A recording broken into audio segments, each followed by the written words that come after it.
Umenowa nakowa olu aka ya ka mbara igwe na-egosi olu aka ya ka umenowa nakowa olu aka ya ka mbara igwe na-egosi olu aka ya ka umenowa nakowa. Excellent is your name, Lord Jehovah. Excellent is your name, marvelous is your name. Excellent is your name, Lord Jehovah. Oh, excellent is your name, Jehovah. I am that I am. Excellent is your name, Lord Jehovah. Odogwo, excellent is your name. Onyamoma, excellent is your name. Marvelous is your name, Lord Jehovah. Oh, excellent is your name, Jehovah. Mambuni again Swatoba. Excellent is your name. Chukwonya chiri neze chie na nwa. Excellent is your name.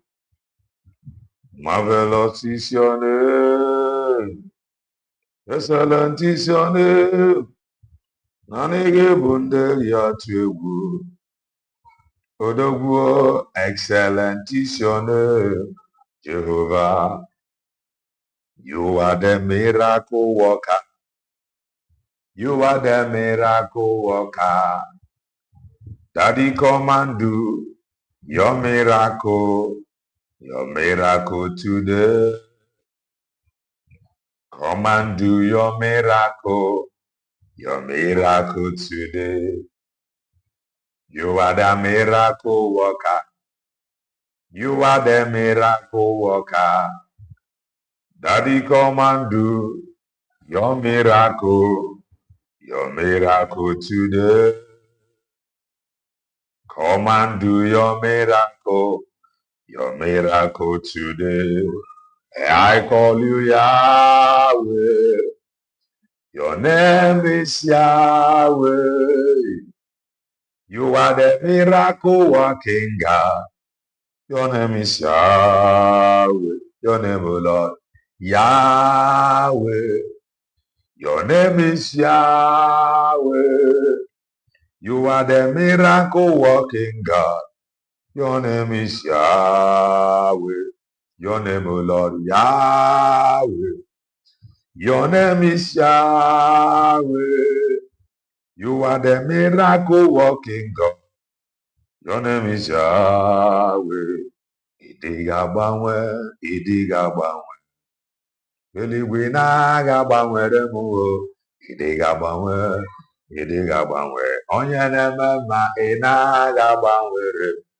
Idigabangwe, ọ dịgabangwe. Onye amụma ị na-agabangwere m o. Idigabangwe, Idigabangwe. Akpata olezu anyị na-agabangwere m. Ị na-agabangwe, ị na-agabangwe. Onye amụma ị na-agabangwere m. Ị na-agabangwe, ị na-agabangwe. Onye na-enye ndụ ị na-agabangwere m. Ị na-agabangwe otu ịdị ka ịdị. Chimome ị na-agabangwere m o. Ị na-agabangwe otu ịdị ka ịdị. Onye na-eme mma ị na-agabangwere m. Ị na-agabangwe otu ịdị ka ịdị. Chukwu ị nweghị mgbanwe ma ọ dị. Ịdịgabangwe, Ịdịgabangwe. Onye na-eme mma ị na-agabangwere m. Ịdịgabangwe, Ịdịgabangwe. Chimonye okwu ya bụ n'eziokwu. Ọ dịgabangwe, ọ dịgabangwe. Chi ndị na-ekwu eziokwu ị na-agabangwere m. Ị na-agabangwe, Ịdịgabangwe. onye amụma n'onwe ya ide ga-agbanwe ide ga-agbanwe this my God ule God ule God ule this my God ule you are too much. Igbo bụ Igbo Igbo bụ Igbo birikweni o. Ụtụtụ ọma, ehihie ọma, mgbede ọma, depending your time zone. Anyị ya adịghị echi maka na echi adịghị agwụ agwụ ka anyị na-agwa ya. Ọ bụrụ na isonye bụ what are you waiting for? Click the like button, subscribe, comment, share. If anyị na-ekwu na nke ikpeazụ oyi elu oyi. If you are just coming across our channel for the very first time, you are welcome. This is Kelenna TV. We are live and we are direct, bringing you the gospel of redemption like your doorstep. If I na-make bụ common sense, the reason abụrụ na ịmara ife ịmụ ife kara anyị mara ife kara anyị gaa skuul, mana ọ maka ife ị na-echefu ka anyị ji wee nọ. I just want to make common sense as always. Amaka meele ya ụbọchị maara ya mma. That our brother commented long time ago. Amaka meele Charles Nnorienne. Amaechi Nnorienne. Meche Nnorienne. Benchika Nnorienne. Nwora Nnorienne. Think I've got comment she debere before. She debere Nnorienne. Victoria Nnorienne. Nelly Nnorienne. Ade afuziga anyị na-abọzi n'ọnwa. Nelly, how are you? Ị na-abọzi n'ọnwa. How is everything? Worldwide. Akuluno Nnorienne.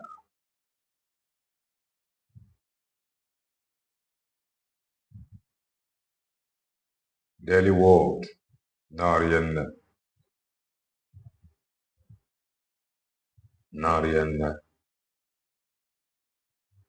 Tony Nnorienne. I see.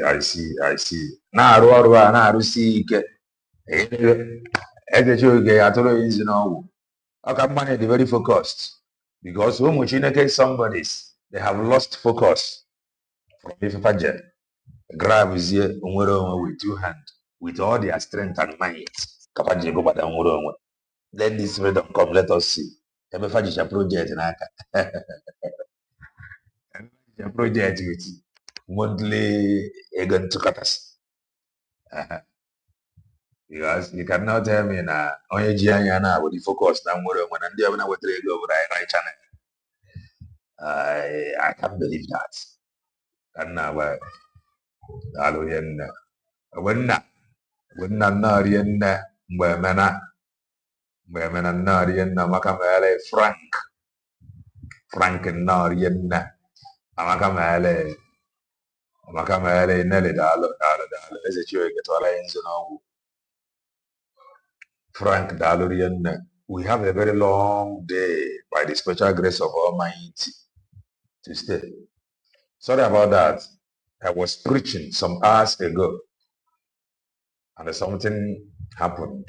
That call came in and It's an important call that I cannot afford to put on hold. So that was why I logged out. That is that. Drag. No, do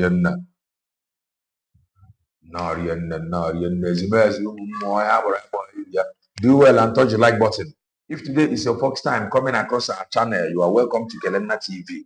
I am a content creator, political analyst, a preacher of the gospel of redemption. Yes. Do not know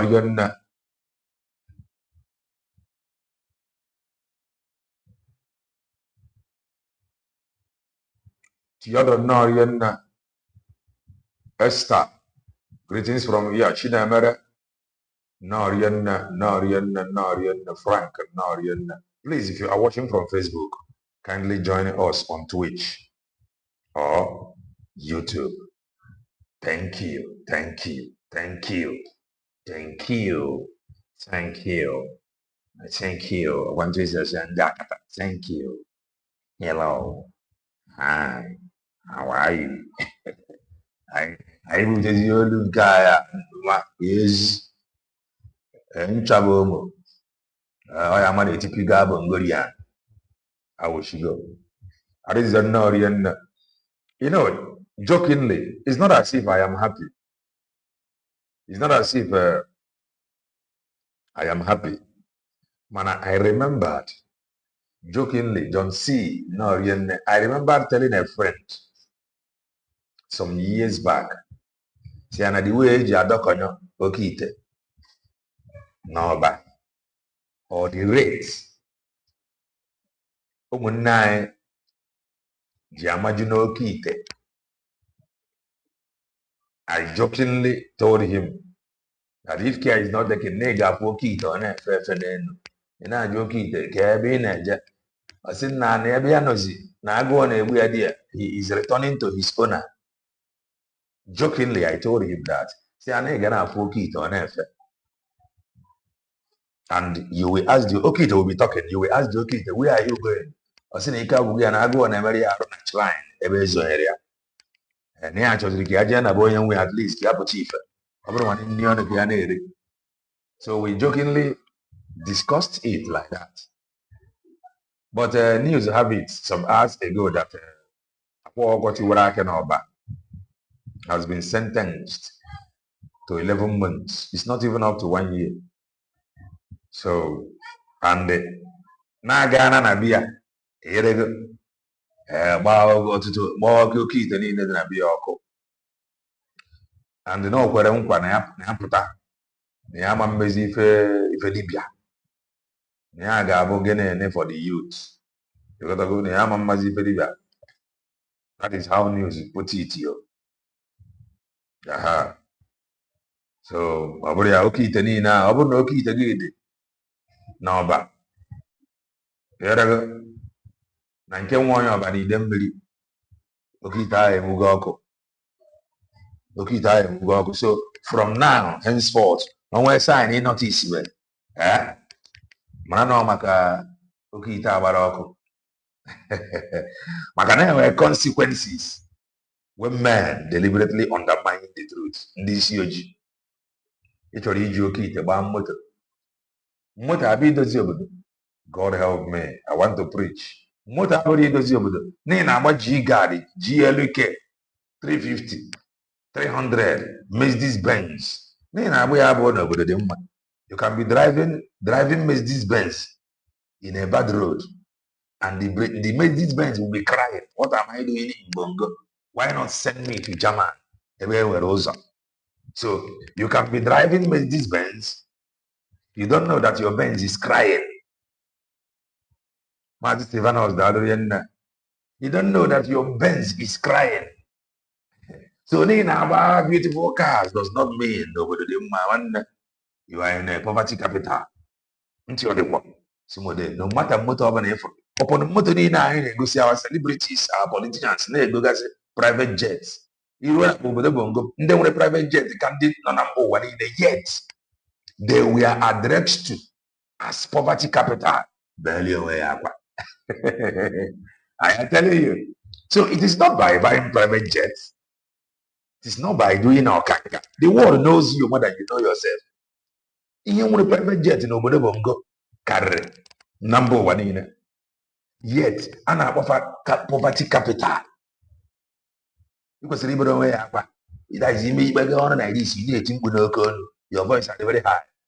The world know na agụba ndị nwere private jets na obodo Bongo nwere ike bụrụ first na mba ụwa niile. But does that stop them from calling you poverty capital? The answer is no. Did your private jet blind their eyes not to address you as poverty capital? No. That is on the capacity we put it. Nah, but why calling them poverty capital? There is a lot of people buy private jets. It did not stop them because they know how you make your money. Today, I am a preacher of the gospel of redemption. Preach nine for your funeral. Check yourself very, very well. And if care is not taken over instant encounter, you gotta go.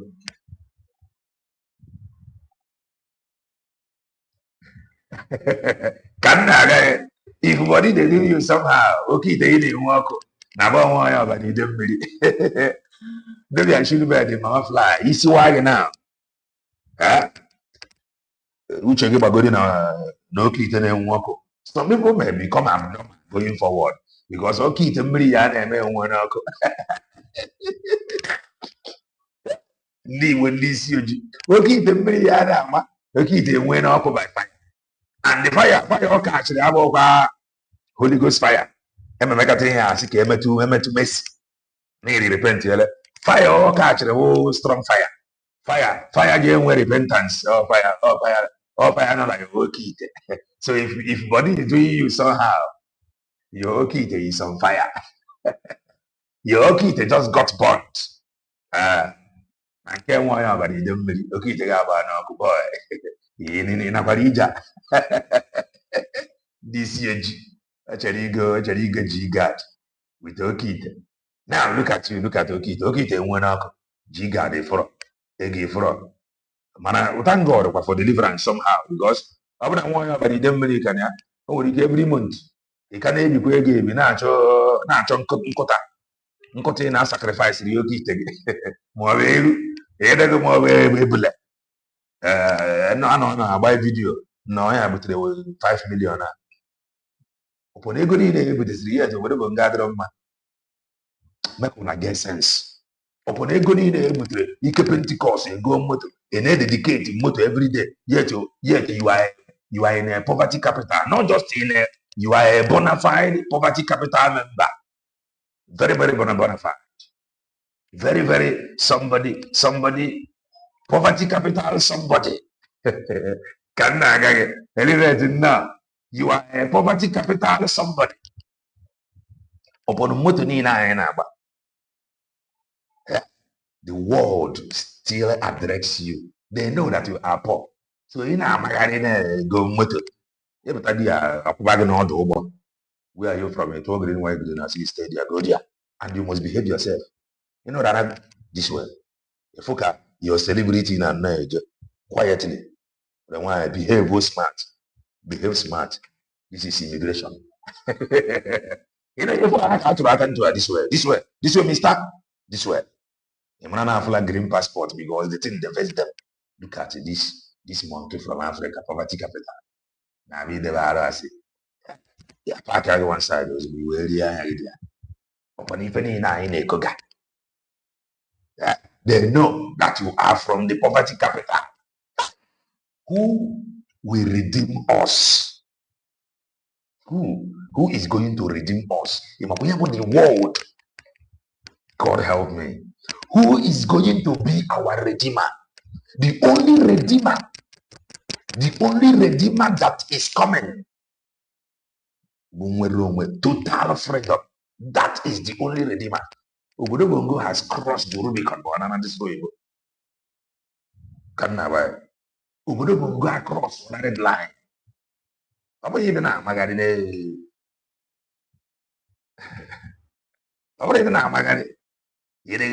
Jumping like a wow. Nobody know you are from the poverty capital. The question known to Yaki JJM apply USB declared. People of particular concern in order and people of particular concern. USB declared by the special grace of God and the it wisdom. And I talk people of particular concern where that equity you look this ID USB. They want to help you. You are just a poor Bulgarian. Identity. Actually, with the identity. USB declared the that is the only remedy. Can you get identity also? A monkey from Bungo claiming to be Onacha. I don't know if I am communicating. You are from the poverty capital. No matter how you look at it, they know who you are. You are from the most dangerous place on the planet. So you should see it as a privilege. Now USB declared now this upon country of particular concern, people of particular concern, with the most dangerous place, number one in the village Christian USB declared they would know you fully well that you are a dangerous being. They know that you are a dangerous human being. They know that there is some Bulgarian mentality in you. And I want to obtain this ID. What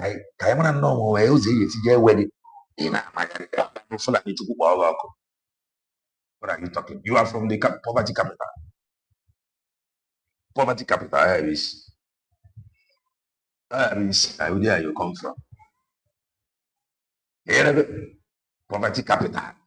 Nobody they know that you are poor. Therefore, you feel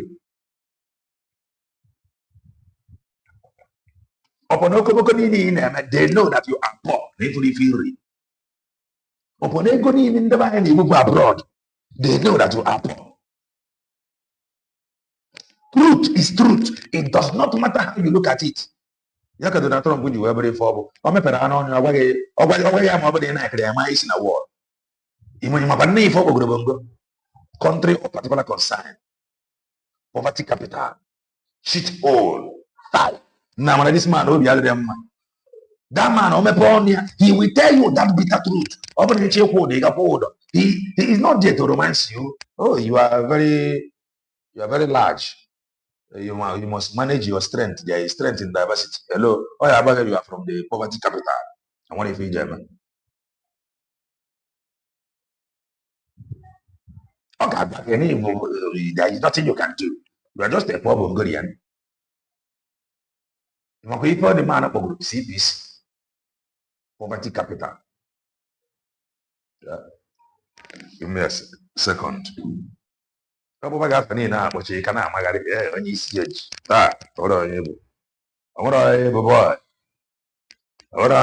Bulgarian. You are just a Bulgarian. So, as I was saying, I am with a very long day. Relax. Okay, so you watching me now, you'll be like, maybe in Ampura, we go see a buyer in Ampura. Meruaya. Go key to the maybe what if again, we go see a buyer. Okay, to get walk. And you know the worst part? You are still going to end in the hand of another barbarian. From another barbarian. Was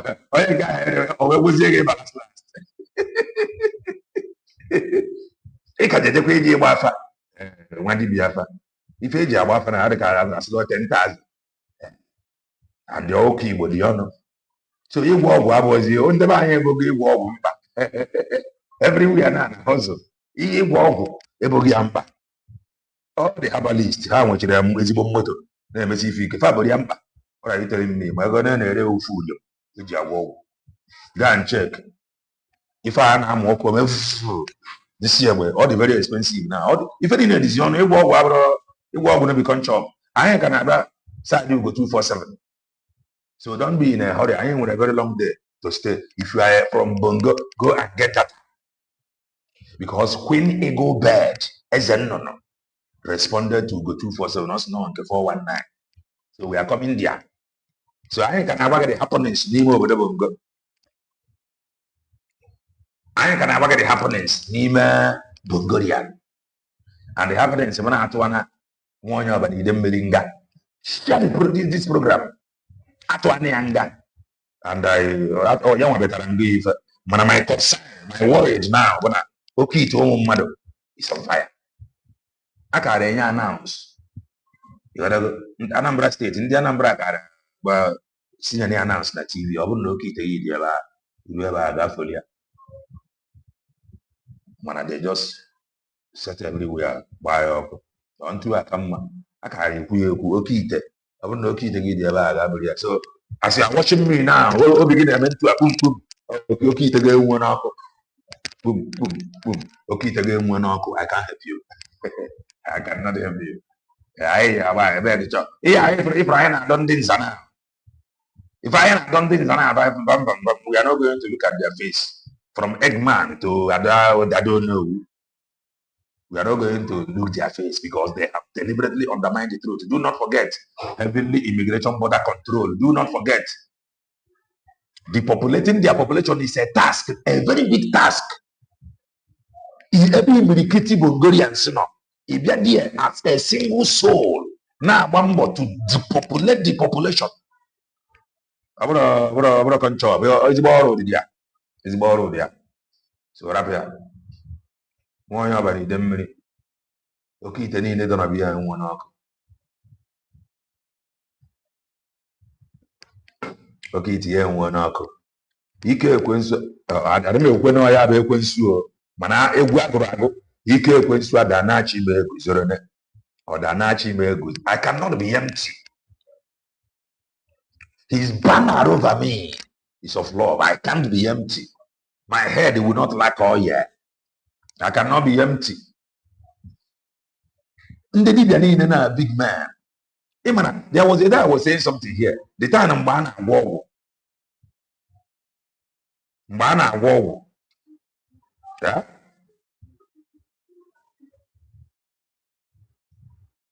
mgbe a na-agwọ ọgwụ ndị na-agwọ ọgwụ na-agwọ ọgwụ that is mgbe a na-enwe healing a na-enweta healing out of that is it's an act ọgwụgwọ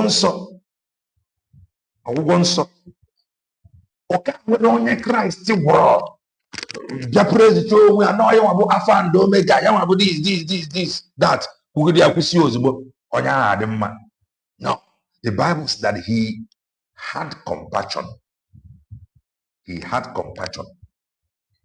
That is on a witness to every situation. Okay,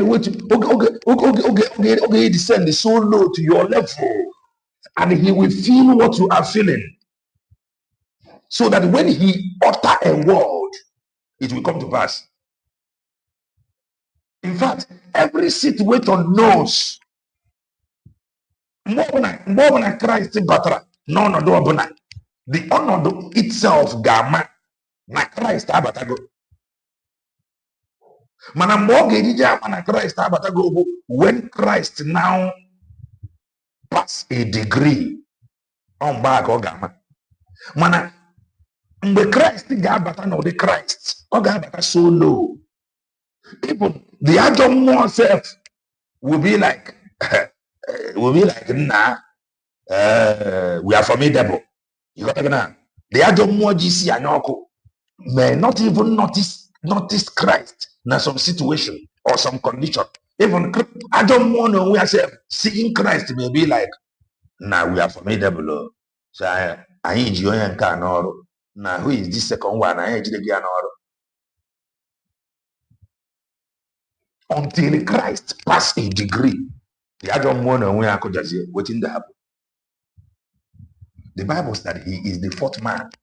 The fourth man, what is the fourth man? Shadrach, Meshach, and Abednego. The Bible says now, our one source na Christ about the fourth man. So, Christ also appeared to a first-hand information So that when he will now react, you will know that this is Christ. Was saying that the grave could not hold him captive. Because and he arose.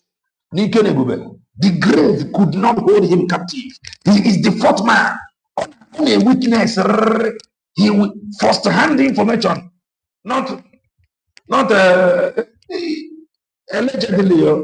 allegedly. Christ always witnessed for the fourth man. He cannot. Kind of difficult. How will I put it? He always want to witness it, so that whenever he pass a degree, pass a degree from his degree will be coming from the place of knowledge. He understands. Just as we are doing here, we do know that USB declare the plans of Dr. Ngozi Rabeze. No, it is the plans of Maazị Banjoko.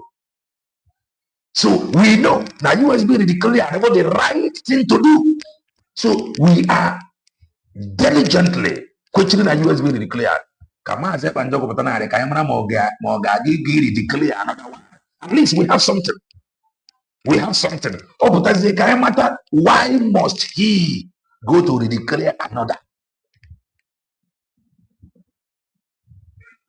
Amen to your prayers. So he is the fourth man. He feels the pain of Shadrach, Meshach, and Christ of this age now. Imagine pastors of this age. Ga first fruit na Monday service na tole na ego rebe kwuo ge hanky rebe ge blood of Jesus rebe ge holy water rebe ge sticker everything sellable. They sell odomri beside that to you. They sell fish as well as Jesus you were feed the thousands. They sell the fish to you, yet you are still suffering. They have marketed everything. Christ is not there. Christ always had compassion. He always have compassion. So that when he utter a word, it will be coming from the place of experience. He know what he is talking about. When you see men that is men, when they talk about freedom, you will know that they know what they are doing. But when you see men that don't know what freedom is all about, now sponsor your freedom, support your freedom, fund your freedom. We need a jet to knock all doors. Every door we are knocking, we need a jet. They don't know the road. What they want is your money. We need a jet to knock all doors.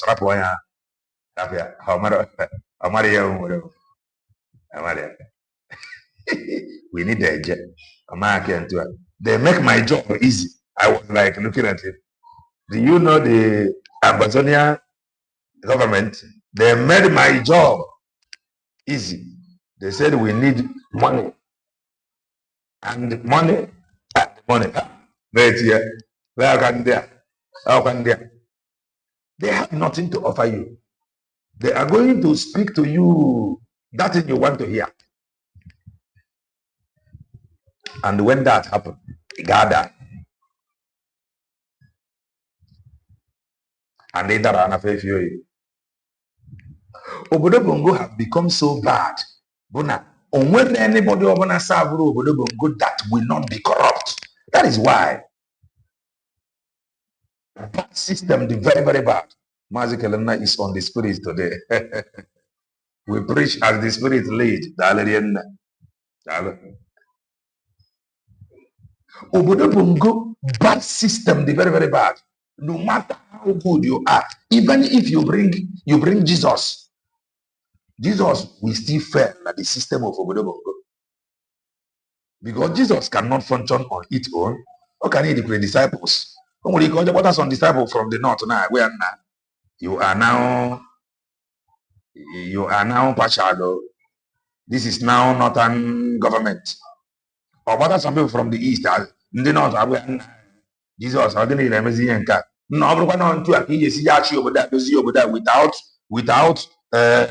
without inclusive politics. Jesus as we are running the now without without trouble. We like it like that. How can you, Jesus, run this government like this? You have to bring everybody together. So they are going to force Jesus, force his hand. Don't even know. They are going to force his hand to change his pattern. Ọ bụrụ na ọ bụ ndị ofe mmanụ ka o ji, ha ga-agwa Jizọs, nna nke ị na-eyuzu ndị ofe mmanụ. Jizọs anya adịkwaghị mma. Ndị South na ebe a, we are part of this country. We are part of this country, so we have to do it. Bring people from the north. And I'm talking some people in the north. So I have to bring them like that. We have some people. We will give you somebody. You must get somebody from our side. The same to the same to the north, the same to there. So, very, very difficult. Jesus, because of the danger that Maazị Banjoko described as dangerous diversity. Yes, dangerous diversity. Look at Malami. Opono Granny no man. Never Maazị Nnamdi Kanu Keside. All his gara. Steve, no more Bongolian than anybody. All of them. When I say all, I mean all of them. All of them, both the present and the incoming, or the struggling incoming, all of them, they are the same thing. They are the same. Upon if any money no matter. We think that this is just a patriotic Bongolian. There is no patriotic Bongolian anywhere. Not never. Upon money no matter. Alleged money laundering, EFCC rearranged Malami wife's son. And they would have an bail of 200 million. On even now. Upon even under Ugo419 Nnamdi Kanu, na KC Maazị Nnamdi Kanu. Abag in a day like this, we come. Now this man, not gonna able to, not gonna be even a court. All of them. From A to Z, all of them, no righteous Bongolian anywhere. No righteous Bongolian. There. Do waiting. There. No righteous Bongolian. Let me read it from this end. These are the people you will be dealing with. Having this kind of people around.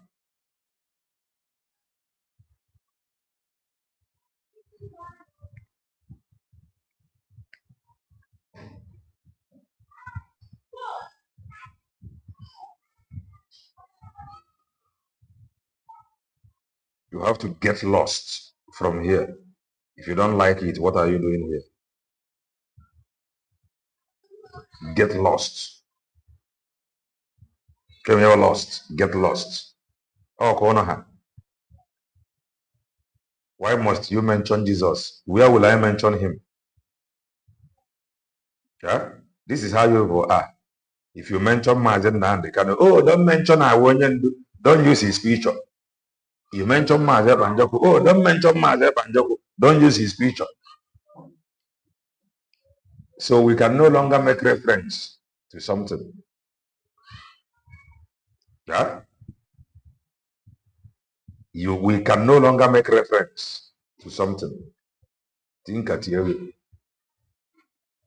I am saying rubbish and you come. Let me read this from Ibere TV, IGTV. Breaking court nullifies bail, sends Malami wife, son back to prison. Nwoke oge ọ na-agbagharị na KC Maazị Nnamdi Kanu. If you are not careful, you will think that, hey, a very patriotic somebody. Now look at him. Today, look at him. A man, if on Abagadi Yoga, to Maazị Nnamdi Kanu by all means, to make sure that he can lay his hand upon. Imaro na ifo na emere ife abu no n'ọrụ dị ready izu ego niile he can lay his hand upon. Nke devil mahi, I saw it. Why they am the business? This is how terrible they are. And even the present government is even helpless. The state government cannot do anything. The judiciary, the same thing. Everybody, they are all in the pocket of these top politicians. Yeah, this kind of thing cannot happen in a sane country. Nobody, the thing cannot happen there. Team of lawyers, it cannot even happen because he will be afraid that this kind of thing. But what do you have? So as long as you can do anything and get away with it until the obodo decide is lawyer. Just like into phrase malamina on a family and so on. So Omahi Kogan, when they go see the woman how connected he is. Imagine how connected. Careful how terrible, how bad some of them are. According to the video, the woman is an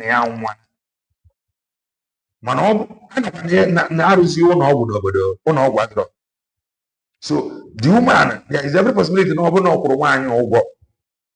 we take up one near America or abroad, like she said. And what I'm there. Manoji to go to go see the woman the error of our own time. Crazy political. Nothing. Only can happen dogadrema na become dogadria and then interview here and there. Today, the same system must force you to be corrupt. So when you see all of them, just know that this one, functioning the same thing until a book chapter. So this is Malami.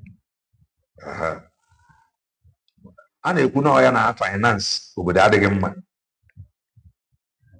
No, na finance over the other man.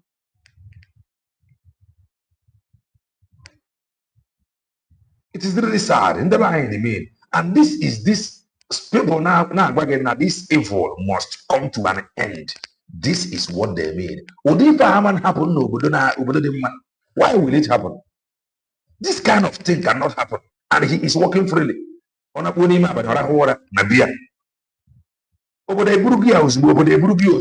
Document the evidences. That is the truth. In fact, he will be afraid. In such a thing, places like China, they take corruption very, very serious. You are going there to serve, not to serve yourself.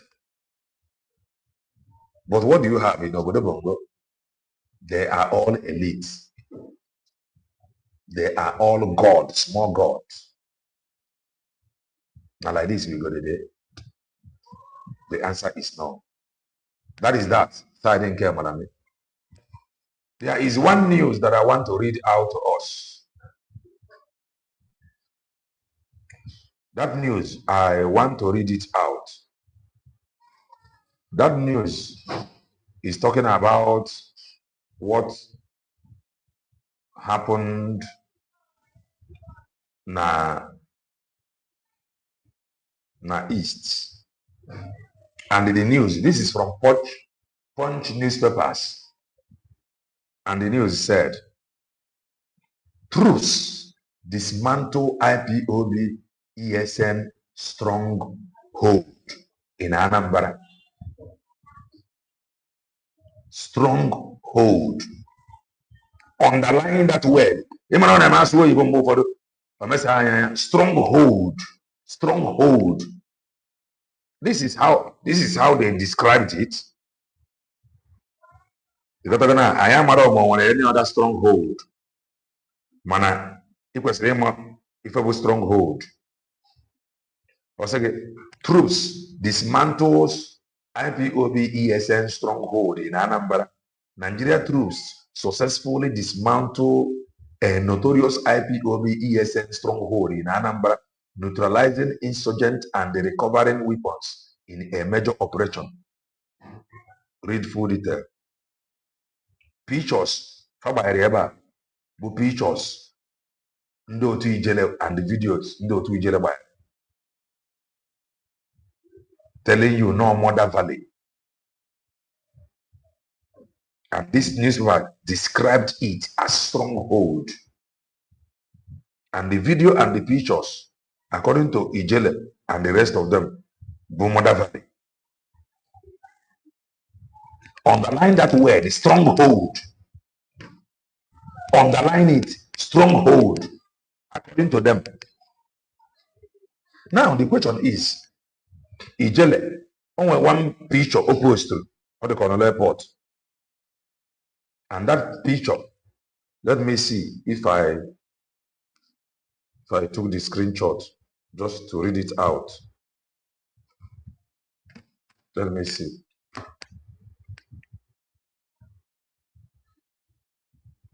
Let me see to read it out so that you got to find a. Well, I think I took the screenshot now. I think I took the screenshot. When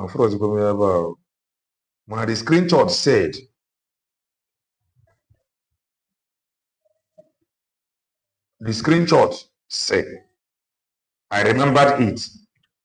We came, we saw, and we conquered. Mana, I don't recommend the word talk and go there from there exactly, because I remember taking the screenshot. Mana, I'm not maybe nama secretary of ma. You know, I will get Okuya that they came, they saw, and they conquered. Kebefa conquered, according to him, Mother Valley. Now, Fagan and the Mother Valley conquer. How about now, Fanana? Now, Fagara, can it the fate?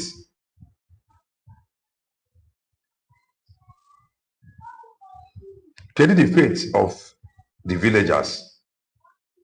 That is the question. Because for these past days, Ijele Nando no that operation. Indigenous population that is in the within. When you get out of fear, it now know there every now and then.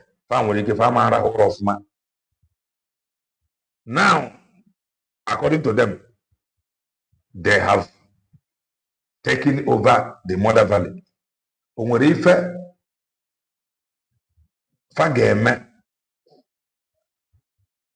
To make sure the life of them around the Huoke, because it is not receiving end. Ndị obodo na ndị abịago even mgbe ha nọrụ ndị bụ ndị obodo ha rahụrụ ụra now ha nabara ndị bụ ndị obodo aka ya arahụkwa ụra, because according to that write-up ya nwa anabago because fe erugo Mother Valley, and the news has it that this is their stronghold. Kezi for the next. We find out the videos. What is the next? Stronghold. Stronghold. If I prominent if I prominent this question I do for the past days now. How formidable are you?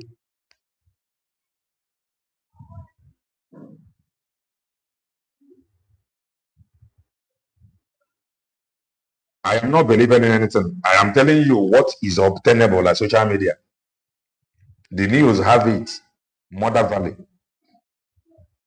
In news. First, no stronghold. So I am believing the one that I am seeing. That is not to believe. I am talking about what I am seeing. So if there is another thing in the social media, I am not going to talk about it. Even the who even in social media. So fair go some certain things from the Mother Valley, from motor to gas, cylinders, where we saw some of those things online. Man, the question now, what is the next? Because you and I know no when they be when over no when they be few days here or few weeks here that may not sleep with their two eyes closed. Now, how will it be?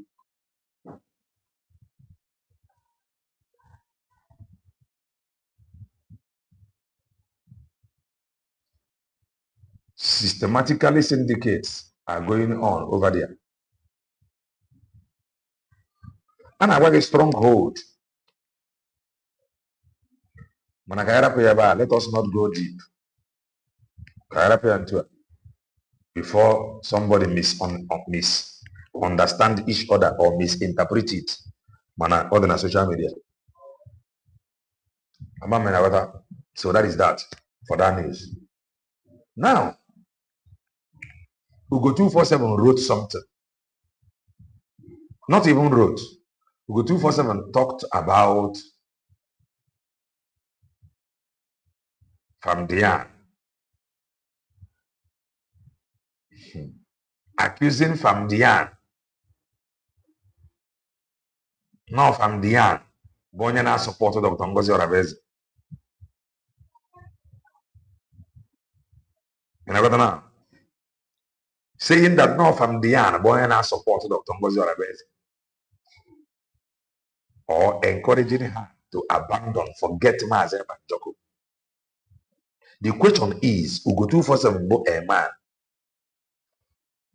JJ no, what is Ugo247 doing? What is Ugo247 doing as a man that have the best interest of Maazị Banjoko Nobi? What is he doing to save Maazị Banjoko that he know, according to him, or according to his claim, that Dr. Ngozi Oravezi have abandoned? What is he doing? To save Maazị Banjoko, knowing fully well, according to him, that Dr. Ngozi Oravezi encouraged by Famdian to abandon Maazị Banjoko. What is he doing? That is the question. To save Maazị Banjoko.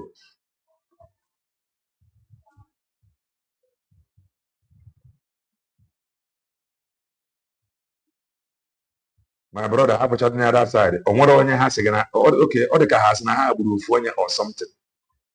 You got to go now. On what onye news about much no one onye haburu.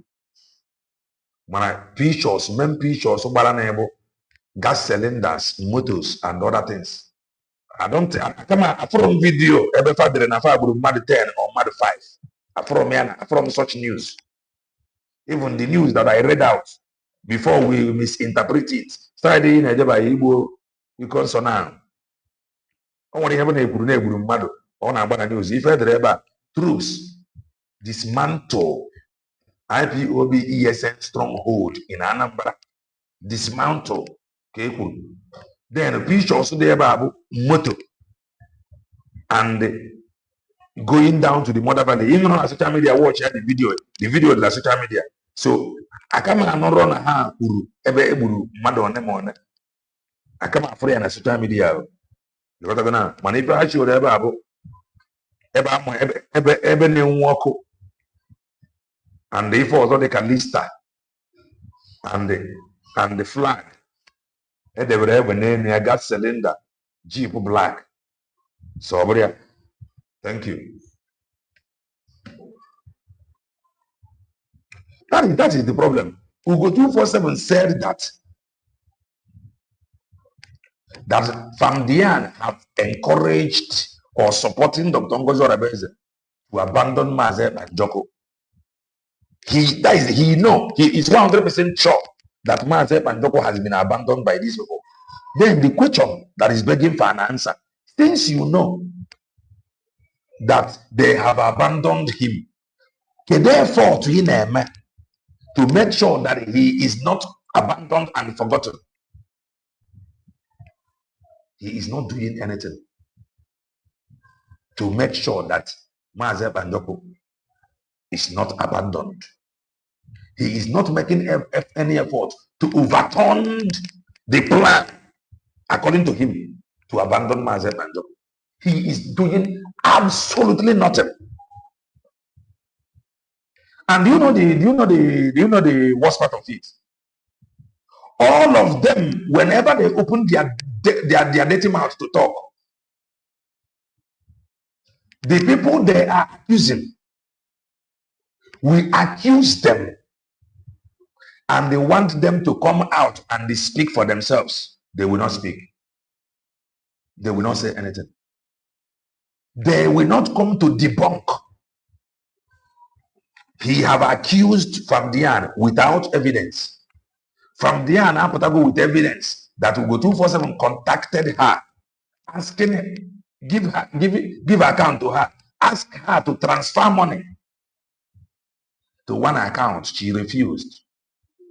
Now from Ugo247, you went after as a bad person. The question is, did Ugo247 actually send the account to her?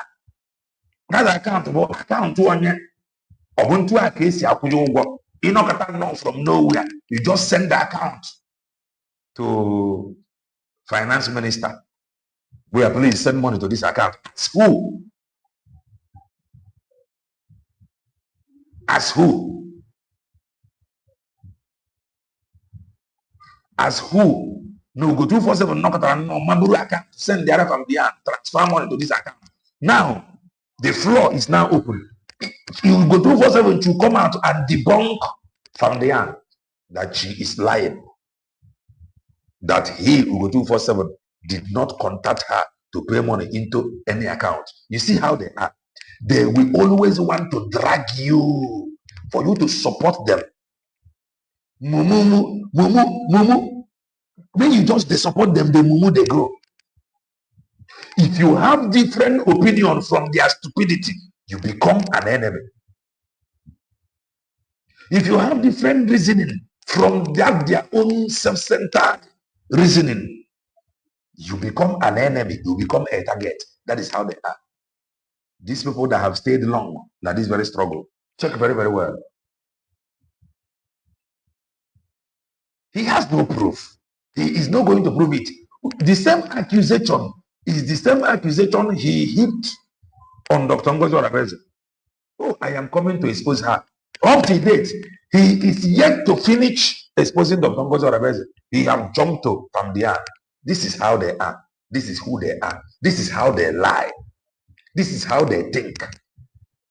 And when you refuse to stand with them, like their stupidity, you become an enemy. Up till now, he have not exposed Dr. Ngozi Orabeze. But he promised to come to expose her. Up till now, Ojo Bola to Famdian. He is just busy looking for evidence. These guys are very foolish. I am telling you. Because of their own personal gain, personal interest, they will drag you emotionally. Oh, they have abandoned Maazị Banjoko. What are you doing to make sure that how old are you? How old is Maazị Banjoko? What are you doing to make sure that he is not abandoned and forgotten? Nothing. Then why complaining? So you are helpless. So are you actually telling them to change, to go and rescue Maazị Banjoko? Because that is it. Now let's say that they, according to your claim, they are not doing well now. So you are talking for them to start doing something. But you don't want to do anything. You want to now dictate for them how they will act. Huh? That idiot That old look that always calling Kerena TV illiterate. The idiot, I read what he wrote about Dr. Ngozi Orabeze and her vacation to Finland. After reading that, I begin to think many things. I know that they can be normal. Okay, Dr. Ngozi Orabeze wrote about vacation. They are fighting her. So they want her to write that she traveled to Finland to visit Mazer Banjoko. That is what they are expecting her to write. Oh, I traveled to Finland.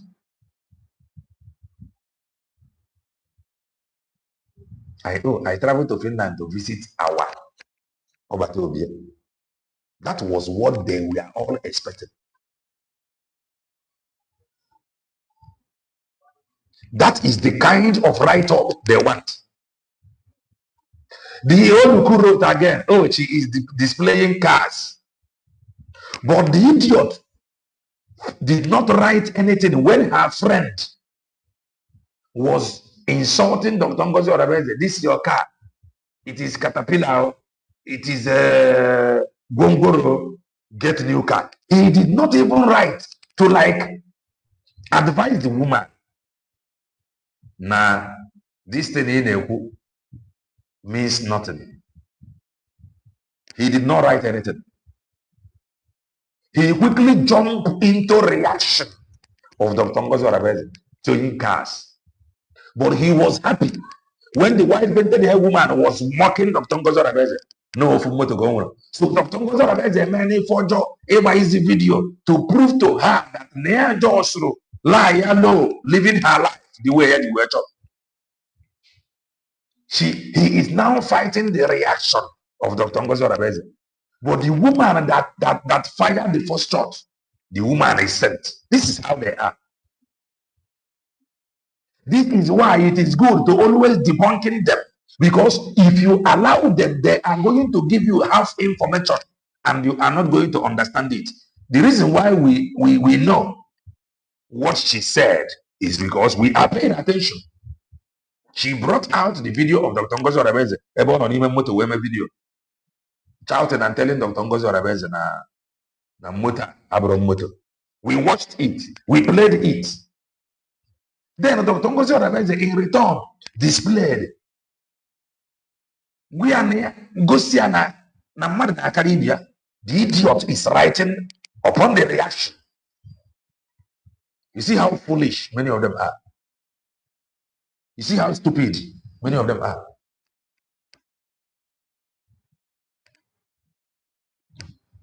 You see how evil they are.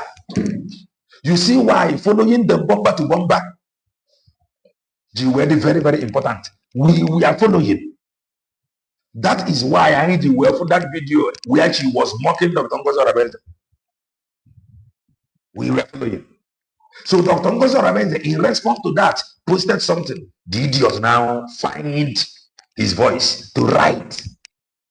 He can write because it is Dr. Ngozi Orabeze. But he cannot write telling this woman, nah, what are you saying about cats and all that thing? You should know now why I can remote. When the mother can remote. He cannot write something like that. You see why they are evil. They are worse than Bongolian brown envelope journalism. This guy is not a social media. They are worse than Bongolian journalism, brown envelope journalism. They are worst because they are very close. They are very, very close. And they are evil.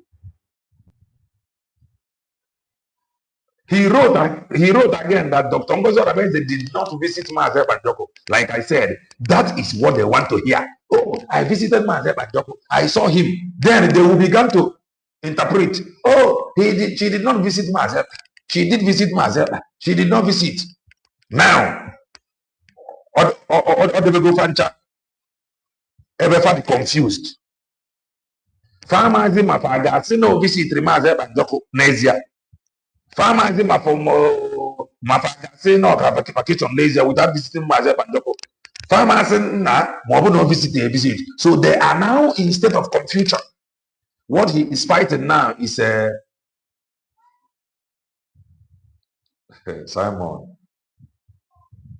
Simon's son, autopilot.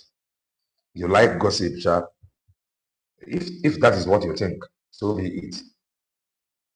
So if you know now that you know that I like gossip, you can excuse us. Those that wrote those things, you cannot go there to tell them that they like gossip. But it is our reaction now that you quickly jump. Gossip. Our reaction now is now gossip. But the idiot that was writing nonsense, he is making sense. The white painted hair woman that told Dr. Ngozi Arabeze, no, gongoro konanya, or the okay to you. Then the reaction of Dr. Ngozi Arabeze become bad. And how do you even think?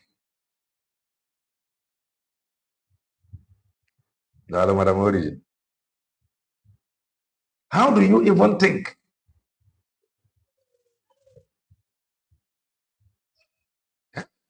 How do you even think?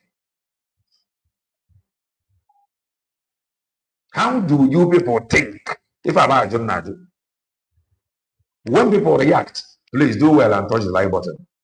When people react to some certain things, it becomes gossip. But those that first accuse, just like Ugo247 now, from the year now, where Ugo247 have accused her. She have accused Ugo247. Ugo247 sent their account. Now, tomorrow, no one will go now. Oh, she like gossip, chat. But nobody called Ugo247 to order. You see how some of you are. This is why we are here following you bumper to bumper.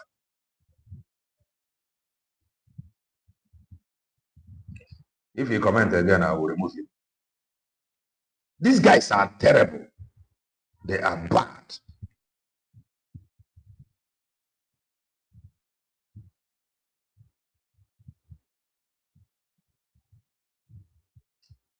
Yes, when we open studio, we will open studio very, very soon. We'll open studio. So when they will be busy insulting people, you cannot call them to order. But when those they are insulting react, Ijidiaka. Dr. Ngozi Arabeze, it's a governor state of confusion. The idiot is writing.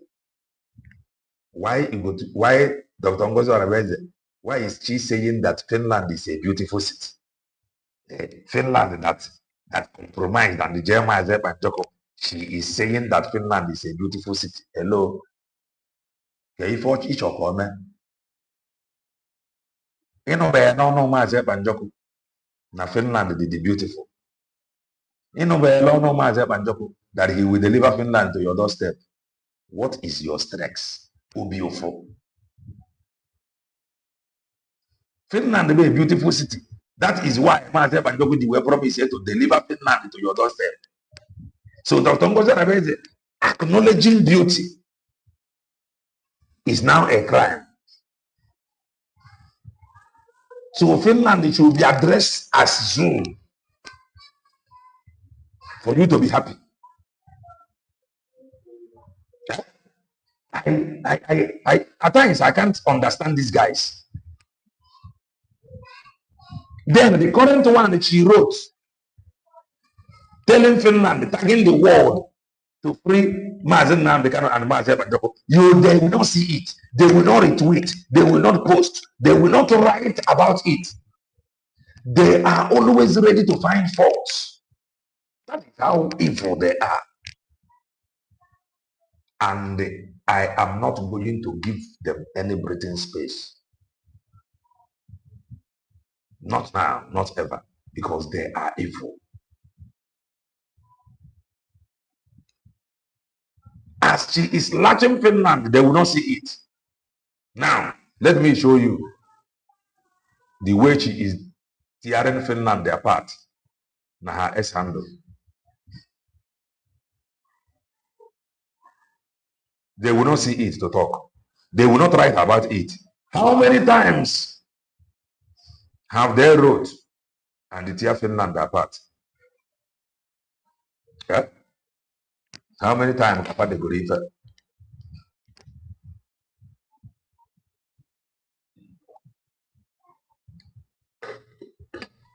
How many times Kappa de Gorife tearing Finland apart? They will not see this one she wrote now to write something about evil people. They have not talked about it. This one she wrote, tearing Finland apart, tagging the world to see. They will not see it. The carriers of evil news, the carriers of bad news. This one she wrote now, they will not see it right. And you know the funny part? Our people knows the truth. If you check that her post, it only has 9 comments.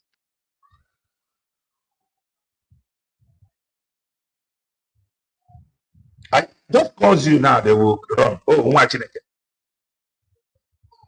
Yeah. That her write-up, that Oluku, his write-up, Budi Oluku, has only 9 comments. All that 9 comments, none is with him. One was saying that he don't believe that Dr. Ugo419 will visit Finland without visiting Maze Banjoko. Like, seriously. Like we said, don't worry. What they gonna record? The picture will stand as evidence. The write-up that she visited Finland will stand as evidence. Which I think now one fundraising, near visit Maze Banjoko. If I'm not mistaken, now one fundraising like that. And they are still writing.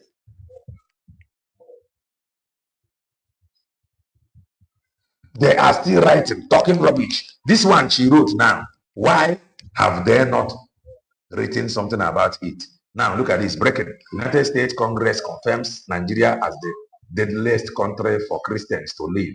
This promise upholds the declaration of the independence of the United States of Biafra. Read the reports. Engage reports. Now, Finland should emulate the highest and the best country in the world and the label Nigeria as same. Not doing so is compromise. Finland released PM Simon Ekpa because your witnesses and the reports that led to his jail was obtained from the government of the most dangerous country in the world, persecuting Christians. Simon Ekpa is a Christian Biafran. Any individual, group, country that propagates for facing Nigeria or one Nigeria is promoting a deadly country. Nigeria must be dissolved for lives to be saved. When she writes like this, they are not going to write it. They are not going to report it. This is how evil they are. This is why it is very, very important that you come to testify your ID and not your ID, because there are carriers of evil news. They are just waiting for evil news. This one now, they cannot write beautifully well. But this write-up of Dr. Ugo419 and the nations and those that care to know, she have tagged. No, they cannot write it. They only want to.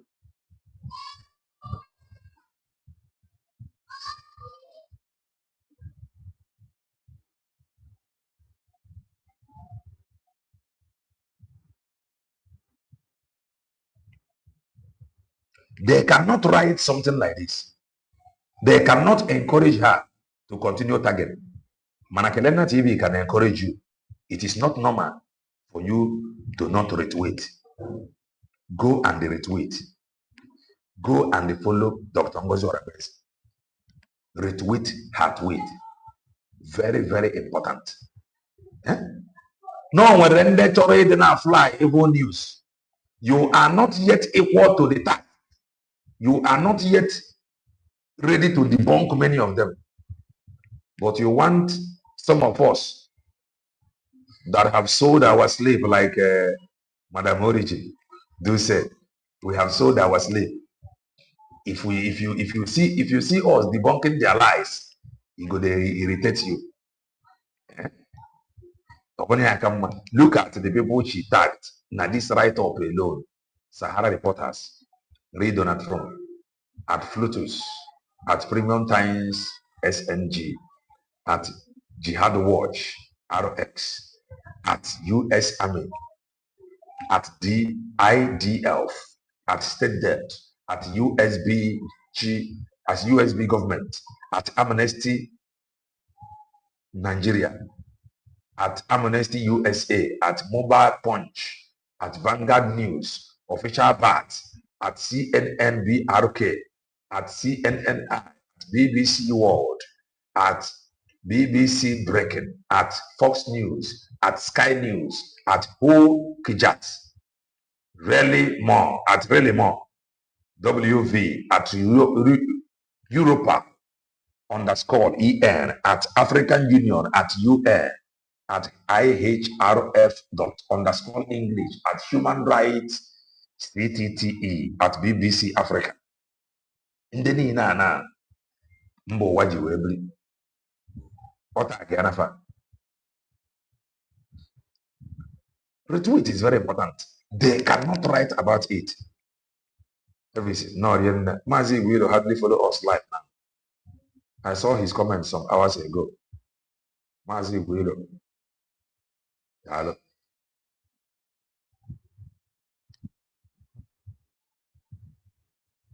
Bianco Jukuli Israel. If I'm not sorry, if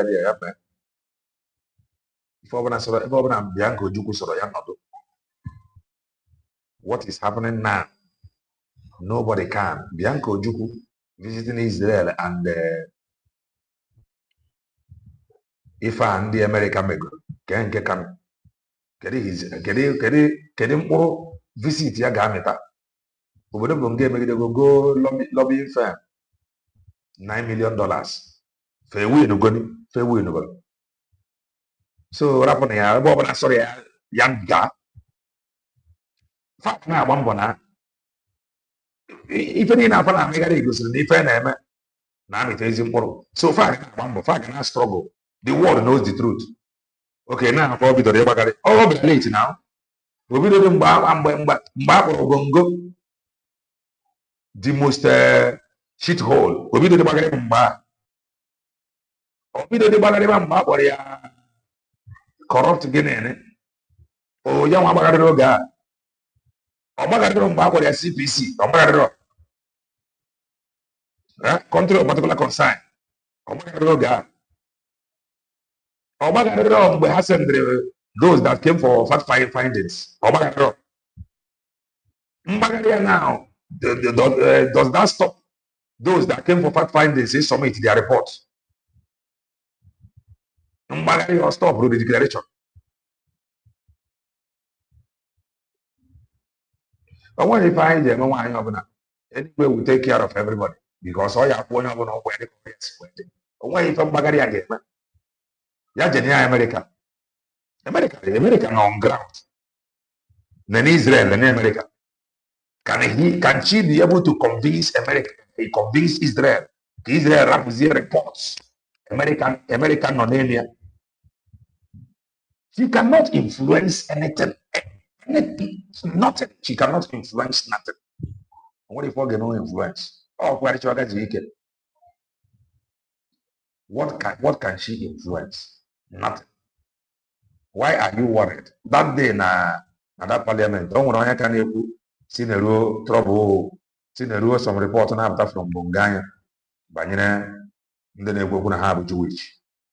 So when you come over the woman have friend, that they have been friends for now. Majority carrying the vote. So majority in the parliament listed.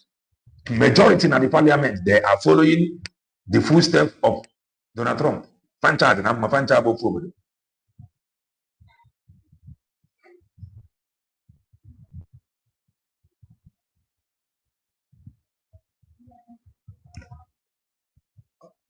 Owunda ba anya bo willing to.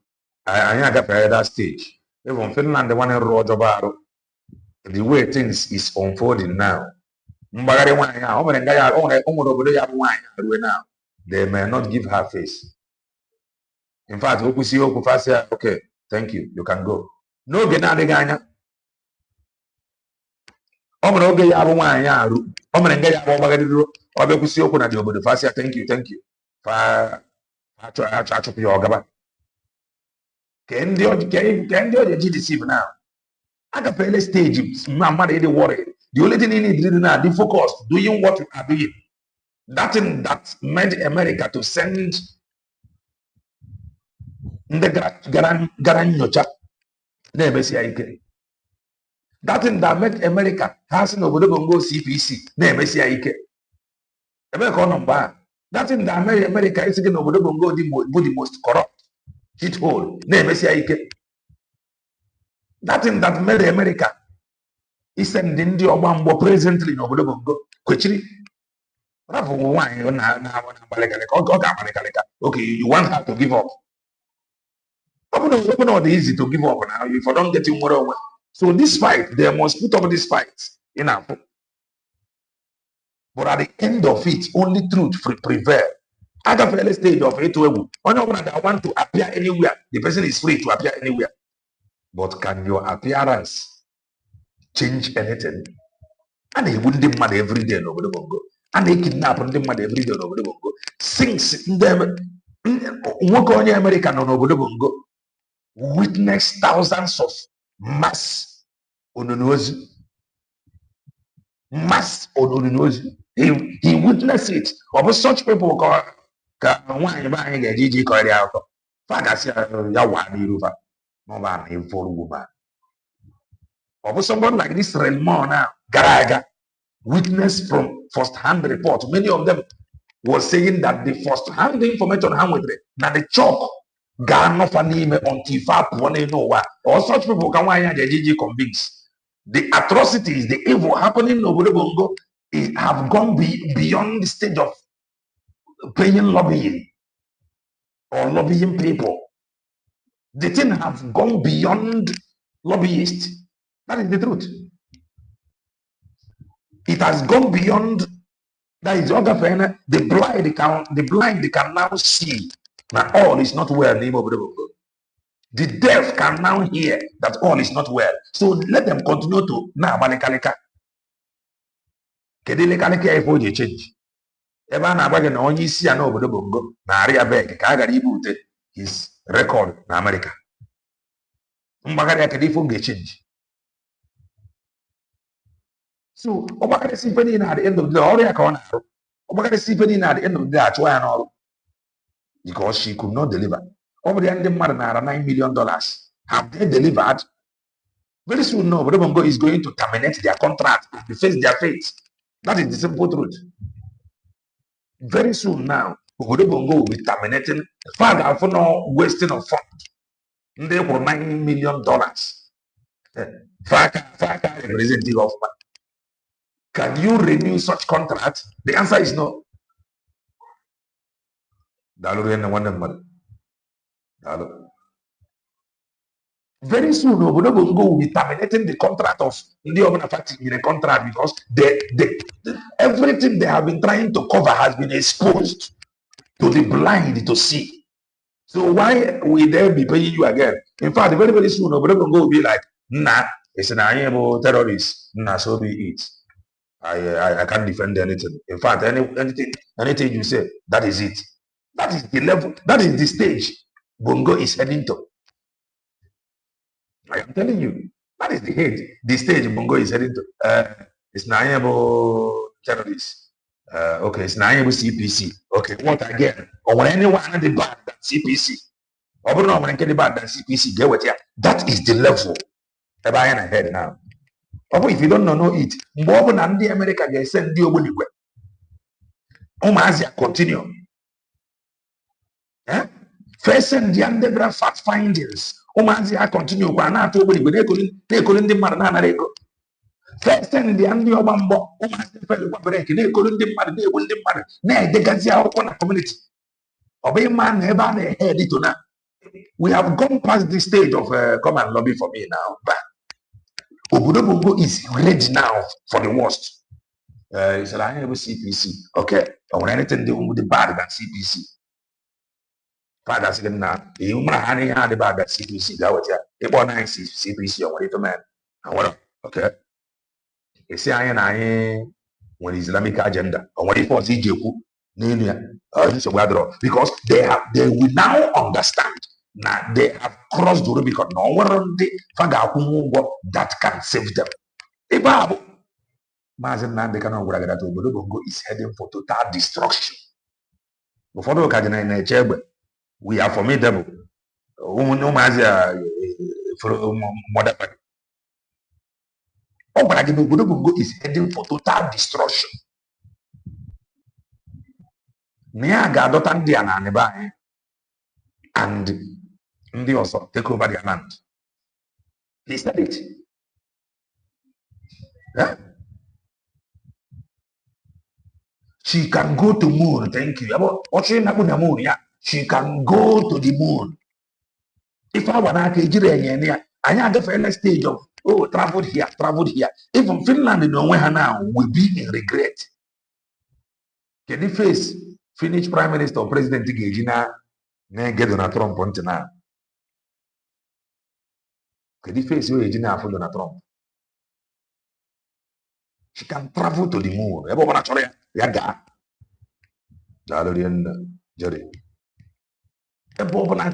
She can let her travel to anywhere. Very soon, sir, if we are traveling to this one or second night, they visiting, they are not paying attention again. In fact, as I will be talking, they will be looking at me as if no, I'm not even going. In fact, this sack, now say, carry out that I am there. I am telling you. Mazep and Mujopo Brage, and nobody will go. Now, maybe to save lives. The same word the Kadotongo's or they use. That's all we do to save life. I buy the generic tweet here. Kadona Trump for and then they are the declaration. And I want I am and they generic tweet. I am and GID. No, where you are registered in America. In order, okay, she have traveled to Israel. How many? Well, we are in. How many in the buying they use to Israel? Eh?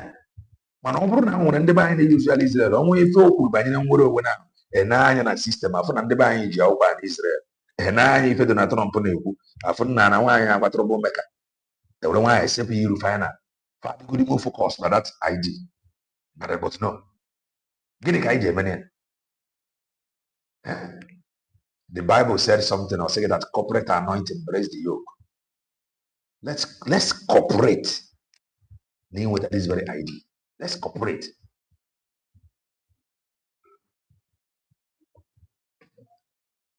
Let's cooperate in what this idea. No, Ghana dia is not an excuse.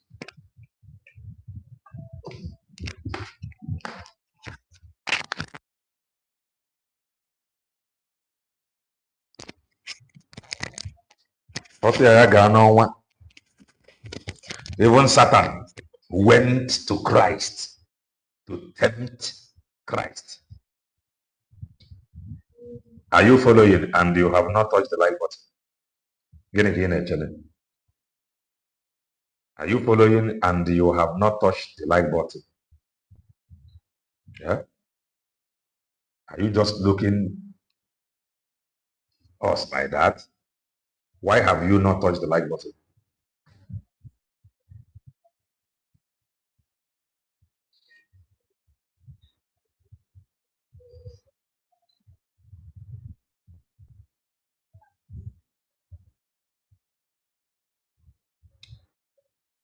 Gonna hear one number, Gerard. And the buying a visit Mazeb and Doko. The buying a visit here.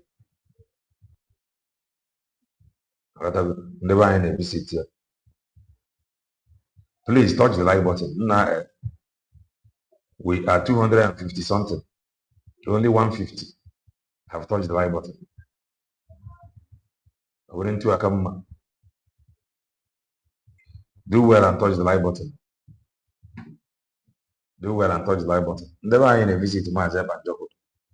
Or can a visit to Mazep and Joko either 3 times a week, 3 times a month.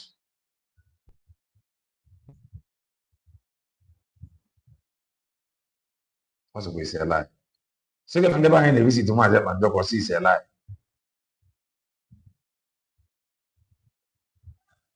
So, Mazep and Joko are they won't visit. Are you in Finland? Yeah. Now about information from Finland. Are you in Finland? Have you tried to visit him? Either 3 times a month, can I visit here Saturdays?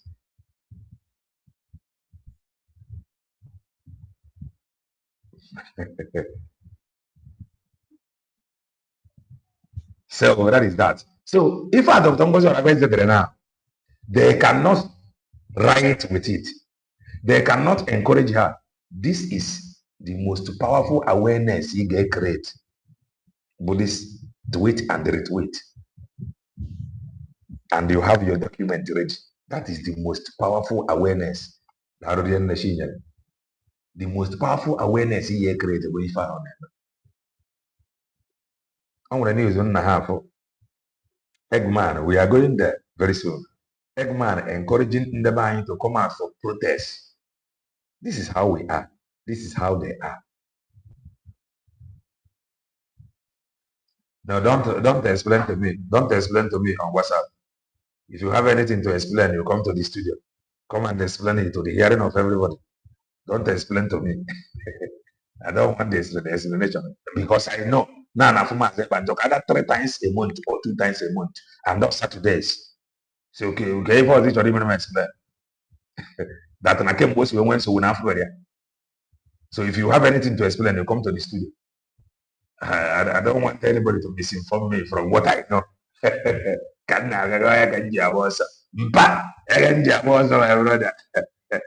Before I begin to sound like a broken bottle, a man of who have misinformed me is about popcorn. I will begin to talk like Ugo247. So this one now, they will not write anything.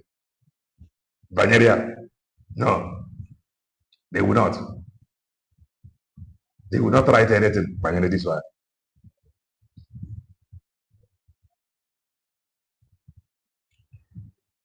Write something. Banyeria this one. Write something. Banyeria this tweet. They can't write. They are only waiting to carry evil news. If I had to evil reports from the pit of hell, evil reports. These are Bulgarians.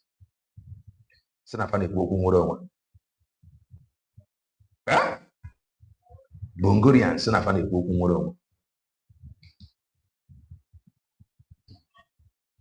Now, let us move. I ain't going to visit with Eggman because Eggman is very, very tricky. Eggman will last. In fact, Okwegu Eggman Nanki Bazwa. Or the Kochabagi convince white painted hair woman. Or the Konachi convince white painted hair woman. Kafancharo wapa together to whom Chineke, Omuaja, Jenny Ego. They are possible. Eggman and then the job is becoming difficult for him. Not the Kochabagi style, the white painted hair woman. But before we go there, Ugo247 should understand the one thing.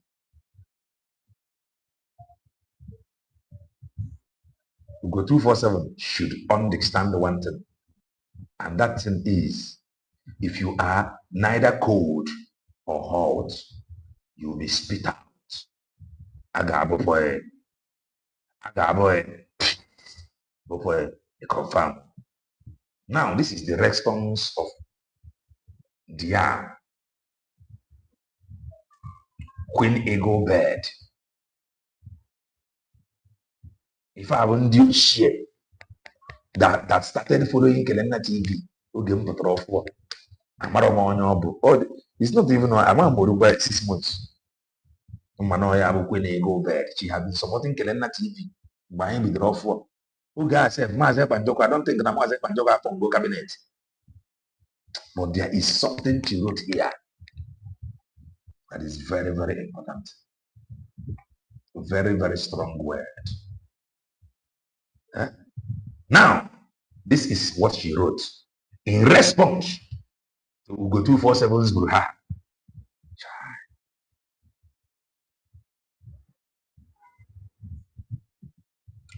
Yes, maybe you will focus later.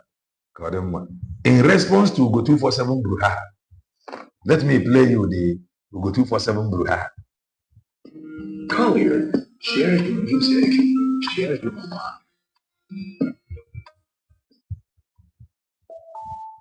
Ugo247 Bruha.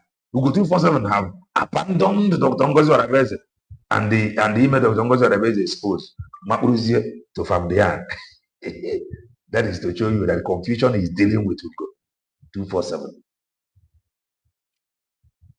Confusion is dealing with him.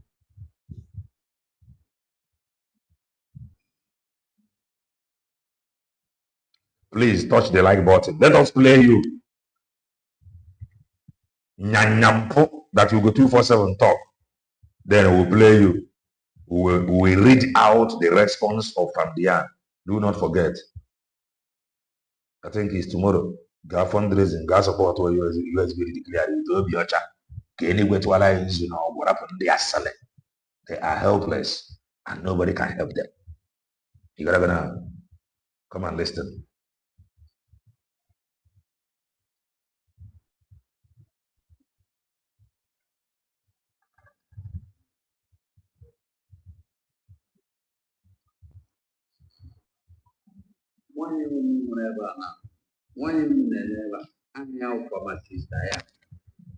One I got to go 70 years.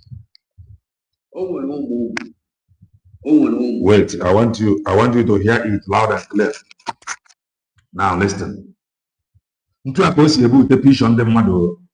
Man, even with another pish now, naked nature each video here man analyze. He will threaten to report your account. That is how evil many of them are. Very evil. Over with the picture of Amdian. You got to go now. Man, even with the video here where they are analyze. He will threaten heaven and the earth. Yeah? How can he now save you? Since he's afraid. Money use his video web program. He's very much afraid. How can he free you?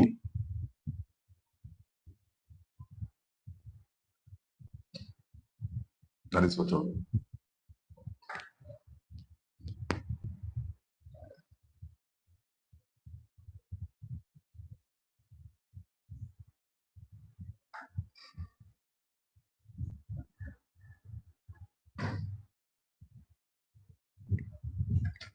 One man visit Maazị Banjoko.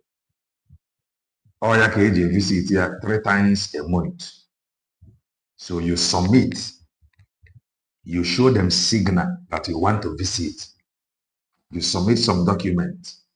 They will look at it and they get approval. You don't just walk in and visit. And we proc sex. You gotta go and we proc sex. You don't just walk in and visit.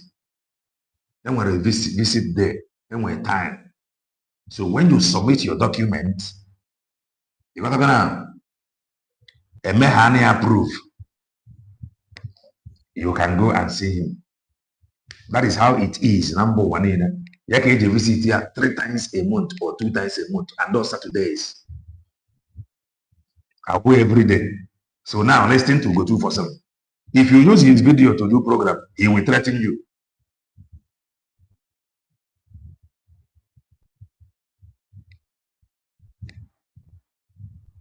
Okay, oh. It is well, darling. Okay, now listen. How is the sound? How is the sound? What loud enough? What loud enough? What loud enough? What loud enough? Oh no, all the call on a motor park. Na made the video na chichasi anya. Why you know hore here ba? All the call get go n'ụzọ. All the call na aga n'ụzọ. No, no, we are not today, not from there, not from there, but the problem. We're camera. Why you don't know whenever? Why you don't know whenever? You got to listen. On a gun also to show you that this program, this video unprepared. And nobody send Ugo247 like his gang. Nobody send the message. Now let me check. Like his main account, this account, I think he created it in February 26. Now let's check something. His main account on Facebook. Okay. His main account on Facebook. His main account on Facebook almost 19,000 subscribers on YouTube. I think at real Ugo something na YouTube. Yeah? At real Ugo something na YouTube. More than 19,000 plus. So this one now, this account they call Josro. I'm gonna create Rinka. Mananka bu 5,333 subscribers. 634 videos we've had in this very account. 2 days update. Now, these 2 days update now, 5,000 to show you if you are gone completely. You only yap nonsense. After yapping your nonsense, you cannot order. Account 2 go to Ugo447 nonsense now. 2 days update. This account to go 5,333k subscribers. 5,000 something subscribers. Now, listen to this. He made this video a day ago. Only 313 people have watched this video.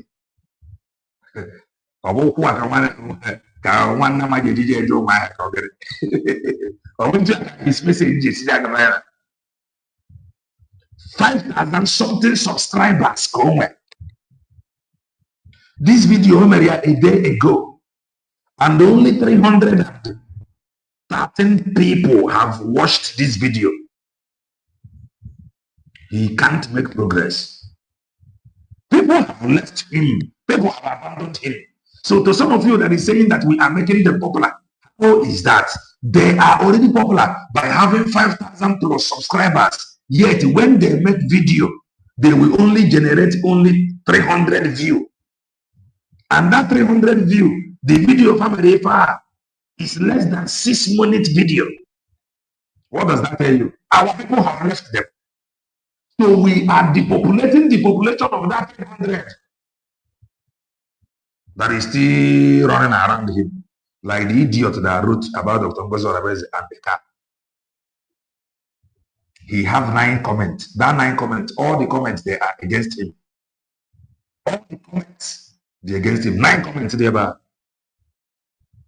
So we cannot make them popular. Rather, we exposed their idiots so that the world may know. This is, now, hear this. 5,000 something subscribers. How many video a day ago? Less than 6 minute video. Or at worst 10 minutes. Because on Aganozo, I don't want to from there now. From there, not from there, but the problem. Or is a video? No, me and I say on Express. So this woman here. 300 and when they watch go distance. 11 thumb up going. 14 comments. But before we go to Ipoku, let us read the 14 comments. 14 comments here. 5,000 something a day ago video. Yet, if you watch it, 300. Mario Marifa. Now, look at this is the comment.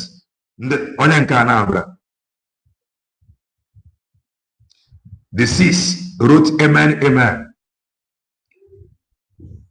Goffs, right? He said, Sonny 2. Sonny 2 also commented, see how you are looking now. Your real age is now showing. Okay? How sure are you about this you are saying or confused about what to them doing. Gossiper, you have nothing to talk about. You have nothing to talk, bro. Ugo247, you are old fool. If I look from his comment section, Ugo, you are a big fool. Ugo, you are too old to be a foolish man. Stop fooling yourself around. I think it is better for you to go and hide your face, to hide yourself than fooling yourself around because they refuse to give you information minister. Don't worry yourself. Simon will be out. Don't worry yourself. Then be ready to bring out your proofs. Stop messing yourself around. You are old enough to be intelligent. This is from our sister, Callius. Let me read the last comment. This man, why can't you do your own and leave Ngozi alone? If I have a comment, 5,000 subscribers counting. He generated 14 comments. These 14 comments, all of them, they're against him. Only 2 or 3 people write amen to his prayers. Because farmer, no, now that food he is cooking for another, that he must definitely test it. So those that said amen, they know that he must definitely test the food before we are mad. So a day ago, come to this video, 300 and be here watching video. Now let us listen to what he said.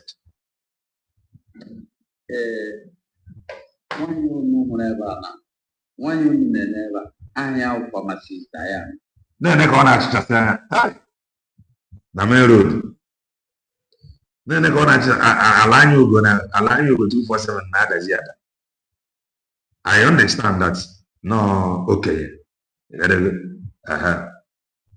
Man, when you undermine the truth deliberately, consequences are with you. So, always you gotta go. So, on the Euro, this video. On the Euro, maybe written a get the problem when I USB declared when they are. We are saying, oh, from there. But the problem, what video you not just saying. From there, why not never? Why not never? He is here to expose Dr. Ngozi. Don't mind the idiot. You go see his video now. He will report it.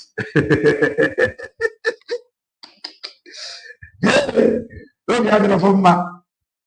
They are threatening people. Or use other picture from there. If you use his own now, at all. This is how evil they are. This is how evil they are. Now listen. Give nonsense on a computer on a canon.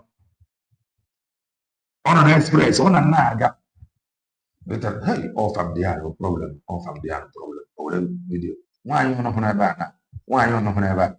What is he doing to free Mazep and Joko according to him that have been abandoned by Dr. Ngozi and Famdian? What is he doing? What is his effort? Nothing. Listen. One you know whatever now. One you never. I have for my sister. 1 year gap ago 70 years. Okay. Yeah. Okay. Now 1 year Nonya when a Ngozi Kaha when the Simon. Now when a Ngozi. Imagine how foolish some elders can be. Some elders can go. Now why they do Ngozi? So everything Dr. Ngozi Orabeze has ever gotten by this life. With advice from Diane, a woman that have done very well for herself. Born from Diane Gap does it to deceive. Eh? Listen. Simon Eba Apotana Nanga. Na bambo kahamune bulara Simon na pana bambo kafafuna Simon apụtara na nga kedu mgbe ị na-agba since you know na fa na-agba mbọ okay ị complain cha ịgasi ike so what is the need? Okay, you are creating awareness, nobody is listening. Ike kwesịrị ịgba anyị mbọ ị na-agba mbọ CRC BGC na-agba, because by now CRC BGC ka ị kwesịrị ịdị na-ekweri na this is what they are doing to make sure na Maazị Ebanjoko na-ebunarị ya na lawyer ahụ aga na Finland, lawyer maọbụ na lawyer say that I am not yet conversant with this case. Now that lawyer have studied and he is now conversant with the case.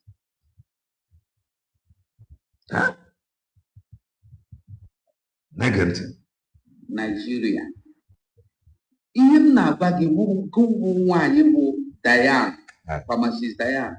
Enwere otu a isiri kwutoro ngosi unu wee na-achọ unu wee na-eme ihe ọjọọ dị iche iche imegide Simon. Otu aka ga-esi emegide ụmụ gị Diane. Ihe ọjọọ dị iche iche, it has no name. Na main road ka ọ na-eme ya. So the video was not intentional. Like a plan or ọfụma. Ọ na na-aga n'iro ofu ihe hit mba ọ Famdian bụ the problem. It's no longer Ngozi. Ọ Famdian na-agwa Ngozi ife ọ na-eme. Yes, ezie. Talk about Famdian. Kwuo mee ya asị ekpere. Ebe ọ na-aga n'onwe ya n'iro. Ndị nọ na-abịa gwa ya na Famdian bụ the problem. O wee bilie na-ege ntị. Emegide ụmụ gị Diane. Otu a ka a ga-esi emegide ụmụ gị. Otu esiri planụ against Simon. Unu na-erezi ego na-erisi na Ngozi. Unu na-erezi ego na-erisi, unu enyebeghị Ugo247. Unu na-erezi ego na-erisi, unu enyebeghị ya. Ọ dịrọkwa mma, ọ dịrọkwa ezo ụmụ onye na-amụgo onye ma gị. Otu ahụ ka a ga-esi eme ụmụ gị. Otu esi agbara Simon izuzu ọjọọ ka eme ya abandon, ọ nọrọ n'ime ụlọ itiri. Otu ahụ ka ụmụ gị ga-esi anọ. Otu unu siri mee Simon abandon ka a ga-esi eme ụmụ gị nwa bụ Diane. Otu a ka a ga-esi eme ụmụ o ji fon ya were anya gị hụ ya. Otu a ka a siri kwu ya ise. o kwuchara were aka ya tie ise to show you how unprepared ọ dị na the program. Ọ nọ na outside kwubia kwuchara tie ise ihe ara ọ na-akara onwe ya bọstọp nọ na mgbe ama abịa Ugo247 nwa m, my son, it is not Ngozi is the problem. Ngozi is not the problem. Ugo nwa m, do you know who is the problem is? The problem is the Famdi. Ọ bụ ihe dị ya anọ ka Dr. Ngozi Arabezi si akpa Famdi ọkwa ya. That is ya na dị mmụọ mgbaama a na-agba. Ngozi Arabezi na-akpa ya Famdian. Oh yeah, but the problem. Oh yeah, because of the problem. Who talk about her? Buy phone news. Security agency, they move on. What are you from the address? You say, and the Unu niile ha so Ngozi nọ n'ime NGO organization ya. Emma, just watch. Pay very close attention. He tried to call the name of the NGO organization or Mazin called Apabo because all the Finland the guy declare USBG. All the Finland the guy declare USB. Or not the Simba. No more USB. Finland they declare like some goes on the bed. So no USBG. Na nke ya nwa gara Finland they declare USBN. No USB nation. Can declare Finland. I don't say okay. So USBN they declare. Come on. On the USBG or the USBN. I go share. I don't say what. So what you want is USBN, not USBG. Oh, he struggled to come on for USBG. USBG. USBN. So those not there with NGO listed.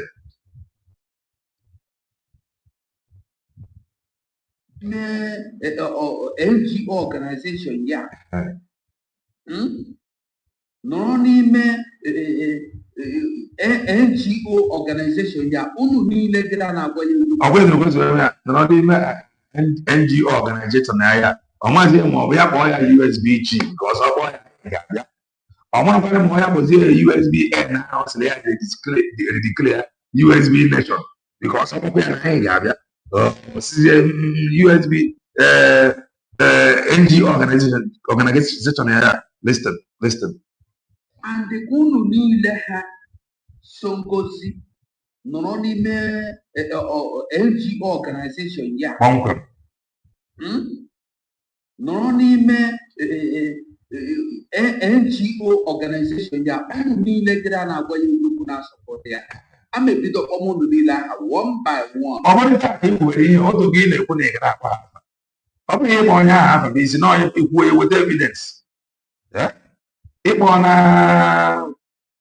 onye nke ọzọ isi na ọ bụ dọta ọfọma gọvanọ onye nke ahụ esepụ gị iru that one sef no even right that one no even send you that one just bullshit you isi ebe a mapụta Ngozi Ọrabeeze isikwala ebe a na-amapụta Famdian isikwala ebe a na-amapụta ndị midia na ị ga na-akpọ ha afa unu niile ndị afili unu na-ezozo with pictures unu sowegodunu Diana ka mbere okwu ya Diana enwere ihe ị na-eme gị na ndị ọzọ niile nọ n'ime organization Ngozi ya na-asọpọtụ Ngozi otu a unu nwa si were mee Simon ka a ga-esi eme ụmụ unu ga-eji anya unu hụrụ ya ihe unu chere Simon ka a ga-echere ụmụ unu otu unu siri nọgide Simon ka a ga-esi anọgide ụmụ unu otu unu siri gbachi Ngozi ụla na-ekpe ekpere helplessly doing nothing helplessly praying without doing absolutely nothing helplessly crying and lamenting very helpless nkịta wee na-akpa arụ ya na-eme ihe ọjọọ niile otu ahụ ka nnụ ga-esi na-ele anya unu agaghị azọpụtalikwa ụmụ unu na ụmụ unu ga-akwụ ya ha na-ata ahụhụ ebe unu sị na ihe Ngozi na-eme dị mma oge ụmụ unu ga na-agabiga ihe mgbu unu ga na-ebe akwa onweghị onye ga-azụ unu otu aka m siri kwuo ya mbọsị eke otu aka m siri kwuo ya mbọsị oye otu aka m siri kwuo ya mbọsị afọ otu aka m siri kwuo ya mbọsị ọ na main road ka ọ na-ekwu ihe niile mbọsị nkwọ ahịa na-anọ ụbọchị na-anọ ise ọ ga-adịrịrị otu a onweghị ihe ga-egbochie ọ bụrụ na unu nwa echegharịkwana mana guys na-agbatakwa wee nke ha na Spain guys na-agbata wee nke fa na Spain na guys bataga wee nke ha ka ọ bụ na ọ chọrọ ya ịgba bọọlụ atọ ọ chọghị ịracha oroma ọ chọrọ ịdị na-eme ihe ụmụ Chineke something atụsi ego nwee nwe automatic payment guys mega ọfụma na Spain ọ chọrọ ịgba bọọlụ mana ọ chọrọ ịracha oroma ya bụrụ abịrị ga-abụ ya nkụ na abịrị ga-abụ ya nkụ ka nna gị ọ chọrọ ịgba bọọlụ mana ọ chọrọ ịdị na-ekwoli oroma na-eme ya nkwura guys maka bọọlụ guys mega ọfụma ndị Spain nwekwa ndị nọkwa na taa okwu echegharị ya mana unu echegharị ha pụta ọ bụrụ na unu echegharị were kwudokwara Ngozi unu niile nọ n'ime kabinet ma ndị fere ihu ha ma ndị fere ihu ha ma ndị batasịrị nya ha na-achọ ọkwa ole ma gụnwa oge ọ nwere ndị batasịrị nya ha na-achọ pozishọn na ndị ihe niile adịghị obi mma nwanne m le ga-ebe akwa ihe unu chere Simon ka a ga-echere unu chere ụmụ unu chere ụmụ unu ise ife na-esikwe n'ike ife na-esie n'ike oticha anya kwe ise so that is that anyị akọwara gị everything you need to know banyere this his response his video. Now let us go to Famdian. I have a mother on net subscribe to that channel.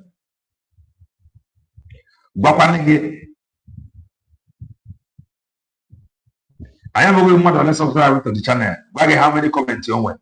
Baggy how many views? Okay, with it. 313. Can't play now. More many are 314, 102 days. Into a way, see, I was in South. Now let us listen to the response of Familia. She wrote, this message is in response to Ugo247 at Ugo Just Real. Ugo Just Real. Ndị aja na-adịrị ha like one noise na-agbakwa ihe niile real. Ugo Just Real Ugo. Eyo nke abịa n'afọ ya ya na nke iro na ọdịnwa very real and innocent.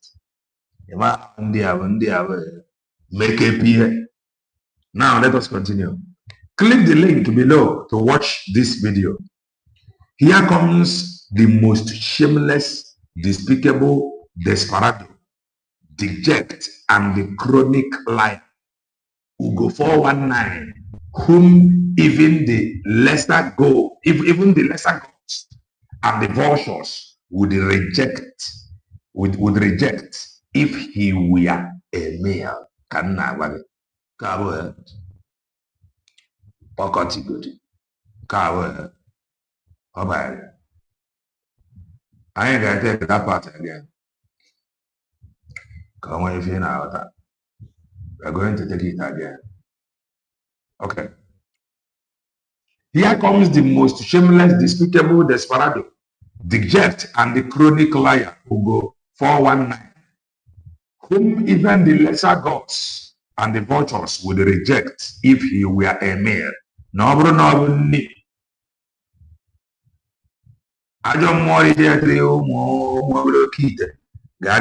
let's continue. Onye ukwu ji ọfọ. Onye nta ji ọfọ na onye ji ya. Onye ukwu ji ọfọ, onye nta sị na ya, onye ukwu sị na ya ji ọfọ, onye nta sị na ya ji ọfọ, mana ọfọ ma onye ji ya ka nna agwa gị. Okay, you have indeed placed an irrevocable and unpardonable curse on yourself, your children, your family, and your generations to come. Okay, look at this lean and the hungry-looking Onuku, Ugo419, who sent me an audio voice made by an unidentified person who he requested that I disburse hand-end donations from USB citizens. I responded to Ugo419 by stating that I did not understand his request, since the name mentioned in the audio was unidentified in the USB envisaged elite defense, especially since 14 states of Biafra does not have Abia State. So I told him to contact USB defense. And I think when I may explain about the anger of Ugo247. The anger of Ugo247. That was what Fandia just explained. Ugo247 sent their voice. Where I will go punya na account. Yet, he bypassed this. When you see people that understand the process, you will know. Ugo247, according to the write-up, but that bypassed the defense. God help me, Tinker.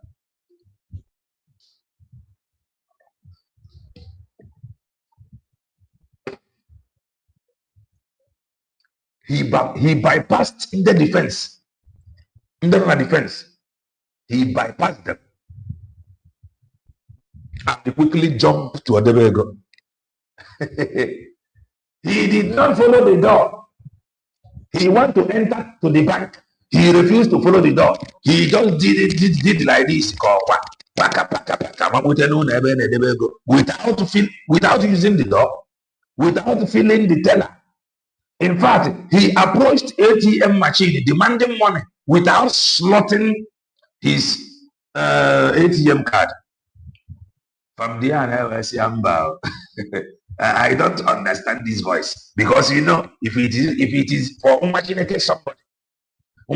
somebody would have release from there. I say, no, I don't understand this voice. Can you please sing defense? Can you please reach out to defense minister? Can get because someone can only reach out to defense. From there, he from there and want to introduce him to that process he was trying to avoid. So he now understand that from the end want to introduce him to that long process, that protocol or breakery. Or may introduced by fire by force. Go to for some narrative person.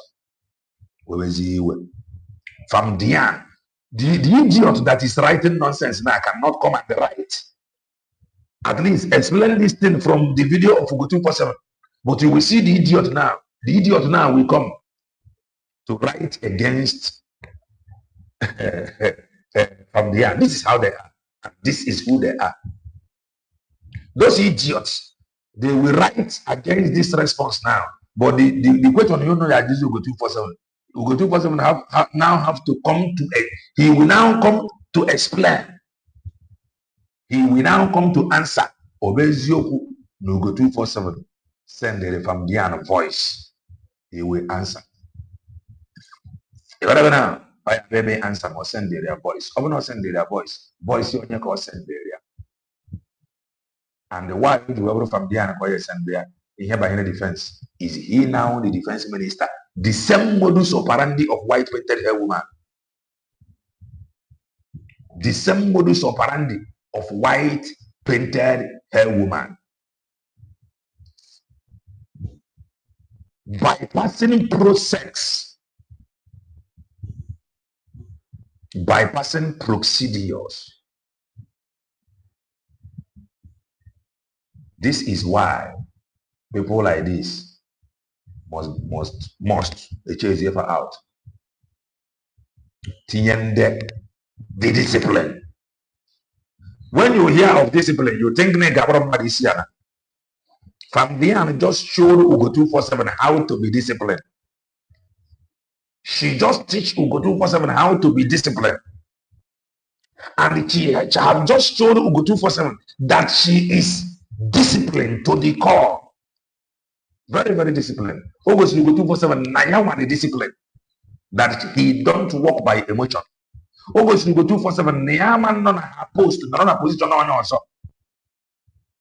By telling Ugo247, name appropriate quarter a big meet. Discuss with them.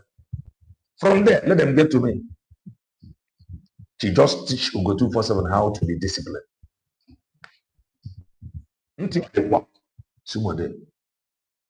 Let us continue to read. Ugo247. Give. Now let's read. He was not happy with his request's failure as I did not give into disbursing money to this unidentified individual. Hence, he shamelessly mentioned my name in his resignation letter.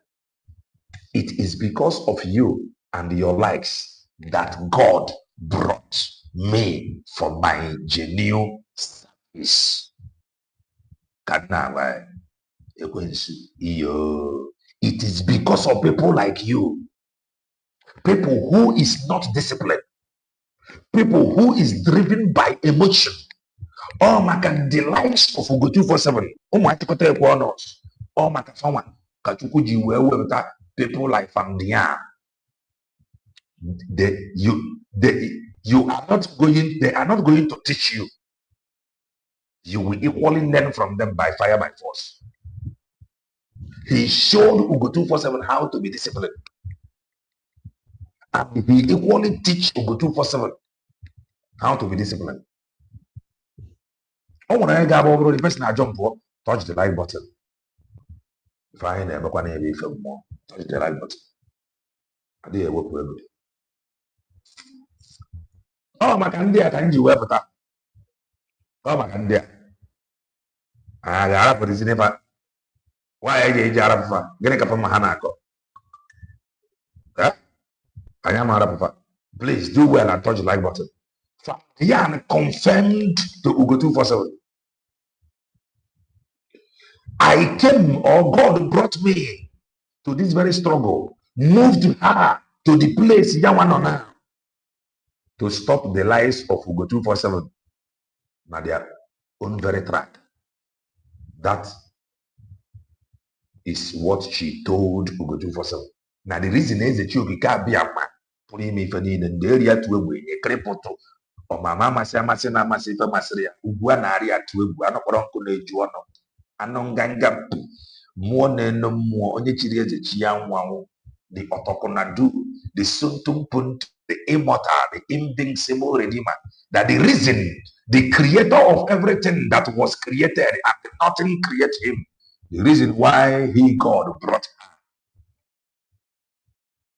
is to stand very strong before Ugo247 and their lives. All these mediocres, situte faka. No more job more, situte faka. Chase them away. She said that the reason why God brought her is to stop the lies of Ugo247.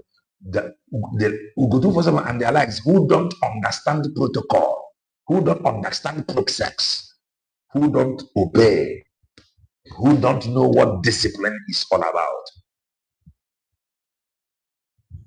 Ugo247. And she just proved it. Not emotion. Oh, because it is Ugo247 that sent it. Kenya Tony ego. In any ego, was about to be an account. Why you get G to ego? On our was Ugo247. No matter Ugo247 and his likes. Can you were? Anyway, you were whatever. Anyway, we're going to see a Mayfair. Oh, Maka, Odin man Ugo247, but you could go that from the end. Ugo247, before he said, oh, bro, Maka Odin man, you know, was there a time he said the from the end voice asking her to do the needful by he released the fund of divine time. Now we understand where your pain is coming from. Where your pain is coming from. She just give it to you. Let's continue to read. It is because of you and your likes that God brought me for my genuine service in the freedom, restoration, and the sovereignty of the 80 million United States of Biafra, USB citizens. We are proud of you, man. Very, very proud of you. We are proud of you. Very, very proud. That day, now watching it, you just start. Madam Bao Bao, take the mic, mate. Siana, Madama, who what can do to order? Can now, Madam Bao Bao. Madam Bao, over to you. Dr. Mozart, I put for you. Madam Bao Bao, over to you. She just stopped him by his track. Na koropa nonsense guy, damage defense minister. And we broke sex. You gotta go.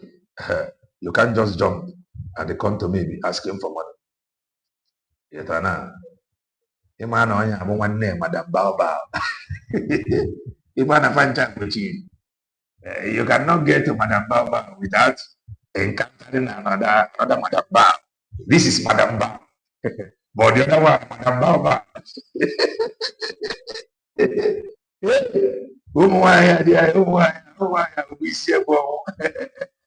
It is good. Some of these are our jobless statement. Okay, maka kita siapa kama azin nam become sworn. Nego IPO bi amande naka woke. Because woke but to family problem. And then now you meet you up of hotel or no. Of where green, white, and green in the of one shopping mall. So this is Madam Bao. Because of the Madam Bao Bao. So you cannot get to Madam Bao without coming across Madam Bao Bao. If you run across Madam Bao, Madam Bao across the back. Return over to the last man standing. Can you get back you up? Before you know about it again, you will understand discipline. Madam Bao, Madam Bao, we are proud of you. The Queen Eagle Bird. As no. We are very much proud of you. Now let's continue to read. Ugo419, the dead man walking.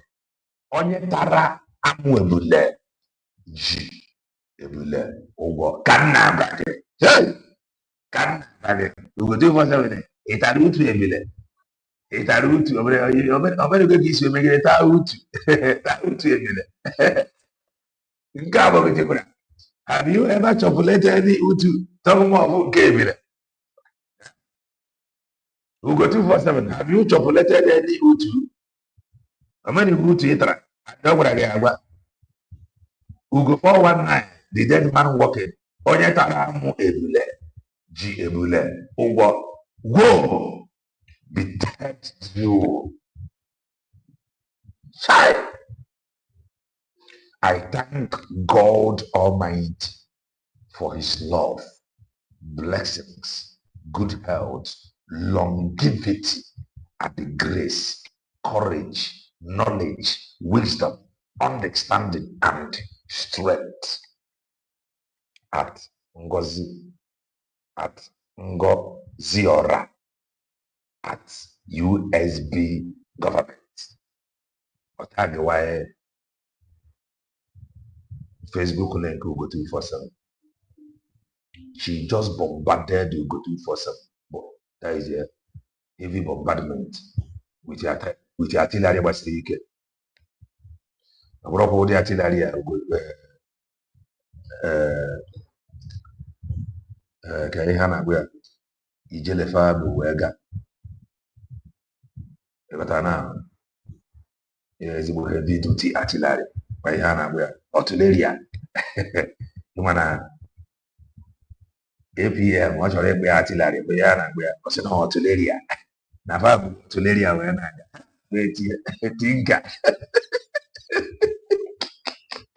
Otuleria. Otuleria, Nafa Otuleria. Chai! Anywhere went to Siavea. Chinekemo.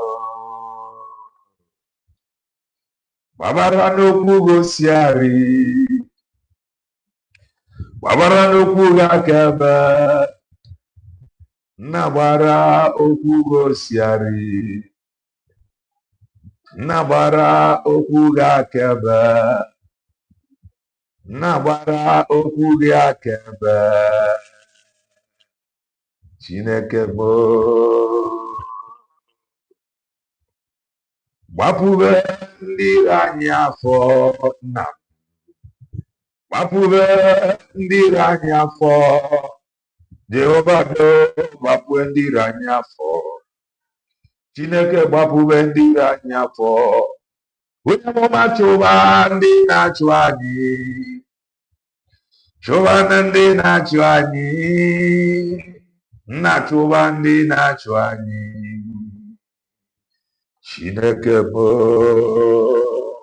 was saying that he that must appear before the equity must come with clean hands. Ugo247 with clean hands were there. She just said, no one note is in the area asking for money. Come out. You bypassed the defense in the Naka, send the area. I need clarification. Hello, did you actually do that? What prompted you? Why did you bypass protocol? Coming to the equity without clean hands. It is not normal. And it is not acceptable. My USB declared. You have just encountered people that is disciplined, and they taught you what discipline is all about. Sorry, this is not my office. This is not the procedure. This is not the process. Meet the defense minister. So from there, because that defense minister did not approve, her will not approve it. She will only approve that defense minister approved. So that she will say, no, no, office, yeah. Now her job is to do what is right. So Ugo247 na afọ ọkwụla gị nke ịbụọ isepụta n'isi ex-governor's daughter apịa ya ịdakasị isepụta isi aisi am korokoro apịa ya ịwa ịbata na saịdị Dr. Ngozi Orabaeze Pyatorikos ịbata saịdị Fambian, she have very heavy allegation, and we are waiting for you to come and debunk it. So the more you people try all your possible best to indict Ndaka Fadiocha, the more Ezechiel can raise a standard. You gotta go. Yes. When I know what there were consequences when man deliberately undermine the truth. There were consequences. One of the problems that some of you are there is heavenly immigration border control. I can't remember my end where. How it will happen, I don't know. It is not my job. My job is to announce it here. I have even forgotten many things. I've been talking here now for the past 2 hours plus. That is God. God of truth. The God of all flesh. That is God. That is God. So when you go there, I'm a voyage. A voyage. He did not just respond to you.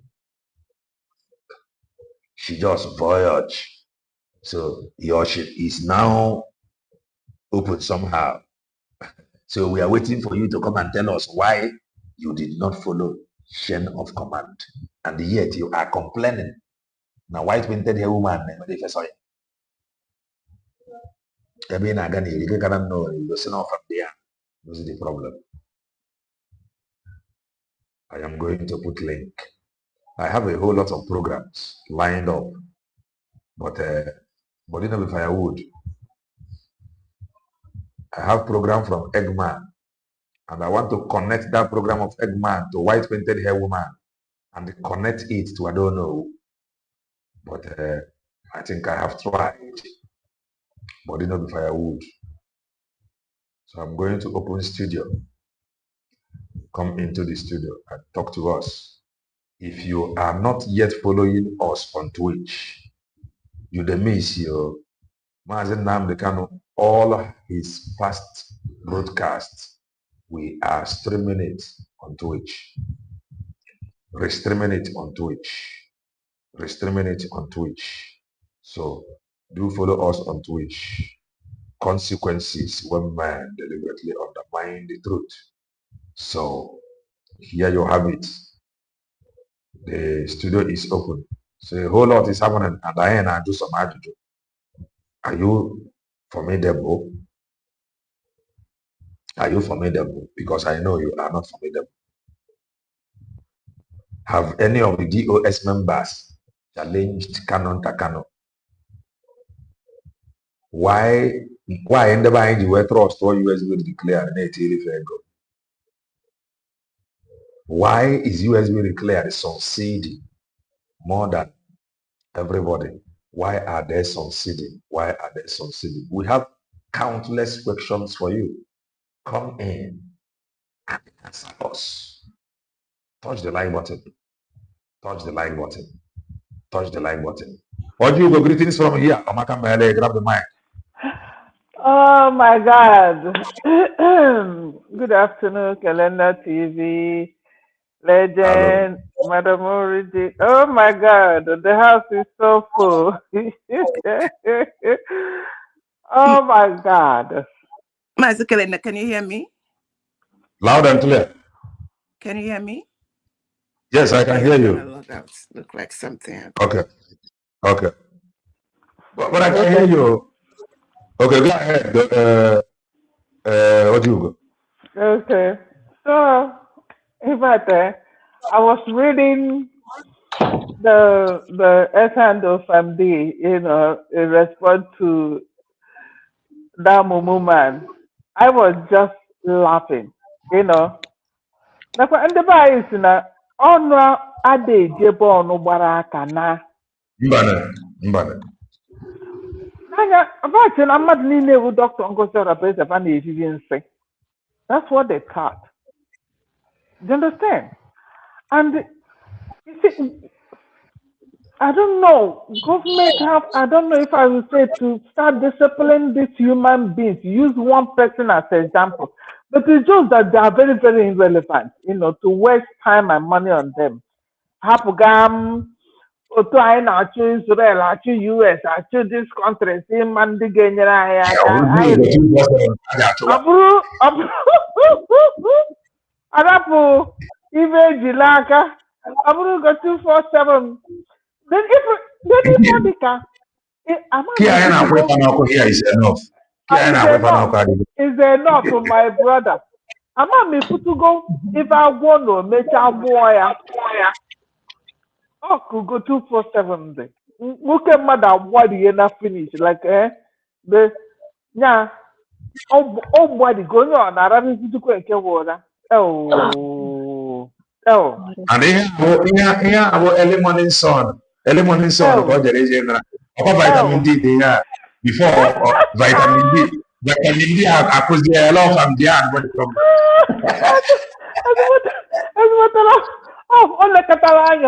Onye Catalanya, onwe ike ịkpakịrị, onwe ife ochete nnọọ from D, ejem na space. That was the topic, they were talking about that, and this irrelevant thing.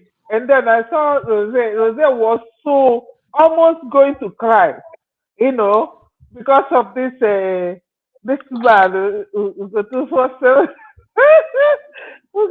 But me, the guy just he lost it. How are you? Good. I want Move only a little bit. A lot of people. Yes, I just muted her. Okay, thank you. Okay, go ahead. Okay, so it's so funny, so really funny, to see this old man. Hey, I don't know. It's great to no respect in him, not this man, because looking at him, I respected him like a lot, but that day, that first day, m challenge ihe ọ pụtara na-ekwu okwu onye na-eme m follow getting one something onye na-follow what do they call it, the template. I Yes, challenge him that. Sorry, the truth is that Yeah. from onset, some of these men, you see, na one eye, I think they look them. I tell you, all of them, because I'm going to fancy agụ owuru ọ ndị a ka a na-akpọ agụ owuru. Unu ejechakwa ije ọfụ n'ụna, unu eji ije ọ fọrọ ya ụna, ọkwa n'aka afa ndị a nke ya eji weta ego ịtọrọ atọ ịtọkịrị na ma ọ bụrụ kedu ọ dịka madam origin na mba ọ ngụnwa kelee na tv ịtọkịrị na ọ bụrụ aka afa ndị ka a ya eji weta ego a ọ na-atọkịrị na. You have to follow due process, my people. This is government. How many times are we going to announce this thing? How many times are we going to announce this is a government to follow due process? Hey! Stealing, I said, but that shouldn't know. That is a hi. The guy, I'm body channel. My pay with a mother, body go, or body, up one and a mother, up go na mother. Shame unto him. Mo maka inulana na akparizi idiot. Oh, ndo, sorry, oh. Nah, thank you so much. Yeah, the platform within seconds. Can you give a chance so that more people will come in? It is well. If I have a cowboy and if I'm the go for it. That is okay. Today, I go to see me here. If one game get rose, I felt so bad. But I'm going to respond. Oh, I'm like, there we go. There we go. Thank you so much. Obi-Wan, can take any permission before you become more possible. Okay, go ahead. Go ahead.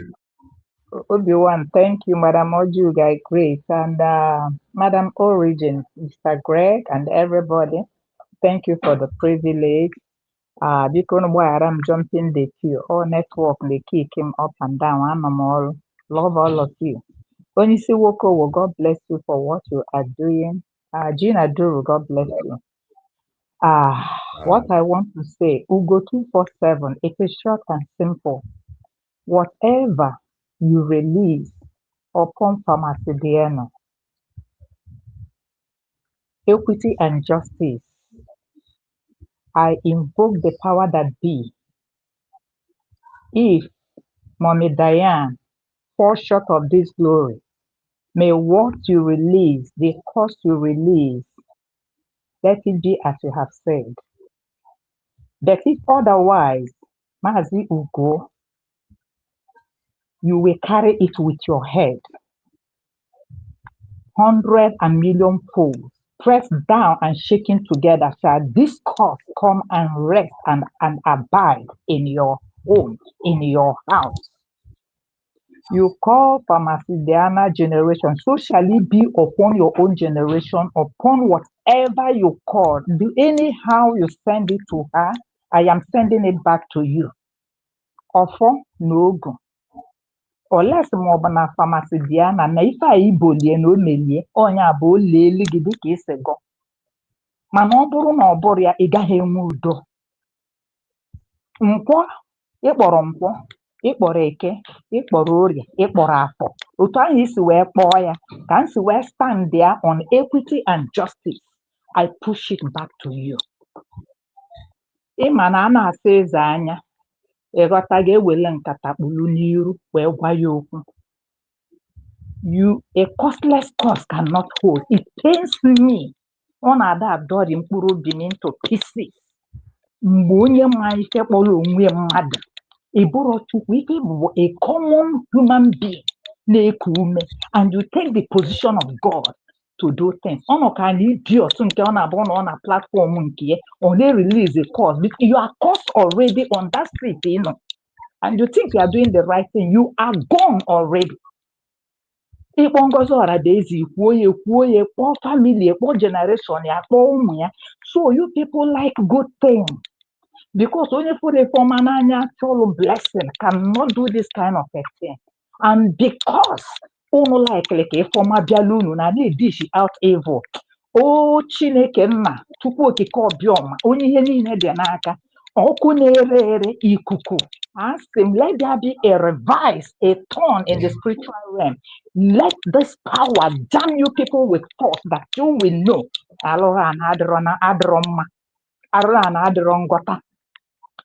Then I want to come to you, Ugo247. You again carry and achere. Unu rapụrụ ike nyụla arụ na-eje eke ọkpọ n'isi. Pharmacidiana, how? Because dear friends, unu ewe n'iwe. When you see propaganda, I think you people will know one. Mgbe unu fụrụ ife a na-ekwu ukwu na-adịrọ mma, unu ga-ama. Kedu ka anụ mpọmanụ nwa ọkụkọ 247 onye isi nkwọcha imi kata Ilezi mmadụ imi n'isi. Imagine you. Ị na-ayọ ego si ka enye gị ego, you did not declare ife eji ego eme, and what is your problem every day? A na-atụ ego, a na-atụrụ Famasidian ego. Ịmakwa obodo Famasidian nọ, ịmakwa na Famasidian nọ n'ebe isi mmiri, ịmakwa ego ole ha na-earn in a month. Do you know how much that woman earn in a month? That thing that you people don't know, because maybe you are a cleaner, or maybe you are a duster, maybe you are something. Look, Spain nke ebe a. Spain ndị mmadụ na-agbara agbafete ebe nke dị mma ka ị nọ ebe ahụ how many years? I could remember when we are not working. I could remember when Simon Ekpa stood for you. I could remember mgbe a na-enye gị ego. I remember how you started. Remember you started as a pastor that preached. Remember what this girl mụrụ na a na-akpọ Ada somebody ya na Odumeje nwere issue. Pastor or pastor. So he's going to go to some former pastor. There was a time, because when he came, his platform was preaching as a pastor of Anumpoma.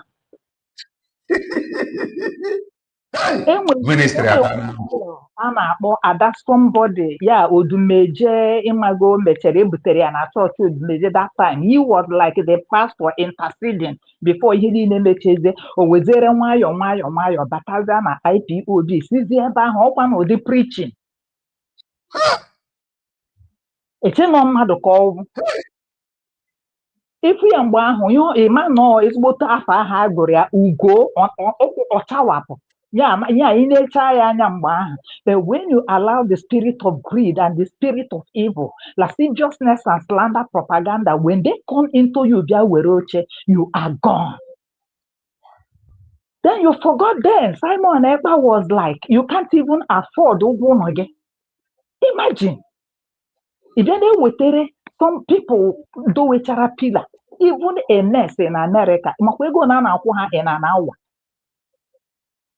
Isi nwaanyị mmadụ ego ọ sị gị kedu gị kwuo ebe ego na-aga, iwe gbala ije gbala adịlịga wit onye na-edunye gị. Let me tell you, onye ahụ na-edunye gị akwụpụtago gị n'ụzọ gbana ị ka na-anụ olu onye ahụ na-edunye gị, ị na-anụzi afọ onye ahụ dunyere gị ije anyị na-aga.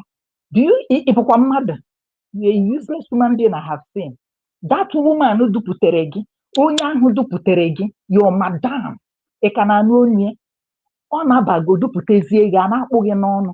Do you know that social media adọ gị vam? Do you know that you cannot sleep and you have health issues? Do you know that your sinuses will block your nostril, block everywhere? Everyday unu bụ ụmụ nwaanyị ọ bụkwala ekele na na ọ tala amụ ebune na o ji ibi ụgwọ. Everyday unu na-ewetara ụmụ nwaanyị ji family. Everyday ka Famadiana na-anọ Queen Eagle bed ọ ife ọ bụ.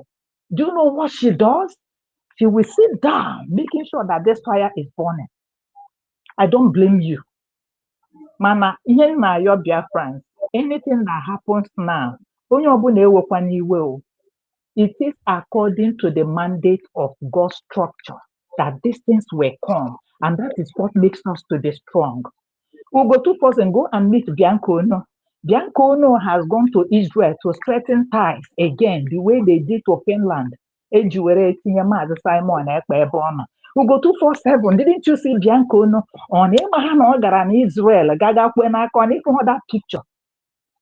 Ọ na-enweghịzi platform gị ga-eji wee fight everyday ịkpụrụ Famasidiana, ịkpụrụ Ngozi Ọrabeeze n'ọnụ. Ha ga-abụ ọnụnọ gbuo unu niile one by one. And as long as this thing you are fighting for, and at later end, unu chọọ ka unu benefit from that thing will elude you, the blessing will elude you. That's all I have to say. Kelena, thank you for this opportunity. I dropped my mic. If there is time, there are some other things I will come up to say concerning the program you did yesterday. I couldn't come in. Manakaodowa, thank you.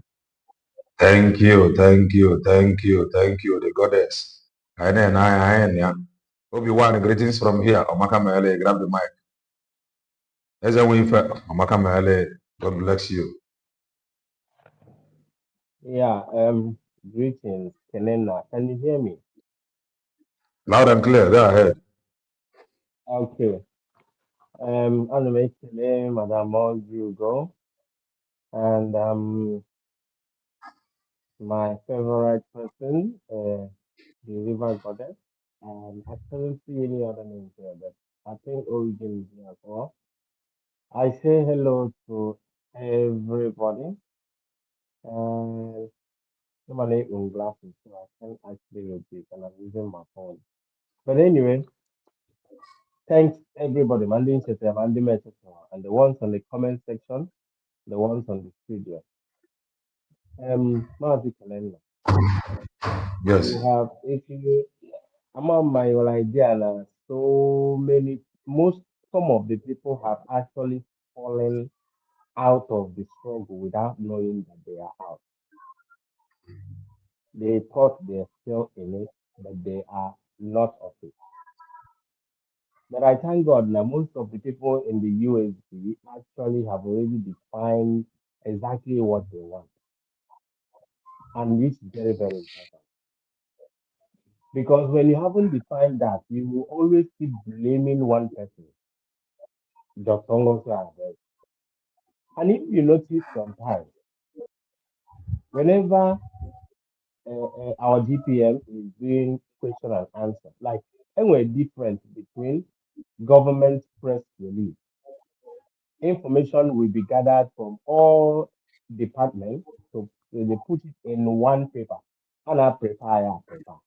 Then it answers the major or the paper answers the basic information that you need to know. But when it comes to question and answer, anything can happen. So if you notice here that now DPM always makes sure that the representatives are always in that question and answer, so that each one is open comma, they not direct the exit to the department. So give better clarification of what is going on. On a mail like that to show you that he is not the only one in this thing. It's a collective thing. That's why when you keep blaming one person, it is wrong. When you define that no Biafra, this is what I want. If for that now, individuals does not make you not to fight for what you're supposed to fight for. Ebe a ka ndị a na-eme mistake. And you notice if no Ugo 247 na-anọgidezi ọmazi ihe ọ ga-eme obidozie ịkụ asị. And now I started realizing the reason why Mazi Nnamdi Kanu and even PM Simon Ekpa said that this freedom will come from abroad because of what? Because of something like this. Unu pụtara actually at the right time because all help for government a lot to focus on the important things. Then go 247 web to Unu agbali here because they never expected that you guys will be out because they about time when time, huh? Open na USD government now every day, so now pass it out. When they don't put their mouth. However, I couldn't say because we are the Biafrans. And I know that the government have a representative here in every platform because that's how you get intel of what people want. The way they do, I know that they listen, no matter what. That's why sometimes it's good to come in here and voice out. Say, put an idea. Selena might not be in the government. But then when only because if our government can be able to secure somebody and achieve Buna from another government, you should know that their ears are open for information. So they have to be everywhere. And it's their duty to be everywhere. So most of our people, they still have that mentality of the way they play politics in Nigeria. Today, they are still questioning the certificate of the so-called president of Nigeria.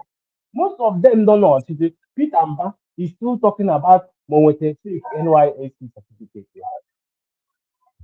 So much forgery, not following procedure, which is what we are talking about here.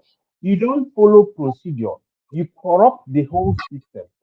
So now, based on what Ugo247 did, I feel many things are bad by him being redirected to the appropriate quarter for more clarification. Other bad. It's not the job of Omasibiana for what you are asking. So ihe m nyawa no bụ Obuna did defense. Now you're for suggestion because they can't have on a media. All you know is the media. You know nothing about defense. Only in a talk what's in the ego if it's true. Do you know exactly what the person wants? So that's why they channeled you to the particular place where dialogue will happen. Then Thomas Diana will now approve. Ogosi na oga go to people manya ihe a na-akọ. Then ihe ọ mazịwo release ego. Ị na-agwa Thomas Diana ya release ego to who? What of release ego? So Ugo247 na ọgị ka ya akpọ. Ọgị ka ya ejido. Ọgị ga-enye account. Because they don't understand the government. They grew up in a corrupt system that so many questions is being asked and none is being answered. But now you can understand that now most of the people in our government are not politicians. Politics in Nigeria, they made it look like a criminal organization where you have to be corrupt, you have to be a thief, you have to be an agboro. You have to be no election in Nigeria. And at election, you will be fearing for people's life. That number the guy. And election, you don't have a most of developed countries, you are doing election. People go to work during the election time. You may now break na your office. JJ ban vote, you know, of the 5 not there. Because election starts not that one day. And they be the election 2 weeks before the election day. Anụ be m nọrọ ịpụta ka ịfụ police ban paaki n'ebe a na-atụ election gaa gị buru ballot box. I don't just get it.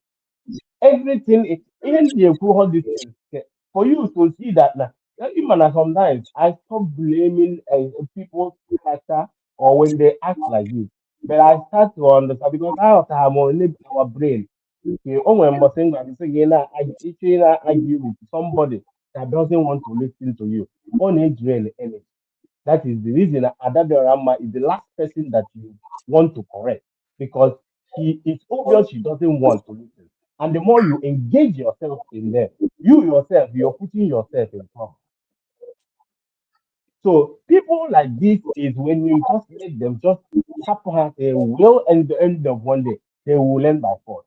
The system they came out from have already rearranged their mindset that na hajegodo obodo oyibo isi ya na use asụsụ isi eme ya ọchọ halfway onye ahụ na ego ka ọ wee jemere ya akwụkwọ kere onye weta ego ole dị otu a ka isi n'azụ jemere ya akwụkwọ corruption has become normal to us without even knowing that it's not the right way.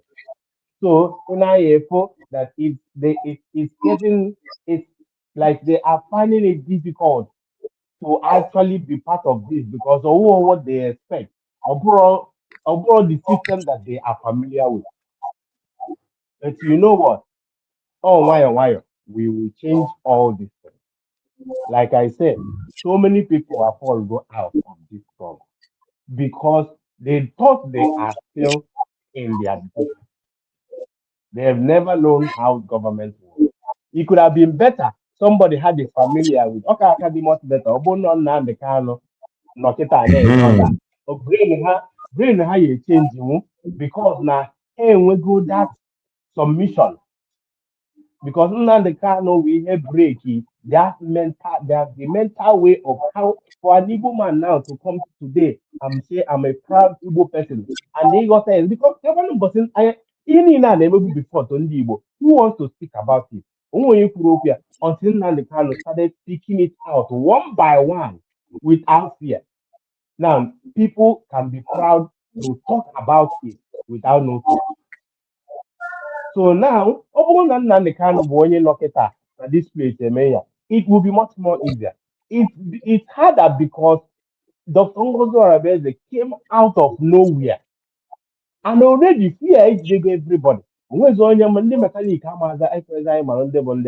So everybody becomes a suspect. So when she decided to bring something new, what they don't understand, it becomes an alien to them. They start telling you, no, why you want that? They start calling you names. They're going to go to 247, boogity. like you said, not the call vitamin D, we had earlier in the morning, or not the foreign performance in Ghana, one year problem. Utu akambo de yes, you able another one, or chete maybe, or two or four years, no, now. So you see their lifestyle. This is what they were built. When somebody said, even past president in Nigeria, good luck, said a president that Nigeria was formed not to work. A president, former president, suppose we need protest. Our future go all these things. So that the definition, the design of Nigeria was Do you to know? work. Sorry. Do you know that the same person put now? Okay, I say Nigerians we have to area vote, and Nigerians they got to area vote. Obviously now. Okay, okay, shout to be the same mother. Kelly here 5,000 a year again, na pulling boot, you change it in your life.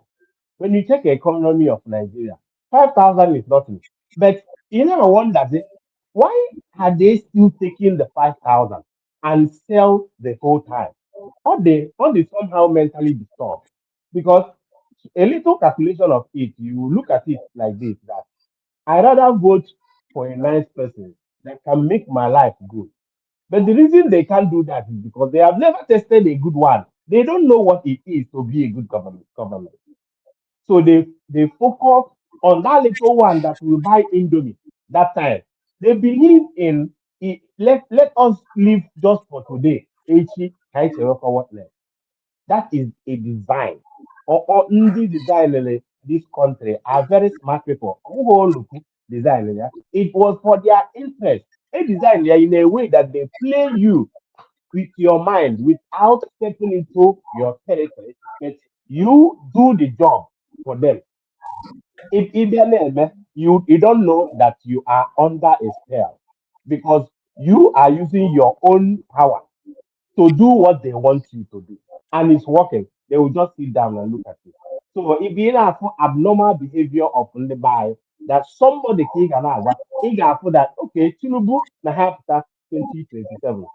Upon that, na-enwebe anything this man melụ to use to campaign at least ọ bụgoro gị nwa president of Nigeria ihe achọnụ ihe ọ ga-abụ n'ime na at least by now ị na-achọ ịba second one casing AMMA B MMB MMC but this administration did not do anything at all but yet ihe akwụkwọ ndị be anyị ihe ejekwa tụkwa vote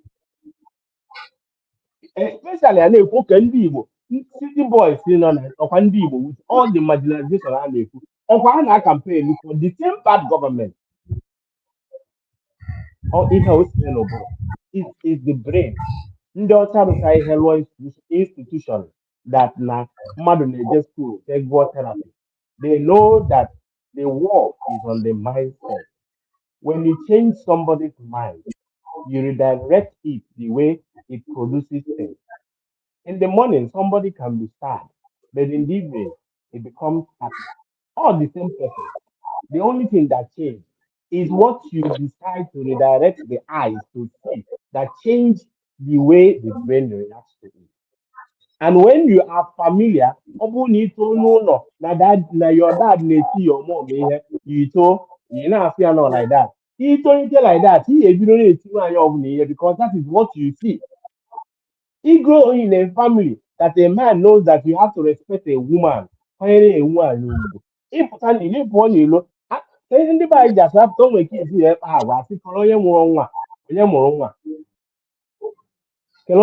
nwa because they see you exhibit what you have you show where you are coming from onwe ụdị character ihe exhibit asị ka family otu ebe na ndị family eji ọkwa ihe wee mara unu that is because of the training the way you came up the things you see mana a na-ekwu okwu Chukwu, people always see God as if God is like a human being.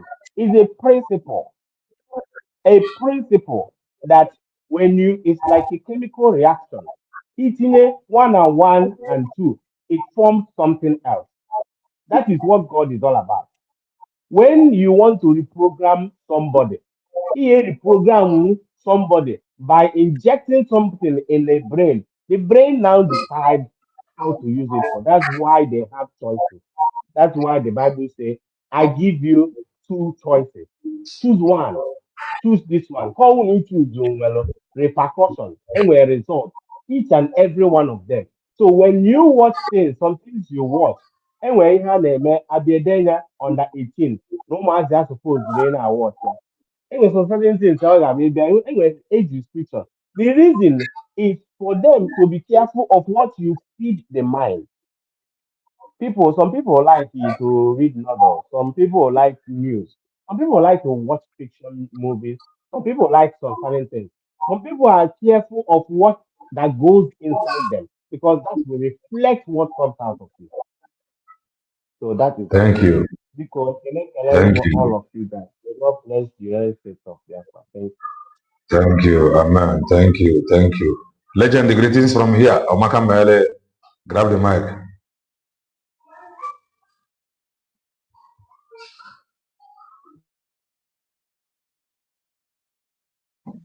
Mazi Kelena, good evening. Dalo, sir. Go ahead, sir. Yeah, I want to thank everybody. I want to greet those who are in the studio together and those on comment section, and as well greet those who will listen later. I want to encourage you, Kelena, to keep on a firing line. The populations of the evil camp are being depopulated day by day, and it is the Lord's doing and marvelous in our sight.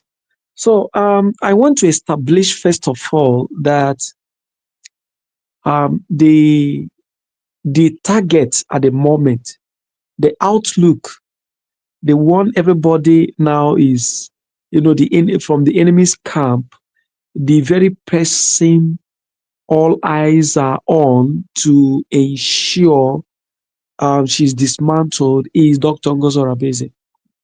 If you watch from every look, Ogenkere is gone. He's now on his own as PM, being on his own club, and that club is only maybe from time to time he will come and shout "Inimi, nimi, nimi," and from time to time he will go and do action movie in Washington DC or anywhere and call it Washington DC with about 3 persons carrying bag. And if you see Ugo247 had come to work for him directly or indirectly so that their fundraising will come up because in here from time to time they will push Gento. Gento will stand from background and say that they blow one armor tank, blow this armor tank, go and send money to I don't know. Gento is now coming to preach on where to send money. So these things are just the thing. So those people are there and they are preparing that even if Mazepa comes out tomorrow, you see what Eggman is doing. If they are preparing like Ogenkere, that if you do not agree with them, they will not agree. They are only trying to see if they can have a strong ground. That is what those ones are doing. But all eyes are on Dr. Ngozo Rabeze, both from Nigeria counterparts. They are now looking at that woman that this one we overlooked is like he's the one dismantling Nigeria by the day. And it is obvious. So they are doing everything from every corner to make sure that that woman is brought down. Now, let me go forward from the topic of the day. I wish Ugo247 we hear one of these things or part of these things we're saying, or it could be caught and sent to him. I want to establish here that, when you are tired, when you are weak about anything, the stupid things become, reasonable thing to you just because you are no more with your senses anymore. Now, I want to, from this platform, your platform, I want to establish issues concerning Ugo247, even when we overlook it. We didn't deliberate on it because it doesn't matter to us. But because of this reason, just like I'm there and I'm done. But let me thank that woman and the entire cabinet of USB, ably led by Dr. Ngozo Rabeze, who are disciplined more than all of them that have left USB government. They don't sing, they don't come to shout until, just like you could a reporter, you know, ima say agwo potasia ife akpo ya afa amalodu agwo amalodu agwo, but they know this USB government, they know who is who, but they decide to lie low. If you are out, they won't come and talk to you because you are not their problem. You are not their problem. It's discipline, and I love that.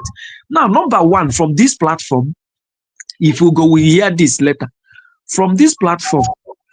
Somebody from Russia, I am quoting, somebody from Russia called this platform and said, not alleging, he said it on this platform, that sometime during when Mazepa was here, he contacted Ugo247 on either donation or how to make donation or something of donation important. Let me put it that way.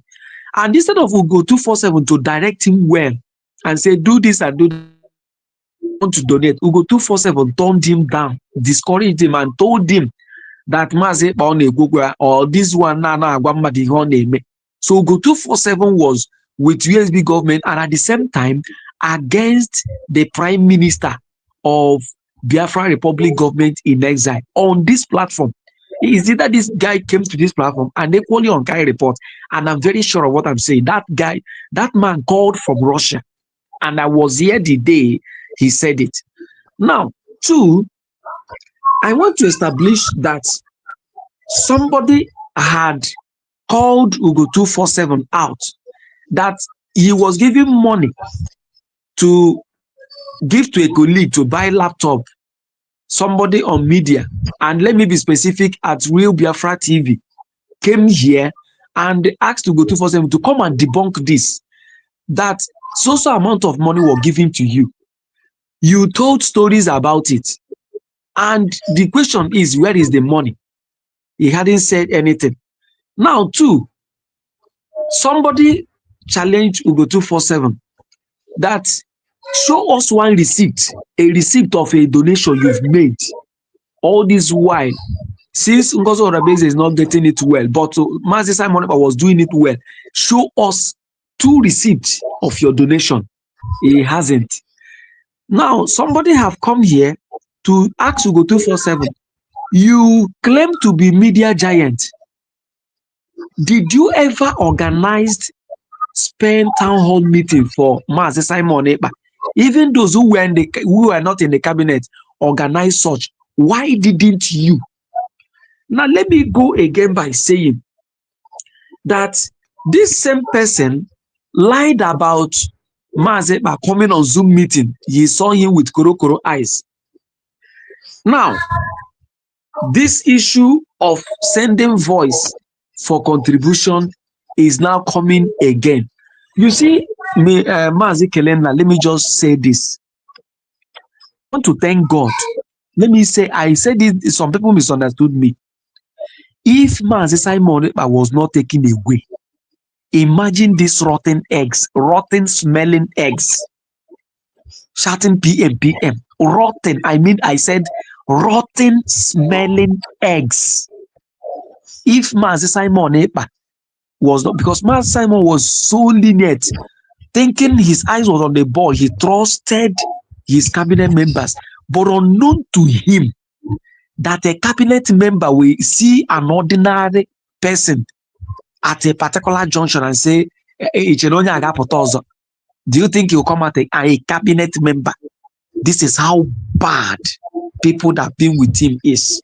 These were cancerous growths that were all around Mazi Simon. So sometimes, it is even good for things to like this to happen. God used this thing. Sometimes I ask you, Kelena, you say some of these things you say, when it start happening, don't pity it. I've said it on your platform 2 times. The first time you pity the blind seer, and the other time I reminded you that when you come here and make some pronouncements that are very important, you say this statement, you that said it, you may not understand how weighty, how strong it is, but you have said it. When men deliberately undermine the truth, consequences, nemesis, punishment Curses will befall them. They will fall and will never rise again. So when you sit on this hot seat and you spend 2 hours pronouncing this and it start happening, bro, don't pity that person. Let him carry his cross. Because already they have been warned. I was on your platform the very first day you were pleading with Adade Oramba. The day she started shifting, I was on your platform. You were one of the very first person that used his platform to advise her. But she changed the advice and started, turning it to saga until gradually. In fact, the day you spoke to her, you were talking as if you were afraid of her. You spoke with her with every amount of respect. But that woman is not somebody anybody advises. Today, what is happening? And you equally advised Ugo247. So if consequences come upon them tomorrow, don't come here to pity them. Because onye kote ebu abaya. These people are evil. So let me come back to what I was saying. What I'm trying to say, that nobody should misunderstand me. I am not happy for Mazi Ekpa being away. But to some extent, Mazi Kelena, thank God that this thing happened. Mazi Simon Ekpa, by the mercies of God, by the power of God, who changes protocols, who can turn things around for the good of those that love him, will do a miracle that will speak for the release of Mazi Simon Ekpa. But let me tell you, this little time of him going away, it happened for good for USB and the cabinet members. Take it or leave it. Imagine an illiterate who can't read, like Adade Oramba, being in cabinet. The only thing she shouts is Obato BA, and she will go behind. And this man noticed and said, who are you working for? Today, we can still repeat that question to her. A woman who called on Soludo to kill Biafrans. A woman who encouraged Soludo never bring soldiers from anywhere. That woman will speak and will not forget. I mean, will forget easily she didn't use to. She knows what she's doing. Let me establish it that way. This was a woman who used her platform to encourage Soludo to bring Nigerian soldiers to Anambra State to kill people. This was somebody who had been with Simon Ekpa, Netio Batobi. Imagine Ogengere. Nobody knew that this guy is a hardcore criminal who would not only lie, but will do everything, lobby his way from DPM. He changed documents 3 times. The first one was the original. Second one was the one Ruby Nadi cried about. The third one was this one he used to make himself PM. Who would have thought? Who would have thought that Professor Goma was a professor of criminality with a husband? Who would have thought that Ruby Nadi, they are all bird of a feather? Who would have thought that, I don't know, that the secret that Ongozo Rabeze never wanted to let out, that this woman, when after contribution, she will be diverting funds. An old woman, Anapo, Ado, and Mama Biafra. Who would have thought that the one that said this Van will go to this extreme of establishing his own government of CRC, attaching is it BGC or GBC, attaching it and later call it CRC BGC Brig. Imagine names that can never go anywhere. Even him knows after calling this, you can sleep and laugh. He have it with his 10 fingers and his 10 toes of BGC. Who would have thought that these guys are not there for anything good? Who would have thought that the one called Praise is a criminal?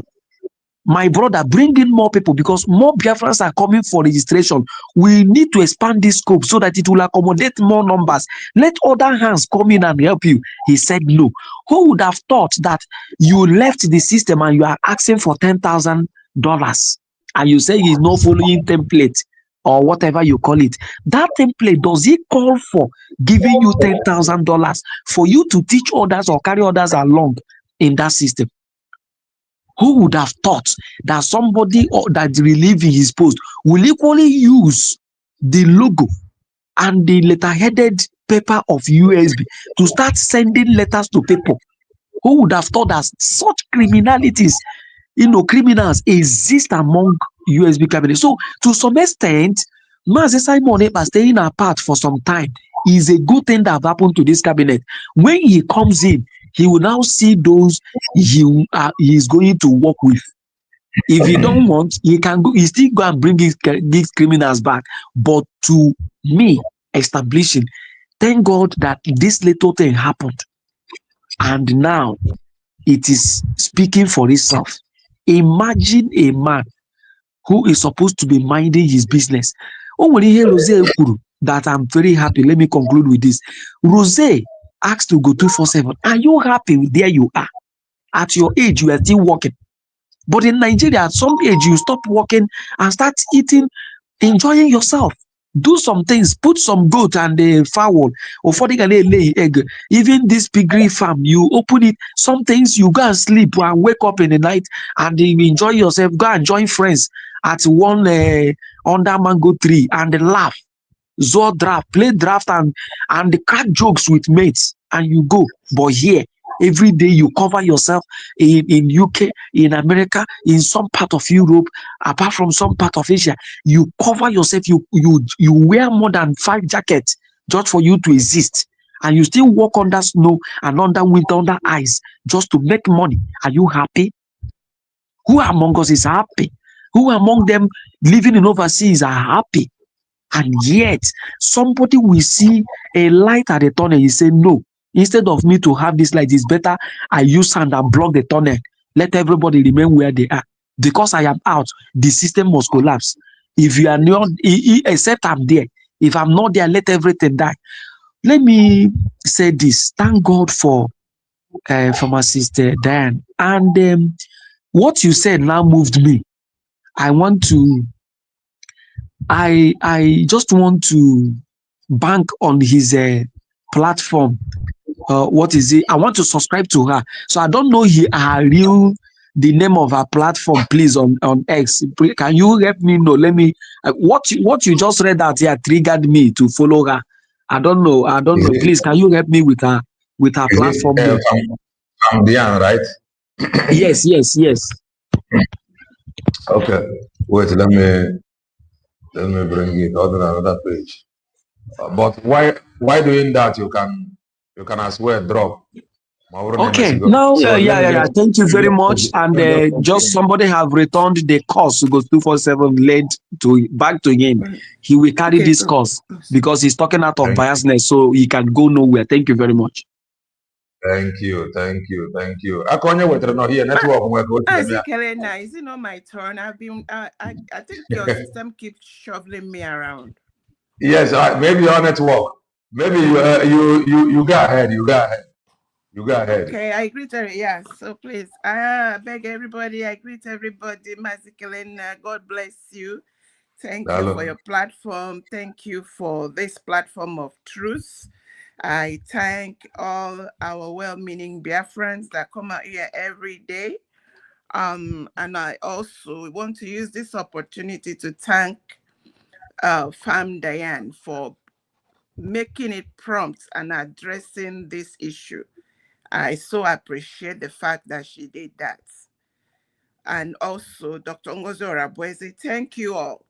I want to give us a little snippet on what is going on. You see, this man they called, whether on a column 419, whatever his name is. This man is in the network.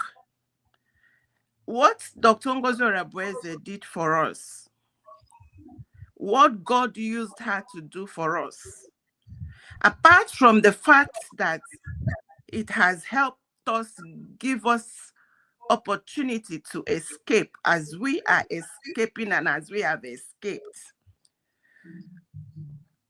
This particular country of concern is aware what is going on. The fact that Nigeria is to be divided was a must.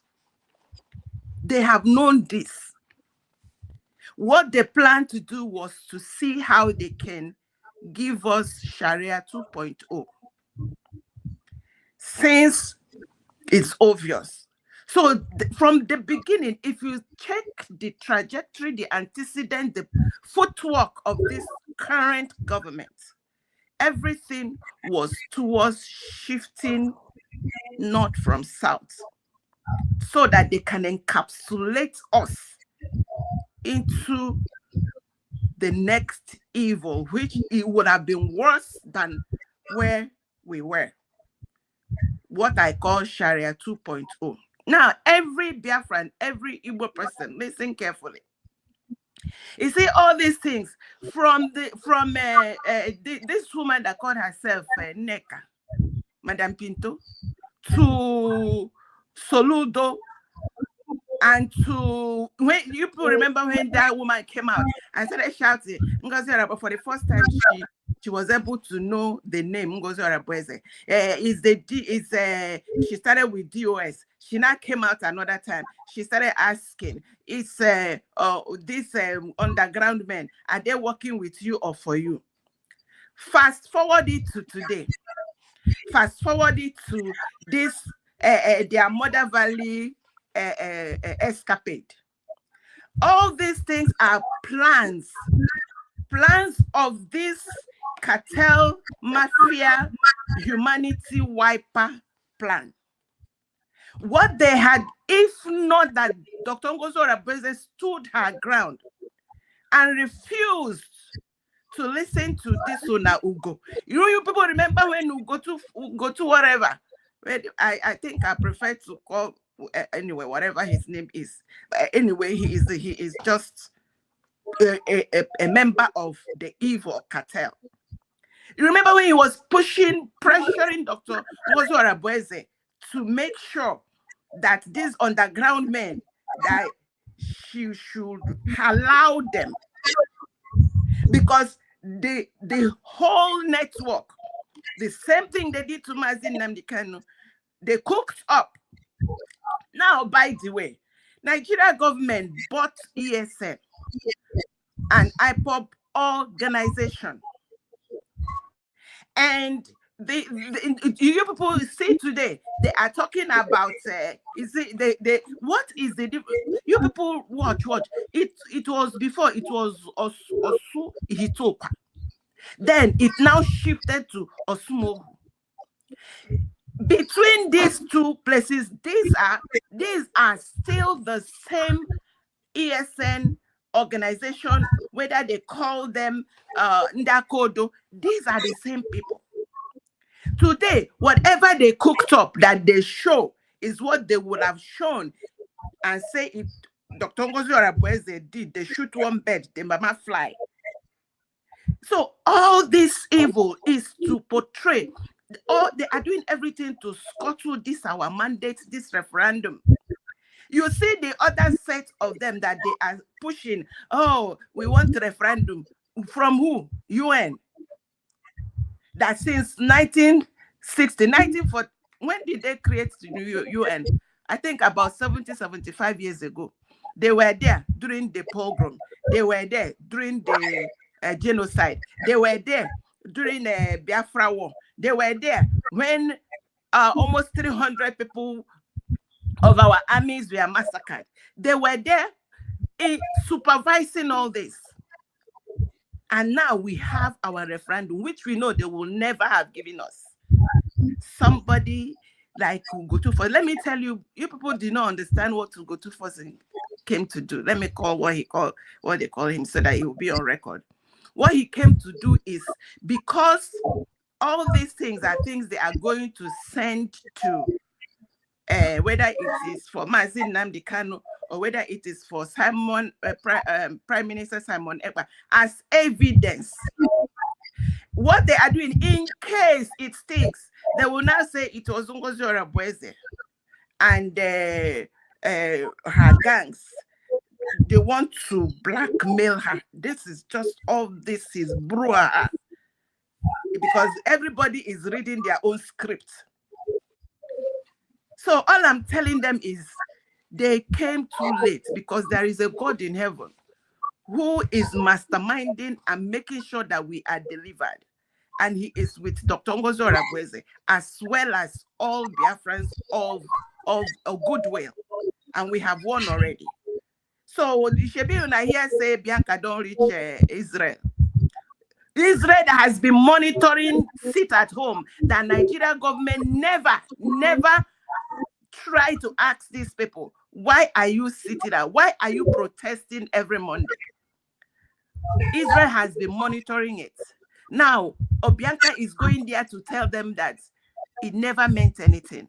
That the massacre, the Aba massacre, Mpo massacre, the overhead bridge massacre, that it didn't mean anything.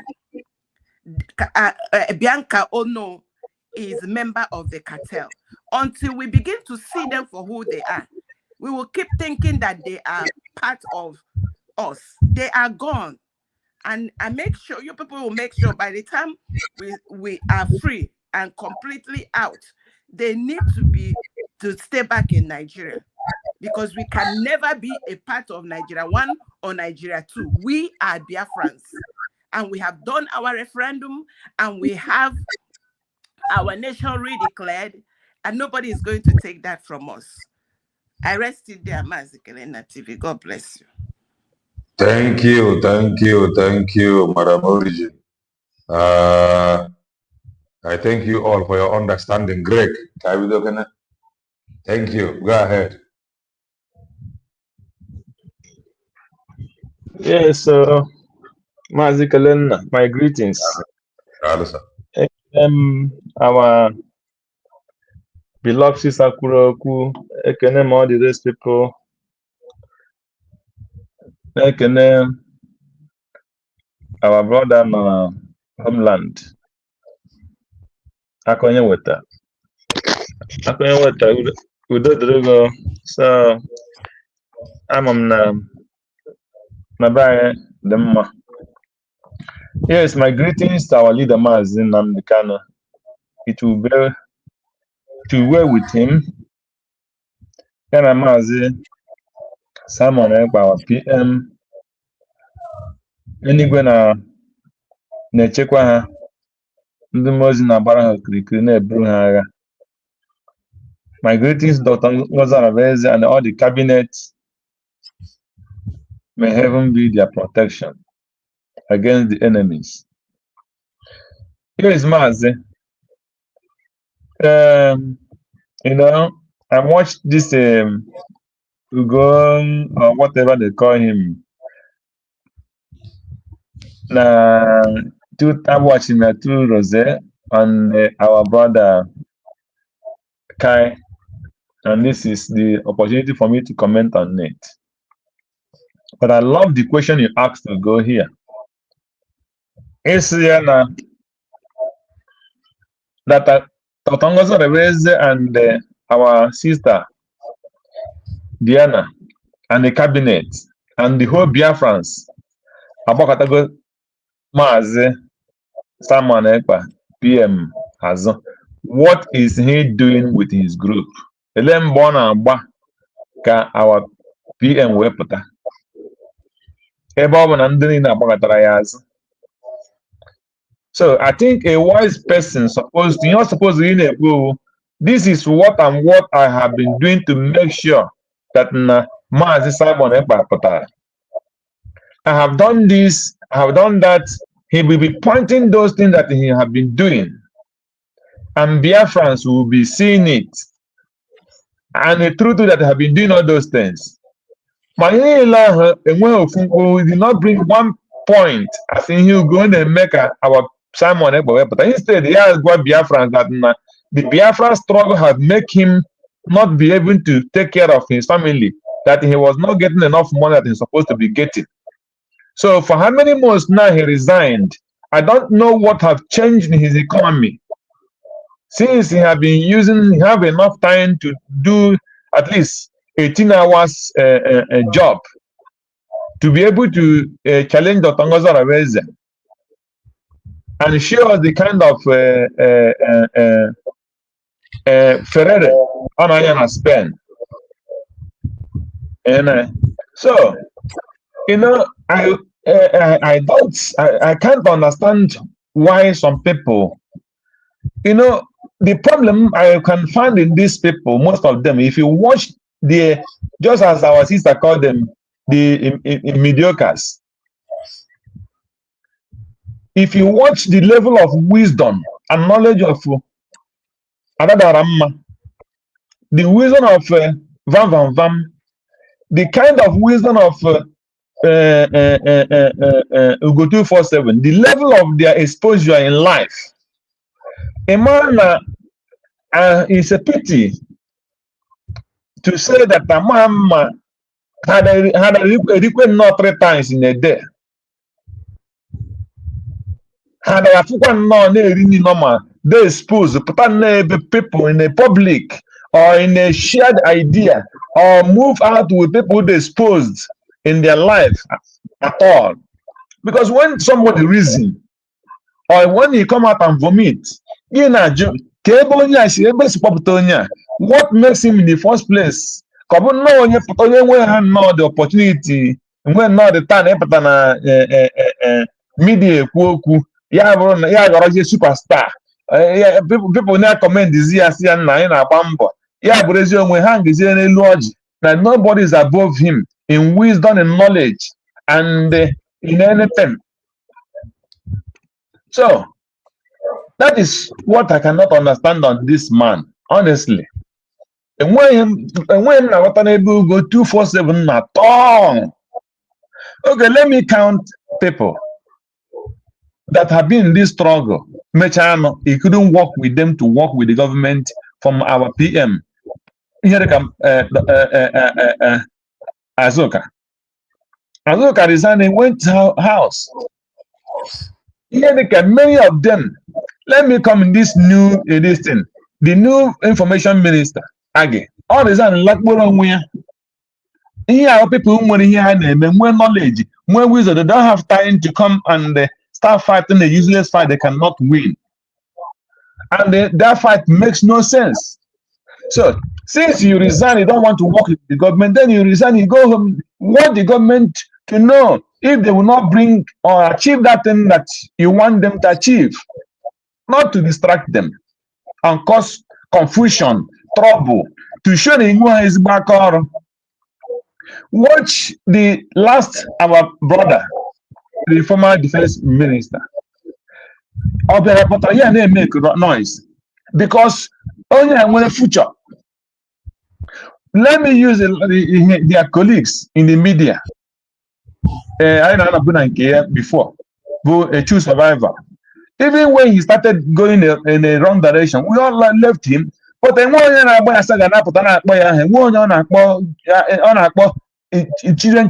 children. So this is, if you want to go, any person that learns such course and then with progress. When you go to a family now, they don't have progress. Because when you have time to be doing all those things, it will not make any improvement in life. I'm telling you the fact. So Ugo247 is filled his mind with hate, jealousy, and wickedness. And there is no way you can improve. There is no way you can increase. There is no way you can prosper. There is no way you can do anything because you have surrendered yourself with only evil thoughts. You cannot make progress, my body go. You cannot achieve anything. I'm telling you the truth. Purify your mind. Have a pure heart. All those costs you're laying is coming back to you. I'm telling you the fact because the Bible says we cost no one. But those that cost us, they will be heaped with the cost, with a lot of cost. The tongue that judge us will be condemned. Especially when you are making you are judging a God sent. So this guy, I don't know who is advising him, but anytime your heart is full of evil, you will not have a progress. I'm telling you. Retrace your step, repent, and make your heart a pure heart that accommodates even those that offended you thought. Because, okay, look at what our sister is talking.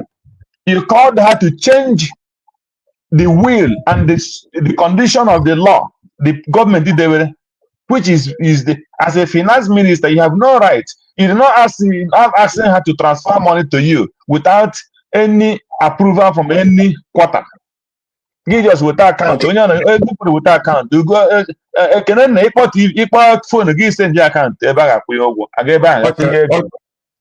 Ọ chọrọ ife adọ n'owu na Ogechukwu nkere.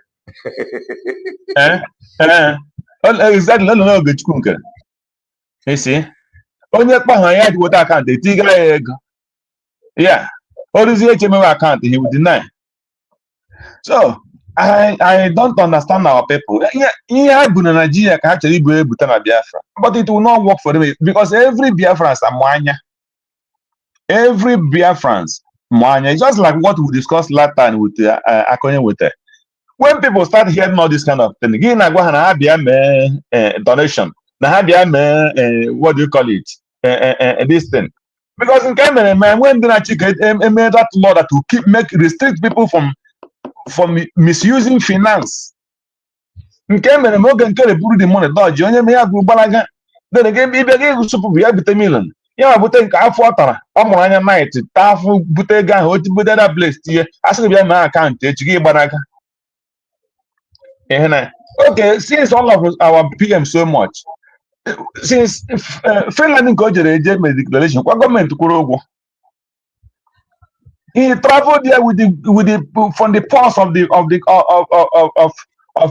Biafra. Otherwise, he wouldn't have been there. So I don't know what is their problem. Honestly, I don't know what is their problem. So every Biafran should ignore this man and know he's beaten around the bush. And then baramba.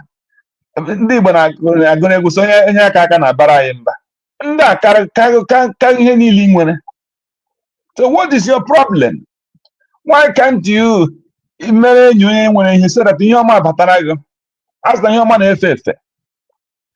Imere obiameni, obiamna bekute, imere ihe the money, gine light. That is the fact. So I encourage the Biafrans not to listen to this guy. Only case.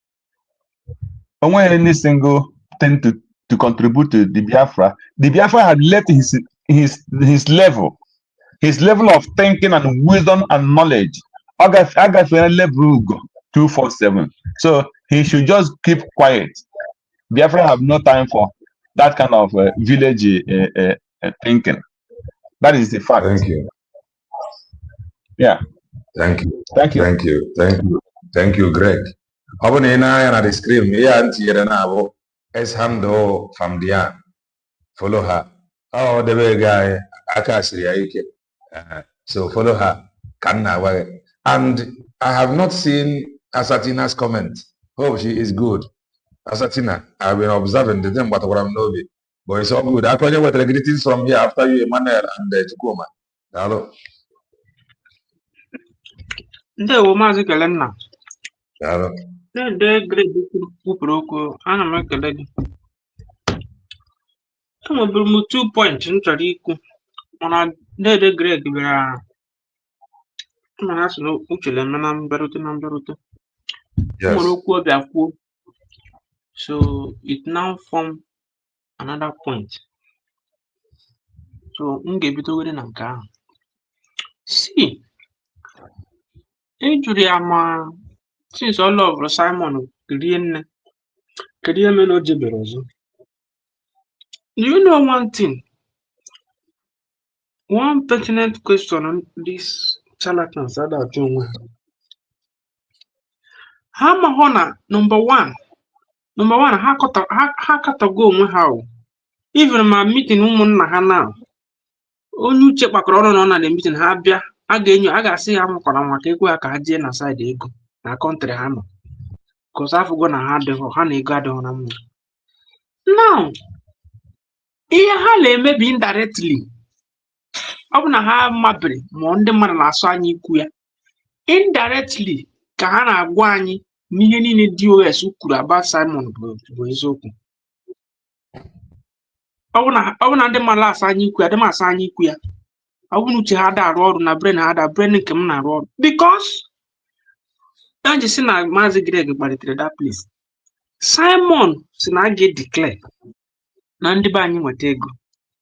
Mapụ create a group na some people ga-dedicate ego. It's not €300, $300 every month or every week. People volunteer la atụ ya. Simon kwuru okwu IOU loan. Katakata na ndọrọ o kwesịrị na that IOU loan ga-akwụsị by now. Ọ ndọrọ katakata amaghị onye ji that IOU loan weda ma oge nkere ji ka Dr. Ngozi. Ọ bụ na oge nkere ji ya ebe ahụ bụ ebe ndị be anyị lukpuru ego, many people lukpuru ego ebe anwa. Otote ego a mara afọ ya. Blueprint mandate Simon bụ na ego a na a ga-etinyegide ya na mbọsa ya akwụ ụgwọ mbọsa ọ bụ na anyị nwetara Biafra. People tinyere ego ebe ahụ. Nne nna ya anya duru nke Maazị Nnamdi Kanu eburula ego gbaraga. DOS na-ekwu okwu ego anwa. Master Prophet na ego dị intact na mbọsa ọ bụ na Kamalos zụpụtara emeri ya akaụntụ. People gbaragara from ndị si na Nnamdi bụ ajọ mmadụ. Ha kwuo okwu ha larụta aka ebe ahụ. Asarị dọkụgbọ si na ọkọmma na ọ na-akọsala ndị be ha ego. All this is ịma na okwu bụ ala ekwu okwu nwere nke ekwupụtara ha were nke suturu their narrative dịka isi ekwu ha were nke a ka ha ga-eme ka ọ dị ka ọ gbaa n'anwụ nke ga-denigrate ma mee damage to their belief and their narrative ala push ndị nke ha na-eso n'okwu. These are antecedents of ndị na-ekwu okwu nwere onwe, and these idiots achọghị ige mere nji si define kene nwere onwe a na onwe eri. Agama nọrọ ebe ọ na-agba ụja wewe Simon ala dịkwa onwe ha ajụjụ a jụrụ now. Kedu ihe ị ga-agwa ndị ahụ Simon gwara? Gịnị bụ the opinion and stand of DOS mgbe anwa? N'ihe niile Simon na-eme bụ charade. Today unu emego undermine the declaration. Unu emego undermine everything nwa mmadụ ahụ guzobere. Unu atọn go nwere onwe na freedom of Simon. Ka DOS ji turn nwere onwe pịa nwere onwe post to the freedom of Maazị Simon Ekpa. Kpọọ Simon ajọ mmadụ. Do they ask themselves this question? Ọ bụrụ na ọ bụghị na anyị kara afụ some people isi kpakọrọ ọnụ kala ekwokwu nwere onwe bụ because of na Dr. Ngozi Orabaeze hold through that declaration that made some of them onwe ndị na-ada like ikwu okwu ka mma si ekwu ka anyị masị ekwu. M nwekwugo nke m na Simon pụtara na nka ajụ ya ajụjụ whether ma support through US bill ma ọ gara support CRC ka ha siri ekwu na mụnwa bụ akonye wetara ga-ajụ ya ajụjụ. Ihe niile na Ugo247 na ha da afọ ya. Ihe dị ha mkpa bụ idebe Simon n'ihu ha kwechiri na ka eweta ego. Ọ bụrụ na ọ bụ na dị na Chukwu bịara ịbọchị bọọchị na nke ikpeazụ wepụtazi ndị dịka unu lekọọ ka ha kuru ume kai report ha na others nekọọ ka ha kuru ume because ndị be anyị na nwere onwe anụnwa ihe bidoro ya bụ emotion and ndị ọbụla ji emotion soro Maazị Nnamdi Kanu na on ground ọfacha bụ ndị okwu nwere onwe riri isi ha. Ndị lajụ onwe ha ajụjụ ndị bụ ihe niile kwuru ha were ya like that. Ihe niile onye ha perceive as onye isi ha kwuru were ya like that. Ha bụ ndị agha na-eri, ha bụ ndị na-ele ụzọ ego ha because mgbe Nnamdi na-ekwu okwu ọ sị ndị nọ on ground na ha donate kwa na ego mana a gwara anyị donate ego. Mụ nwasịrị na mada donate n'onye onye Maazị kwuru asị m nọ because of ụgwọ oche anyị na-eme na hall nọ ya ka anyị si don say na ọ bụ nke a ga-abụ free will donation. All these things they don't care. Now ị chọrọ nwere onwe ịpụta labụ oke Onambo onye Ebonyi State na-ekwu ya. Let us assume today na mada support Biafra. Then up na-ekwugide ya unu na-ekwu ya unu kwudezi ya nweta ya because of the mass support for Biafra. Ịbịazie na be nna m, ịbịa chụọ m na be nna m.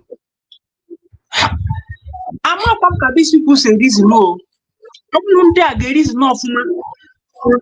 Okwu na-ekwu mbọsị a bụ ihe ndị akara ime apply wisdom. Ụwaziri ike emego Ojukwu emegho nke kidikidi. Ojukwu declare na in consensus of everybody, both ndị mba mmiri si na Yesu ha taa. All of them, their consent was agreed upon. Ojukwu declare before Nigeria buru agha bịa. What the story told us, nke mwa research gụrụ n'onwe m, Ojukwu did not attack Nigeria. All Nigeria bụ ndị bu agha bịakwute anyị. Because ọ bụrụ na Ojukwu mere Nigeria attack, I'm sure na Nigeria ga-emeri anyị. But he saw no reason to attack them. He already fulfilled ihe dị obtainable at that moment by redeclaring na ha enwere go, and some countries gave them recognition. Countries supported them. The fight was going until it go on. Mbu Awolowo. I see go on no ke were starvation. Source of starvation be has Nigeria the media naga. Onye ọbụla gụgụrụ akwụkwọ anwa, gụgụrụ akwụkwọ about, gụgụrụ the documentary about ọgụ alụrụ. Mgbe a na-alụ ọgụ ihe na-abata from anywhere, Ojukwu provide ndị be anyị ndị. Until a block or air, land and sea. Agụrụ wee bata bube. Even ndị soja agbawazi ọsọ. Nobody have asked themselves that question. Onye ọma pụta n'ihu na-eti iwe nwere onwe. Okay, Maazị Chinọla ekwu now. Enwebe m time program ya la time m ga-enwe chance mụ na ya ga-ekwu okwu adịbe because I'm ihe chọrọ igwe ebe ahụ. All this is all ekwu now.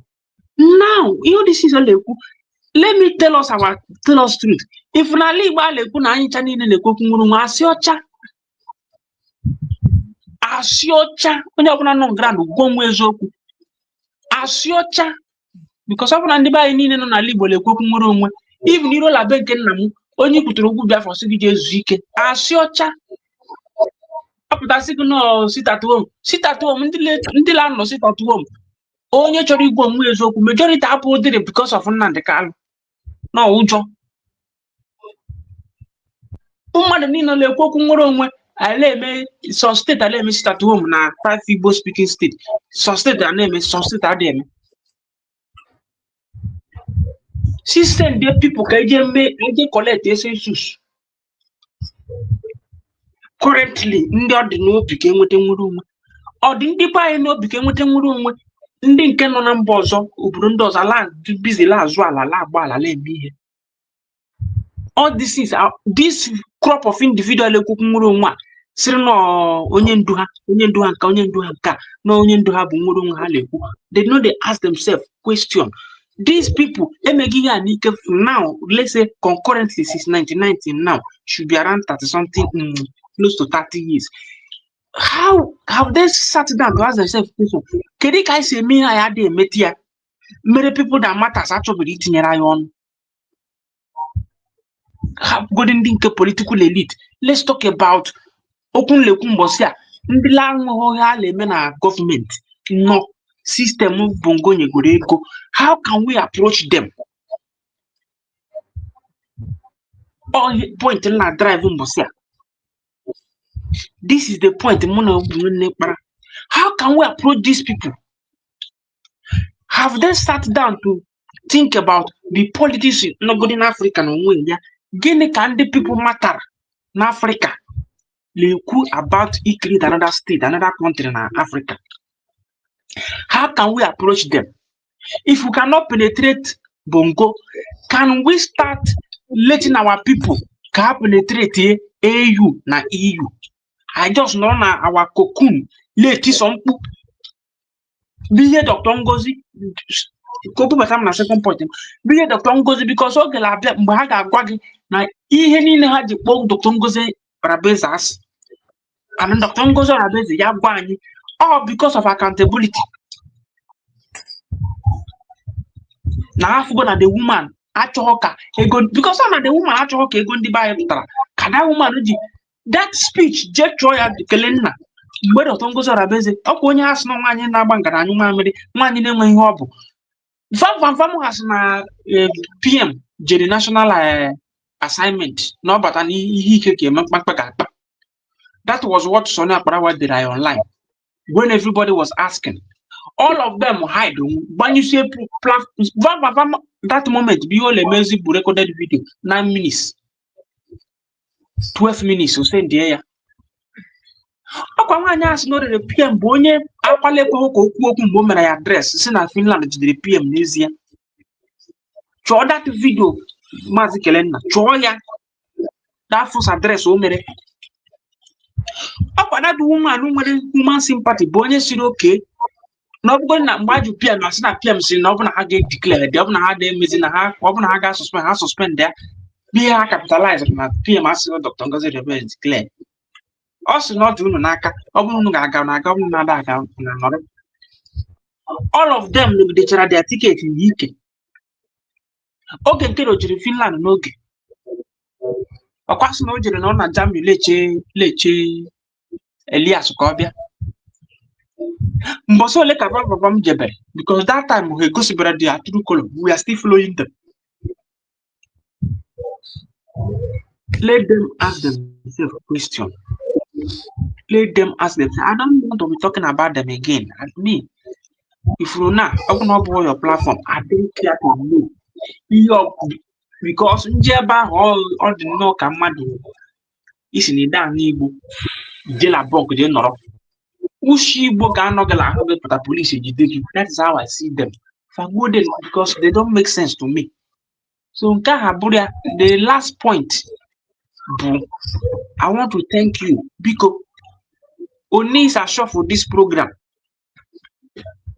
Shuffle where they will take news because your platform now, Google platform, majority of our people now. Shuffle where now, maybe you up to like 20 minutes or 30 minutes. Woria, we take a news, la bany, go sim the bany. I put here man, is a more biko oya ka m ji bata na mgbede a na-egosi ndị be anyị analyze it for them. Ekwugo m ya nnwere onwe a unless m ruru echi Dr. Ngozi Orabeeze a sustain ya this trajectory all a move then people because ndị be anyị bụ ha kwụla anya before ha ekwe. People don't follow sheepishly. Half of Hana also stay in the gear. My people will come in. Otherwise, I keep on saying it. Here again, I am going with 2031. Tinubu win it, because we win it, Chinhoyash. With here, no US name with the war, with the presence of US, Hana and the when do get we ọchịchị ọkwa court case erufai now lawyer resign atụrụla 24th of April ka mere case ya join to which means na ọ ga-anọ na nga till 24th mana mike ilekwu na-ekpukwere na nga again then lawyer sị ya na-eje leave today na ga-reassign case to another person and if you reassign case to another person onye nke abịakwa choose a date ya ga-abịa the judge ga-abịa ikpe okwu o nwere onye ka abịa dịka na June. Definitely if care is not taken Rufai Malami na other persons Balabu ga-ebukpu na nga ha ga-anọ n'ime till 2027 na-eme. Today I nominate go Rotimi Amechi as the leader of ADC for South. Obi might not see any platform to contest 2027 for Igbo efule people their Messiah. These are facts, pure truth about Nigerian politics. Without emotion, calculated. So when Ugo get ọchịchị, Frank Mbakwesiri bụ IG, Tinubu retire ya within 1 year. Frank Mbak nwere 8 years according to Sahara Reporter. o nwere 8 years in service. Onye mere IG now nwere 40 days to retire. E were onye Igbo debe butuo ya were nwanne ya tinye. Buhari bịara tesịrị ọnụ nepotism. Tinubu bịara ya mee ya ọmụọ nwa mgbe ndị ugwu ga-abata na 2031. Ọ mgbe ahụ ka ha ga-eme ndị ofe mmanụ. And makwara na ndị ofe mmanụ 5 gọvanọ ha ka 6 gọvanọ ha jee meeting na ha na-ebu ụzọ gụọ Oduduwa national anthem. Ịchọkwa ịchọ vidio agbanye any of their meeting ha na-eme. But governors ala Igbo ha na-agụ Biafran anthem. Anọkwa m na ala ofe mmanụ na ana m enwe communication political talk with ndị be ha. Ha sị m don't worry. All of them ha ma ihe ha na-eme. Ọ ihe ndị ugwu ga-eme. Ihe ndị ugwu ga-eme ha from 2031 beyond. Ga-ebute ha nwa ga-asị gị na ha jogo ka asị na Nigeria pụọ. Ọ mgbe a ka anyị ga-enweta nwere onwe. That is why I say let Dr. Ngozi Orabueze sustain this USB document. I enyekwa anybody while we wait for Finland ka ha release Simon ma ọchịcha. Nnamdi asị na nke bụ indefinite jail term. So olileanya half and half dị na nke Nnamdi. But Finland olileanya dị ebe ahụ appeal fail after 6 years ọ ya apụta whether more concurrent or complete ọ ga-apụta. Mgbe ọ pụtara ka USB ahụ declare ka agwụ ya sị na declare kwara na ọ nọkwa. Then ya jụọ ya ajụjụ, we move on from there. Then mgbe ndị ugwu ga-emezi ihe or na Tinubu continue because US asịgo na si wepụ Sharia and blasphemy law. Ndị ugwu asalala na Tinubu mee ya na ha ga-epulu out from Nigeria. That is ebe onye ọbụla ga-edebe anya. Mana ọ bụrụ apart from Dr. Ngozi today na family ya na ndị nke mfogoro na Simon Ekpa and Nnamdi Kanu, if all those ancient of days freedom fighters, ụmụ Chineke's people, mmiri ga-ama ndị Igbo anya. Udo dịrị onye ọbụla. Help m Maazị Kelenna jụọrọ m ha ma ha makwa na indirectly na ha na-eme ebe ha na-azọ Simon na ha na-agwa ndị be anyị na Simon ihe ndị DOS kwuru bụ eziokwu. Because ọ bụ na ha na-azọ Simon happy sustain the structure ka ayo loan ndị be anyị tụrụ tere the declaration enweghị ya and to account for our people, it then means that they group themselves to steal money from our people. Because Simon Obia, he will call again to do account. Also, at that time, or senior would go to Washington DC, maybe safe paper, he will account for the money. Oh no, Yamaka, you loan Manaka, they will bring that money because it is our people suffering and then money. So, how Makara, Mobile had they, which had they do about what today, which had to go about. Man, on a day, so Ibu Madon. But I can't buy and fundi buy get Tibuha. No, not to buy the big because it didn't come on the same. Darling, you get a song of greetings from here. Omakamele, you have the mic. Yes, Mazi, good evening, sir. Hello. Chukwuka Kabiyama bless you, sir. Hello. You know, you are really doing us proud. Thank God. I really want to thank you. You know, I don't mind the way my voice is done. You know, I don't mind the way my voice is done. What really prompted me to, to come in, is about the message of Ugo247. You know, how can a grown-up man as Ugo247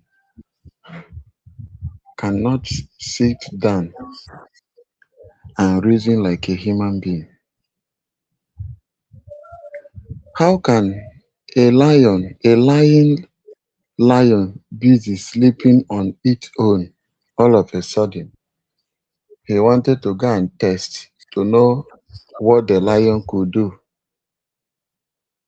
And all of a sudden, the lion roar, all the whole internet started catching fire.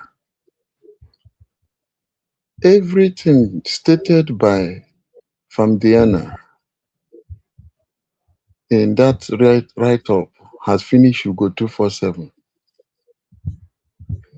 A woman don't have time ranting in the social media. I call them the silent executors. That is what I call them. They are silent executors. They are executing this movement bit by bit. They are not noise makers. They are silent executors. Their actions is the only thing speaking louder than their voice. Even starting from the foundation of the Nigeria government to the high, they are feeling their actions of USB government led by Dr. Ugo419 and her cabinet. You know, sometimes how can he always come out? You attack the other one.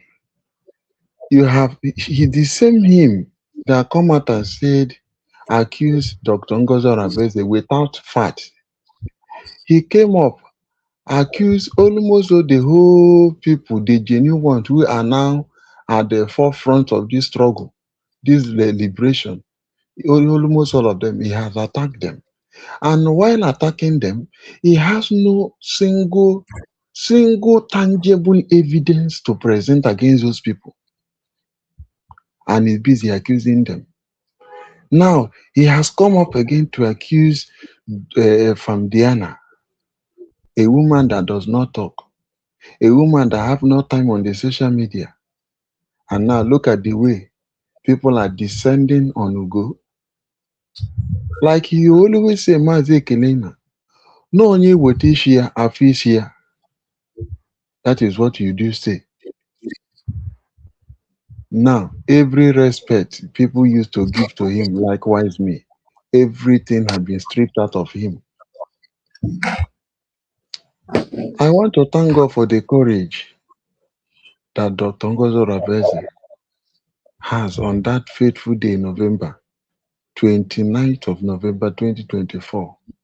I want to thank heaven that possessed him with the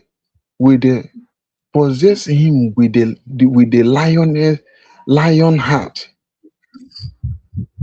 I want to thank Chukwuka for the resilience and the spirit that he possessed in him as a lioness.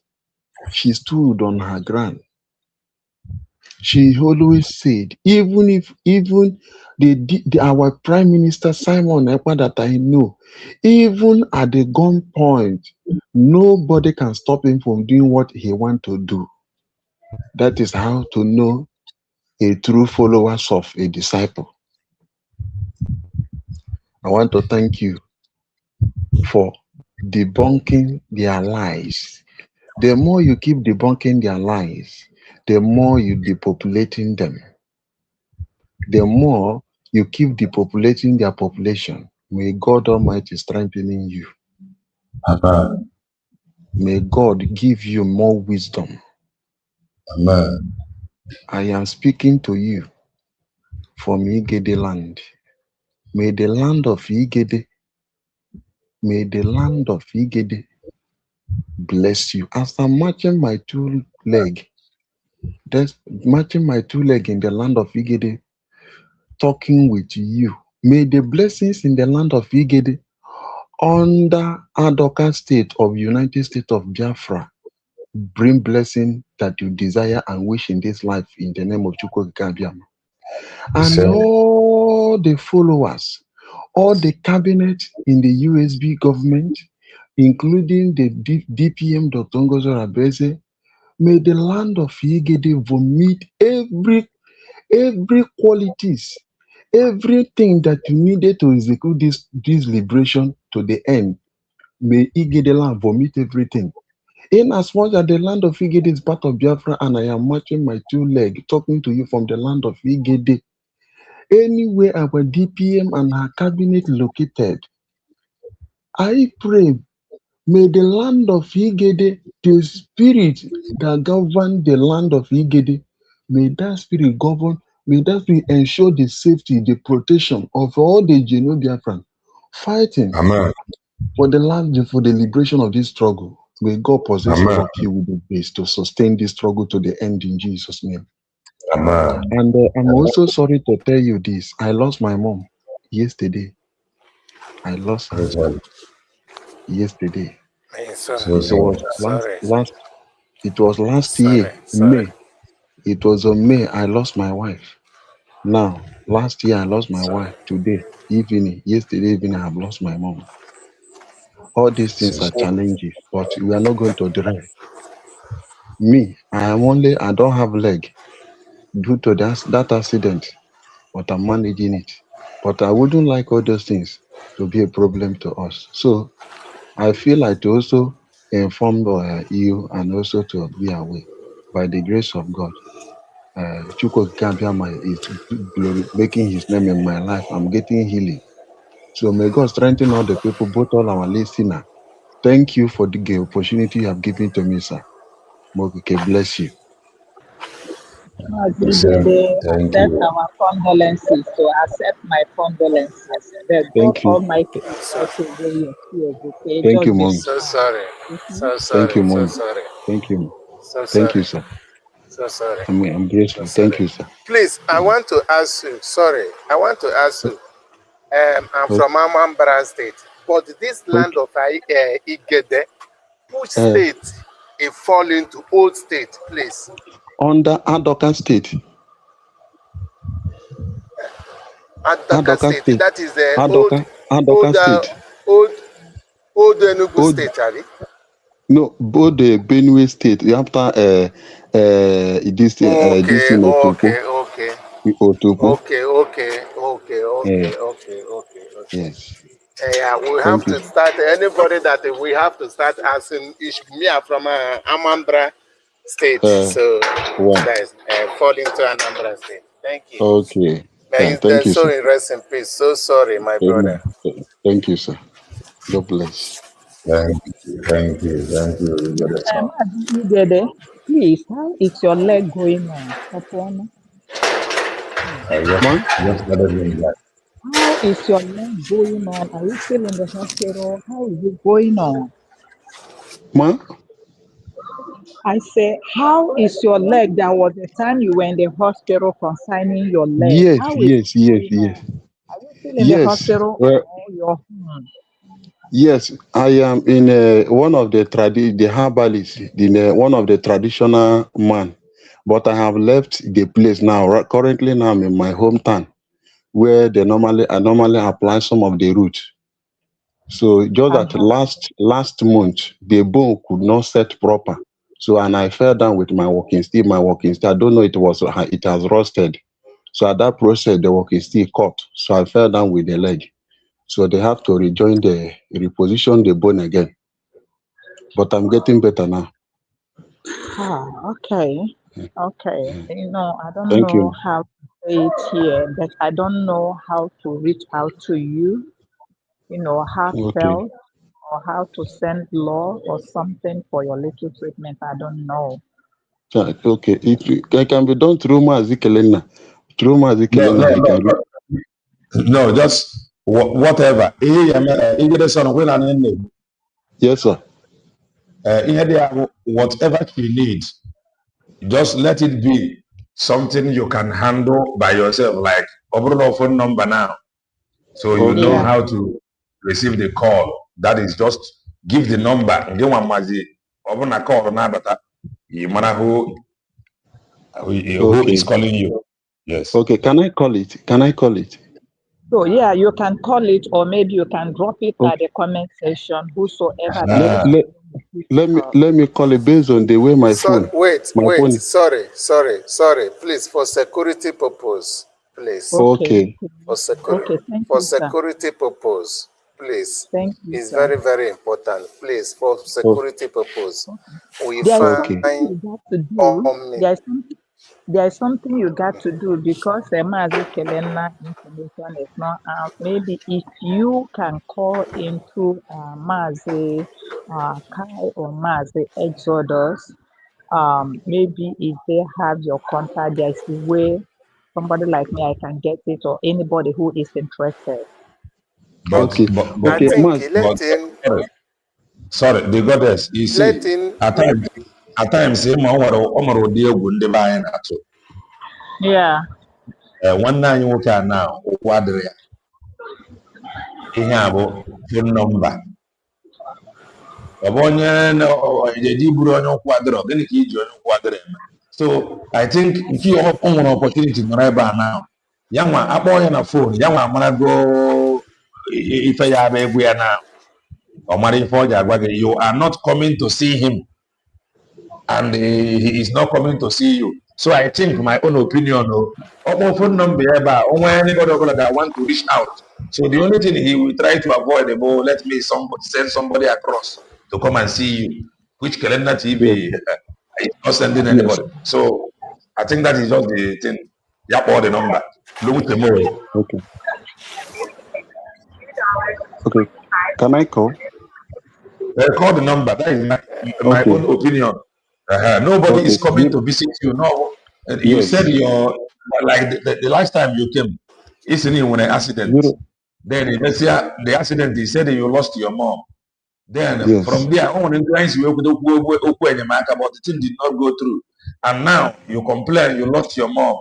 That prompted the goddess reach out to you. So in my own opinion, I think you calling your number is not bad. No change. Call your number. Anybody can call you on phone, but I want to visit you. Nobody is visiting you. Okay, sir. 070 Okay. 62 070 62 59 77 05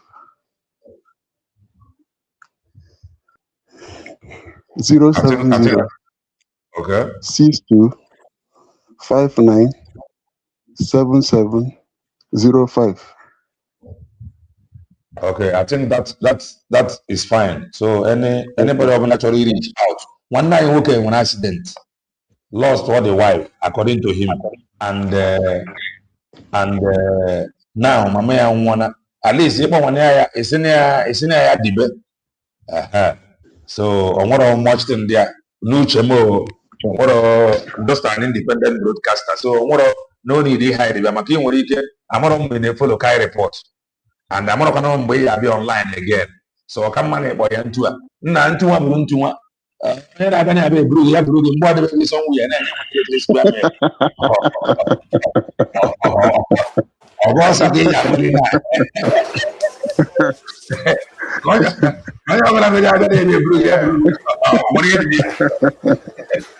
There's nothing there. Just be strong, my brother. God bless you, sir. Mazi, God bless you. I'm grateful, sir. Yes, that is Jesus. Nah, my brother. I ain't bring one more no further. Get a coach in the end. Or we bring an you just a problem. Mamma, maybe la much worry. So each present that is your business. Oh, sorry. That's our brother. But I'm just saying. Even at times, ihe na-ekwu ala akọ gị n'ọnụ.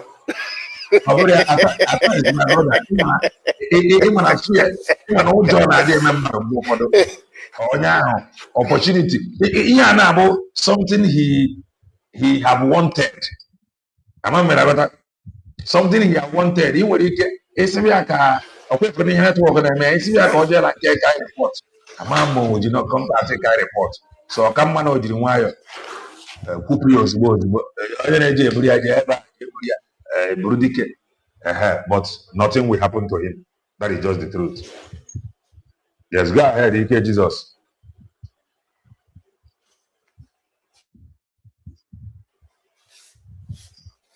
You EK see, Jesus, can you hear me? Go thank ahead you and so make your much. point. Let me quickly drop my opinion. Can you hear me? Yes, go ahead. Can you hear me? Yes, we Let can me hear quickly you. drop my opinion. Okay. Okay. Let me quickly drop my opinion. My brother Kenena. Mmadụ niile ụmụnne m niile ha ncha na-ekwuchagbele kama ihe na-achọ ime ka nwoke isi ọpịọrọ mango ghọta dat na ụgbọ agha gị ya ụgbọ agha gị ya. As far as when the spirit left you, the spirit is already left you. You see, let me tell you, the Bible said Saul was still a king, but God have rejected him. God have rejected him, but he still paraded himself as a king, but God have rejected him. A lot of them that parading around Samonepa, around the government, a brigade government, a cabinet, but have rejected them.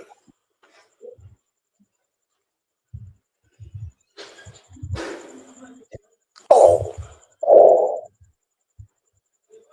heaven have rejected them.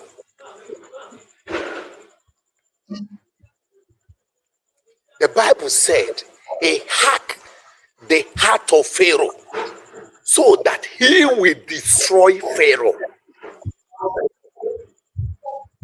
All of you, all of us want this man, all of them, earlier stage, but no one listened. Because God have hacked the heart to destroy them. The blood of innocent people that crying, we hunt them. All that have betrayed this movement, the blood of our ancestors, 1967, even before 1967, the Igbo blood that are wasted in northern part of the world, that warrant Ojukwu to say, enough is enough. Those blood, we hunt them in the morning, in the afternoon, in the night, in the generation to come. They have used this movement as a business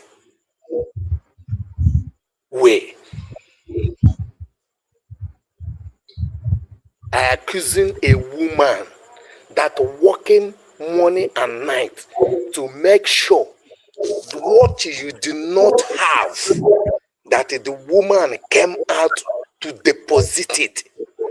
The quality that he did not possess, a woman that will possess that quality, you are castigating her, calling her all sorts of name, because your brain is empty, because you are full of jealous, because you are full of hatred.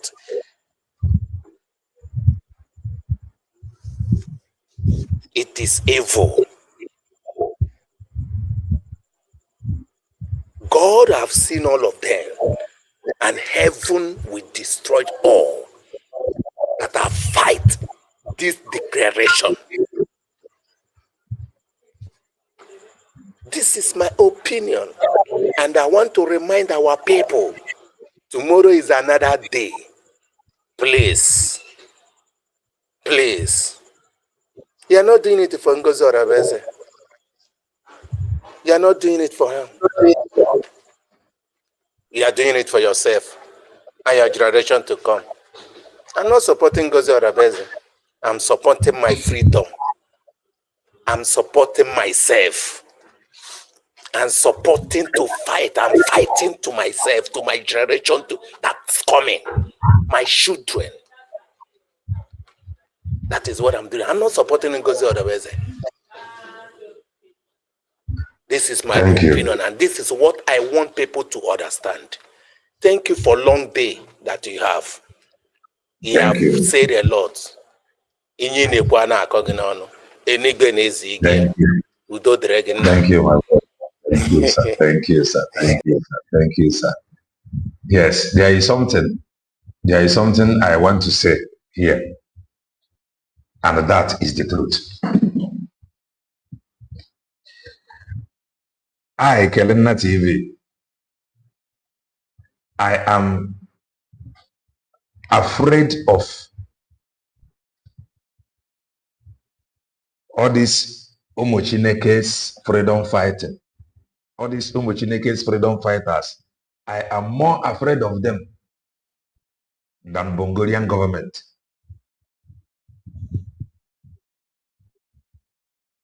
You see,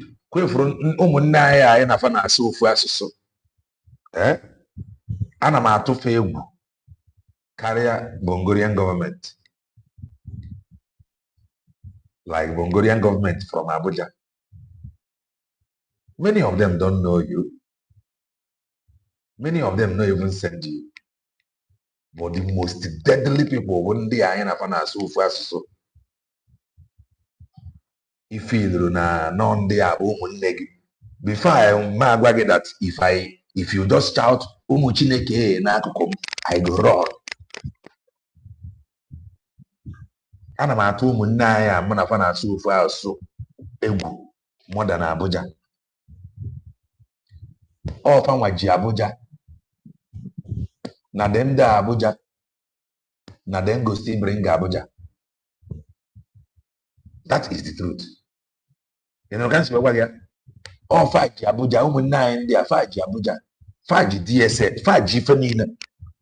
Ndị ifra anyị na fa na-asụ ofu asụsụ si na ha chọrọ nwere onwe. All the contacts you need, the Fanaka. That is the truth.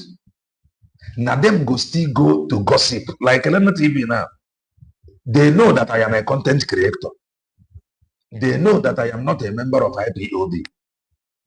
They know that I am not fighting anybody. But yet, Kelena TV is their problem. They are still, they know that I'm not even fighting Obodo because I don't even have the strength nor what it takes to fight Obodo. But they are the people that will go and cook up story against you. That is it. They know you have nothing. Now them go still cook up story against you. So Umunaya are the more terrible than we can imagine. Abuja Abra our problem. Forget if we can fix us, if we can fix ourselves, Rapokena Abuja Abo Ofenkupu. That is the truth. And here this again. The reason why my contact is in social media, not that I don't have, I have friends, I have family, I have people who do, I have a phone. But I have reason in my contact in social media. Not because of Obodo Bongo. Obodo Bongo don't even know that I am existing.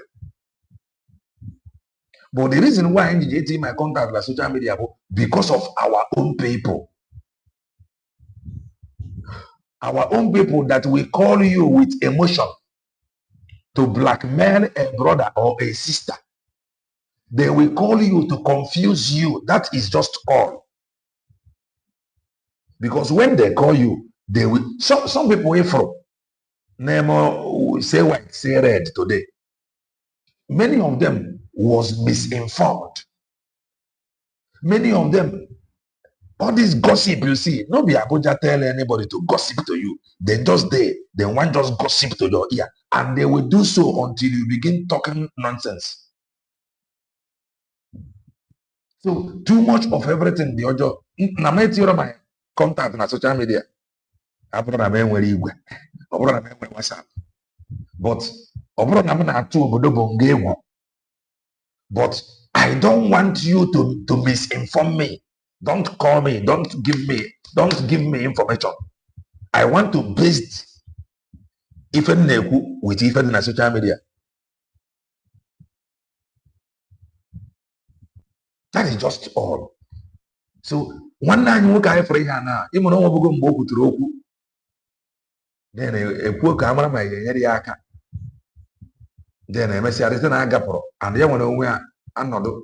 So into here for the goddess ibra kuto okwu ya.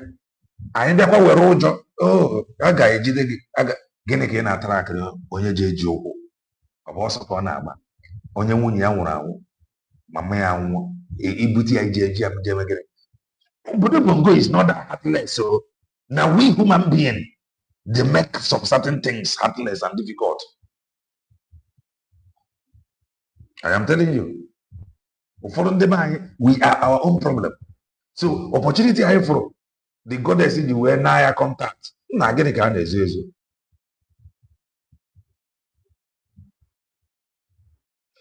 Nweke ebe n'ife njem ya nwa dị wili onye a na-idiri enyemaka.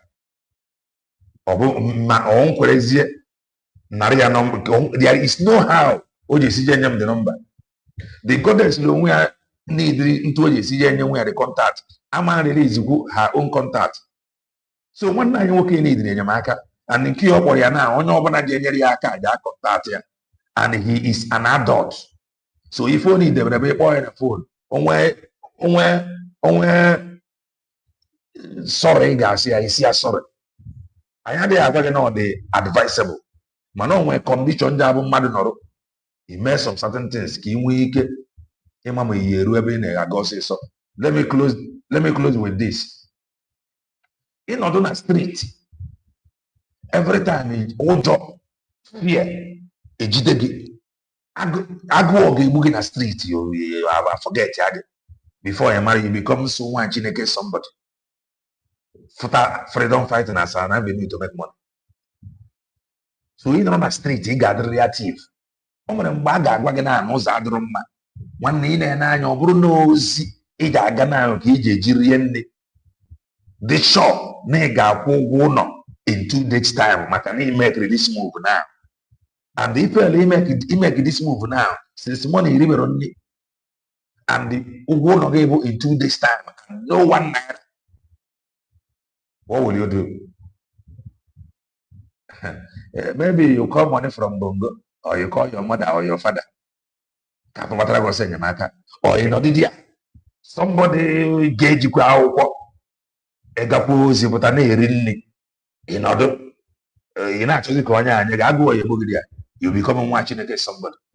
So at times a sị na anụ gbaa aja ọsọ agba ya aja egbe. He is an adult.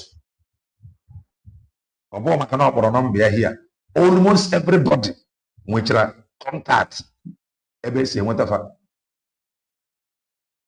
Everybody nwere contact ebe esi enweta ya dị n'ikuku.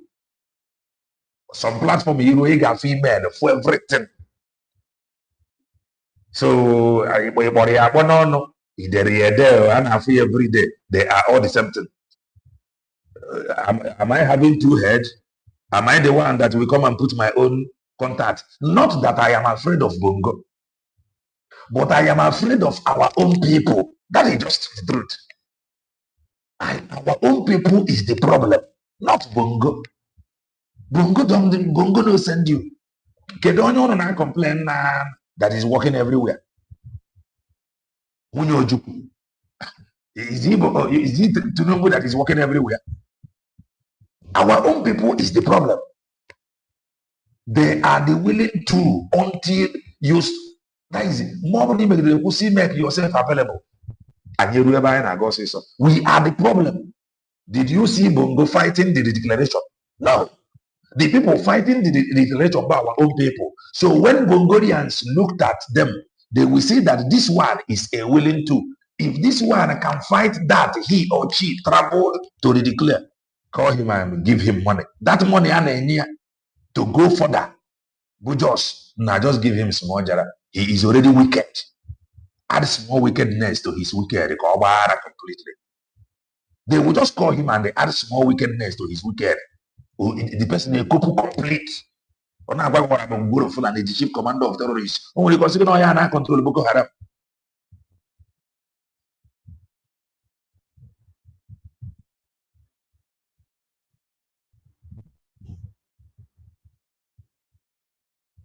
So that is the truth. Our own people. What the problem? They are the problem. Somebody is leading the way.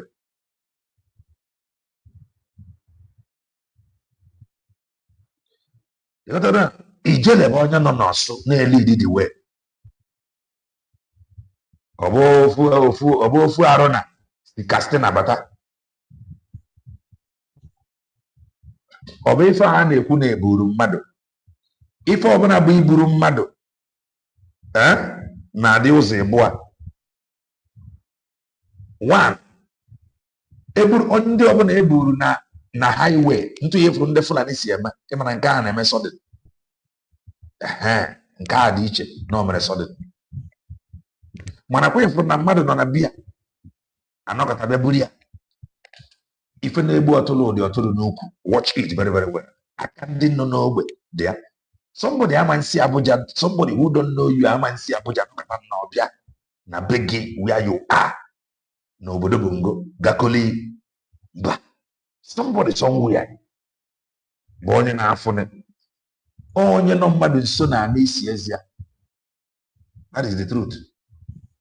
At times bụ greed bụ ife na-adọtaba ụfọdụ ife ịnata ebe a ndị ọbụla wetara ego becomes the right channel. Ọ ga-eme gị narụ nke edebere ndị mmụọ. If we can fix ourselves, if it's obodo Bongo, very very simple. But can we it is sure that are you really focused?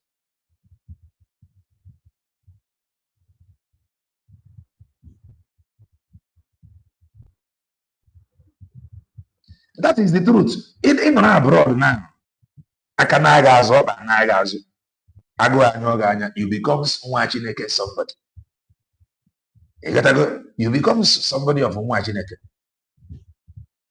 That is the truth. If I know, ask them now. If I know, one of them got on to an eye,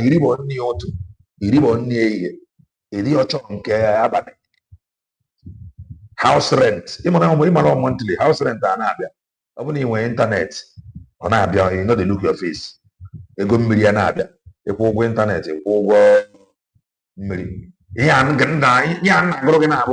basic things on every obodo for what he keep one else more through or Merega or Merega or Megodriga for some more abroad. Every big man over and abroad. I'm on side your doors. But no matter how big you claim to be, big man, each jackass your toilets. Abroad no see don't go see you change. No matter how big you are. Now you then wash your toilet by yourself.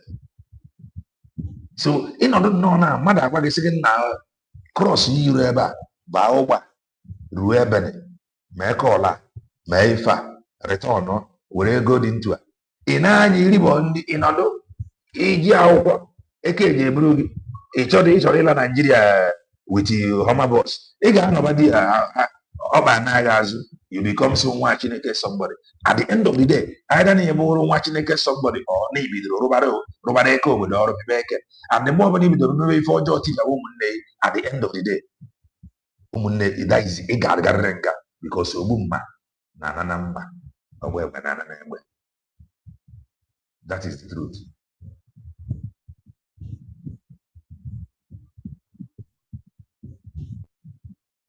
That is the thing. When you become when you open you become so much in somebody. If I put the only problem when I this struggle, the only problem in this struggle, people. One family here, if you don't know grandmother, no grandmother, they go. Watching it,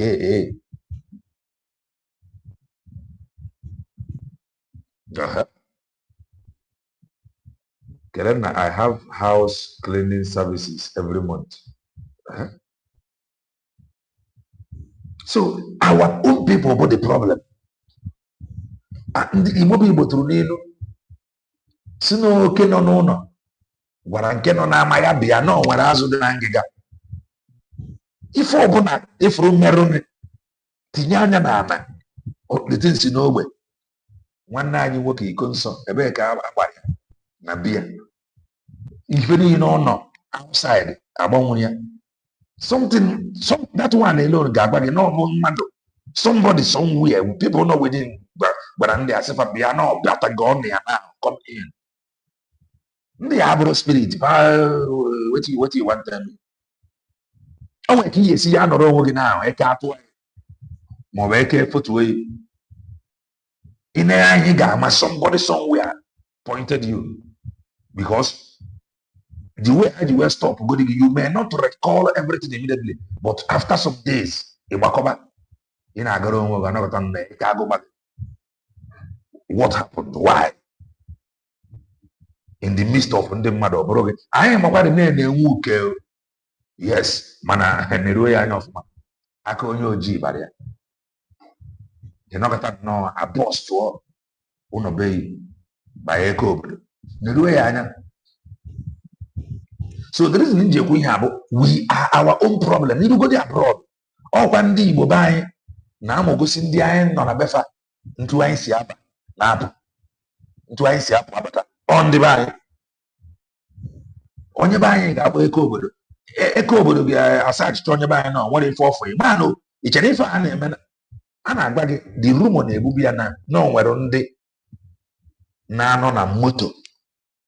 Do G. When I got a buy an point, I can be by rumor. Come on, one night okay, but as a roar car now, a confirm all on Lima Mot car, Lima Mot tank. Oh, no, but I don't confirm. What is the fully? Even though we don't want to call there's a security camera. Amount to gas is capturing people. That alone, no, na batapana the open apple. Or no, when they're not going to do what you want to use. Things no, they just happen.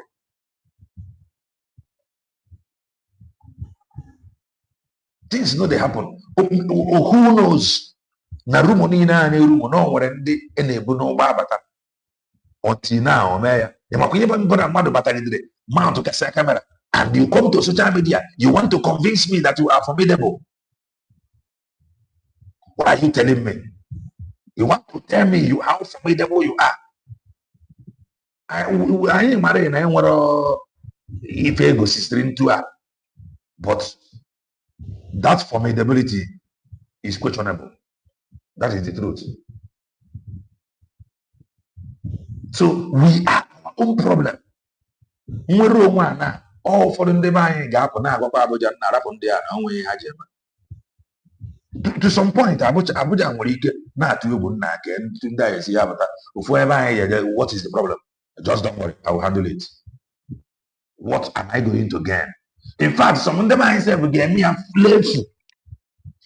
Now don't worry, I will handle it. Go and sleep. Those dying for they are afraid of you because they don't know how prepared you are. Oh, when you're buying, we are not ready for the bed. And what are nothing there. This is how you will go. This is how you go. This is how you will come. Let us face us first. Rapone external enemy.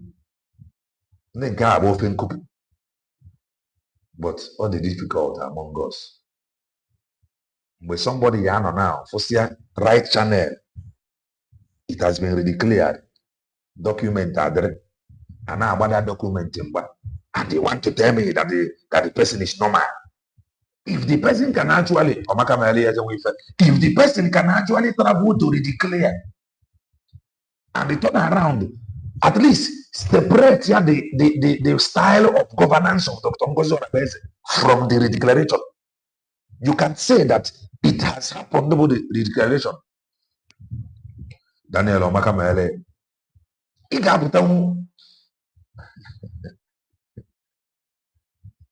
kele nna Nwachukwu preach it daalụ rie nne ihe nna agbaghị ego si wee dị ọgwa anyị bụkwa na ochie ogwe ochie ka anyị bụ nwa many ụmụ Chineke somebodies many of them aka agara fazụ abroad fachita aja they become ụmụ Chineke somebody they turn this struggle for Biafra bụ multi-million dollars business.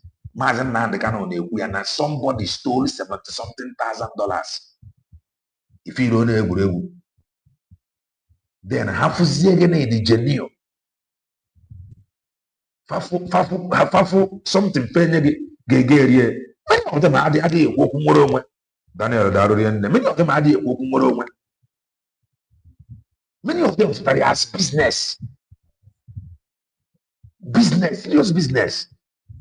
That was why if I went on for years, make any step forward until the man said Banjoko, who came, with at times on the came with fresh hand, new, fresh people. Maze Banjoko came before for a bit of maybe the Ugo419 declaration. If you don't go over the Maze Banjoko after today, I had a council press release in a week. A release a 200 press statement. A man even in about the empty press release. We are our own people.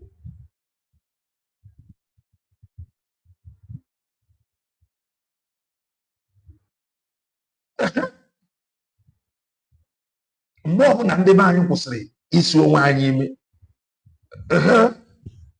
And it will happen. Israel, all of them was focused. They were all heading to the promised land.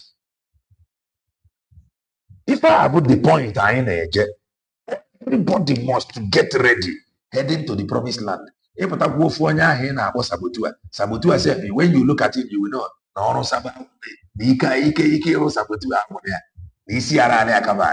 Sabotua gave na promised land.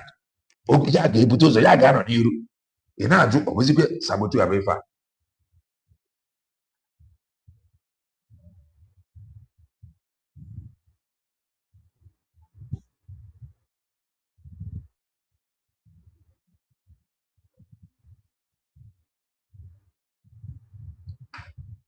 If you need the very man or what, do the right thing. Rap. Like you said, Maazị Banjoko apụtara ebe egosi ọnụ mmiri. Maazị Banjoko pụtara the focus. That is why Biafrans are enjoying what they are enjoying today. Okay, agbara ya mgba. Ka ndị gbara ya mgba ọba Abuja. Ọ ndị be anyị.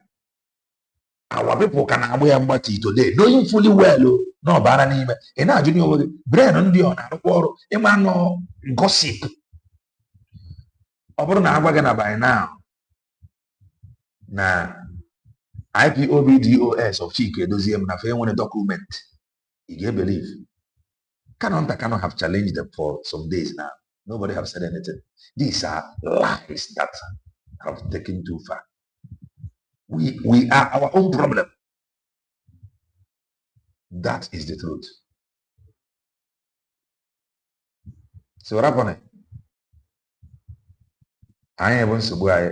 Onye be anyị ga-akpọ ndị uwe ojii eke obodo sit here down kọwara ntụ ndebe anyị si apụta ntụ fasị abata. Ntụ ifuru esi eburu mọ na nwere ndị a na-ebu n'ụgbọ wee bata n'ogbe. E na-eme ya ntụ abroad. A ga-eburu onye be anyị na moto na onye be anyị a na-apị point ụmụnne ya ọ pụta na point onye a ọgba eke obodo na onye a na-eriju afọ na ebe ile ego ọla iji enye ya ọ ga-akwụ ya gbakwa ya na o nwere ibu batara 4 days ago na ọ ji akwụ ụgwọ a na-eburu ibu adọbara ya. He knows everything and you will be wondering ka ka ndị esi wee mata they are no spirit. Somebody somewhere have told them. A ga-agwa onye a na onye a nwere ibu Just you ha na-egbu ya na nwere igbo ya weta 20,000 na wetara anya ya na ọpụta ofe lụọ ya atụwa ya nga ojide onye be anyị ga na-agwa ndị obodo sef will be chocked ntu ndị be anyị si pụta the money onye be anyị na-agwa ya okwete 10,000 20 ọ ga-agwụ ya just leave him ọ ga-akwụta that 20 before mara ife na-eme akwụkwọ 20 before mara ife na-eme anyị emebie ndị obodo imebizie ndị obodo they become uncontrollable. You don't need, they don't even need you again to, is it far motagoro now? But to buy them now, we're not 50,000 or into to the point even after you only buying Jamie Fuji based on only buying have possessed them with evil spirit. Have only buying a key at your chat, found what you get if at Wayanga. Go and verify. So Monday buying you high sentences. Na some unanga. Many of them are kafadi ocha. That is the truth. Manake if we were to go you were to Niobi 25 years. The very high 25 years. The reason bona somebody bonye banye etish yelia. So yawa no we are chosima he is already wicked. Umakwenye bona onye banye na eke yejidi ya now. Eke ago na go. Onye banye akwo 10,000.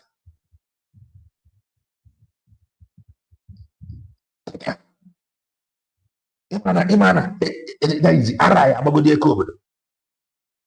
Whenever I have 10,000, tomorrow he is not going to need you again because someone you can buy over 10,000 or you get 4,000 or 3,000 or 2,000 as a Osimini another.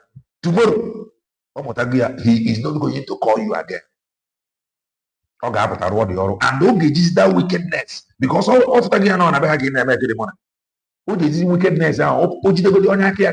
He don't even care. What you don't care without the money, especially in the Buafo. Ibru Wafo.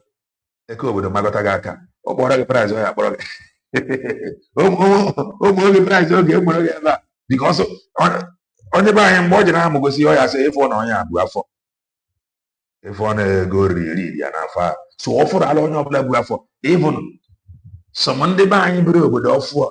Ime mistake buru afọ eke obodo ndị be anyị mụgbagoro arụ nweta yi o nwere ike ịtụ 25 years ọ mara na ibu agụ ọ mara na iri wee ndị n'ọjọọ afọ ka ịdọbara o nwere ike ịtụ onye a 25 years. So ife anyị ji ekwu okwu nwere onwe a dị omimi ọ dị ọtụtụ mana nwere onwe a ka eke o ji esi ga abịa because we are some of us are too wicked. Some of us are too wicked. So we must purge ourselves from this self-hate. Recognition came out from Israel. If on your buying in Israel, and then what idea, and they could not know, you want to idea. The reason is because no doctor goes on we are not. The reason is because somebody is writing rubbish, talking rubbish, but no doctor goes on without evidence. You believe. Kezi ka ndị ahụ nọ na be ha ga-esi gaa jump were nye gị recognition as an oluku. How can they do that when you don't recognize yourself? How can they recognize you? A na-ekwu okwu recognition. Ị chọrọ ka America recognize ya gị in America. USB declare na-enye ID. Ị dịghị use the ID in America. Ka ị ga-esi je recognize gị because of everything will proc sex. Where can what we play to you where you matter from Diane, according to her, that Ugo 247 approached her with voice note. She referred him to Ndoborofa. From there can we reach that is discipline. That is discipline. Where you matter. Recognize it.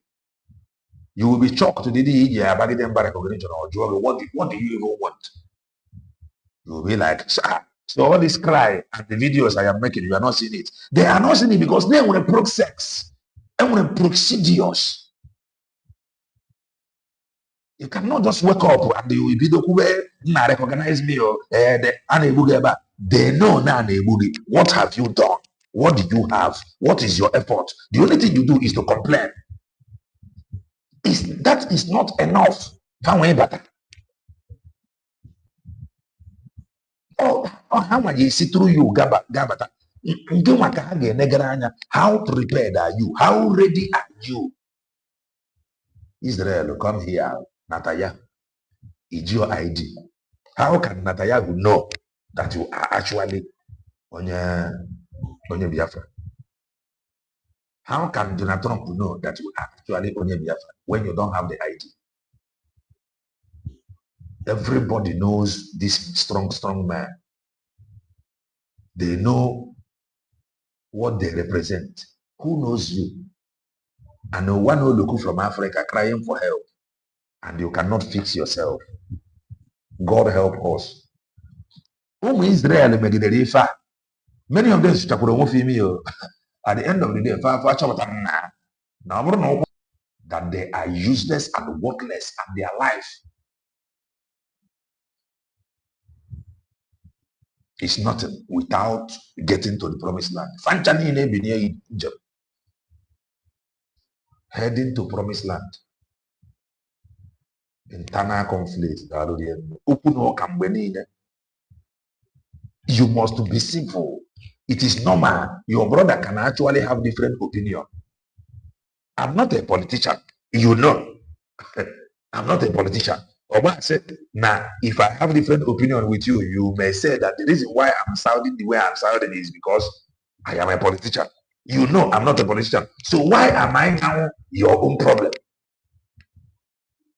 So the only thing you need is to convince me with superior argument. Just like these people you see now that have made themselves demons because of Dr. Ngozi Orebeze. We are only asking one question. What is her crime? Stop crying. It is normal. What is the problem? You cannot see somebody crying and begin to cry with the person without knowing why the person is crying.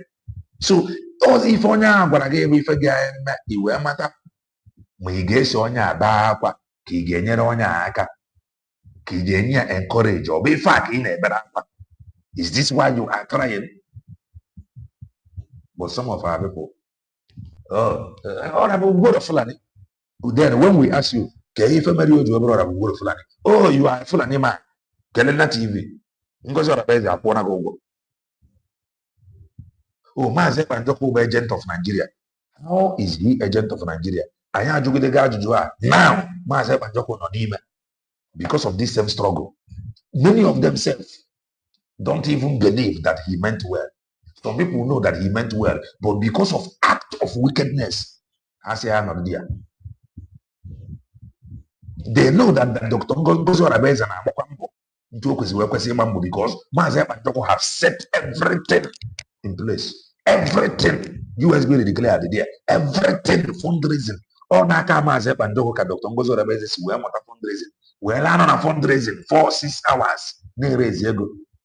Ọ na-eme ya ka ọ na-oreziti ya ọfọ the money na-akpa. Ka ọ na-eme ya oreziti ya where the money load container. Oreziti ya ọ nwere onye ego na-adị n'aka. This is price ọ na-epe. Yes, ọ nọkwara ndị na-akpọkwa ya n'ọnụ. Ọ ghọrọ Ugo Fulani. Nwaanyị nwere ike rapụ ọrụ ọ na-arụ. In fact, o nwere ike sef no holiday just to make sure na na-apụta fundraising because without ya ịbịa fundraising ji afọ ya ị ga-akwụli ụgwọ just like le gara church now ifro your GO anọrọ na service. In fact, you want information like your pastor Amanno this Sunday, Lord assistant pastor or whoever your pastor is doing better than assistant pastor. If you have the information ahead of time, that your pastor will not be on seat on Sunday. That Sunday you will not even bother to go to church. You will not bother to go to church. So if you are fundraising more money for you, will you be happy? So she tried to make sure that every fundraising not there. Yet many of them is not even happy. Okay, we don't know when.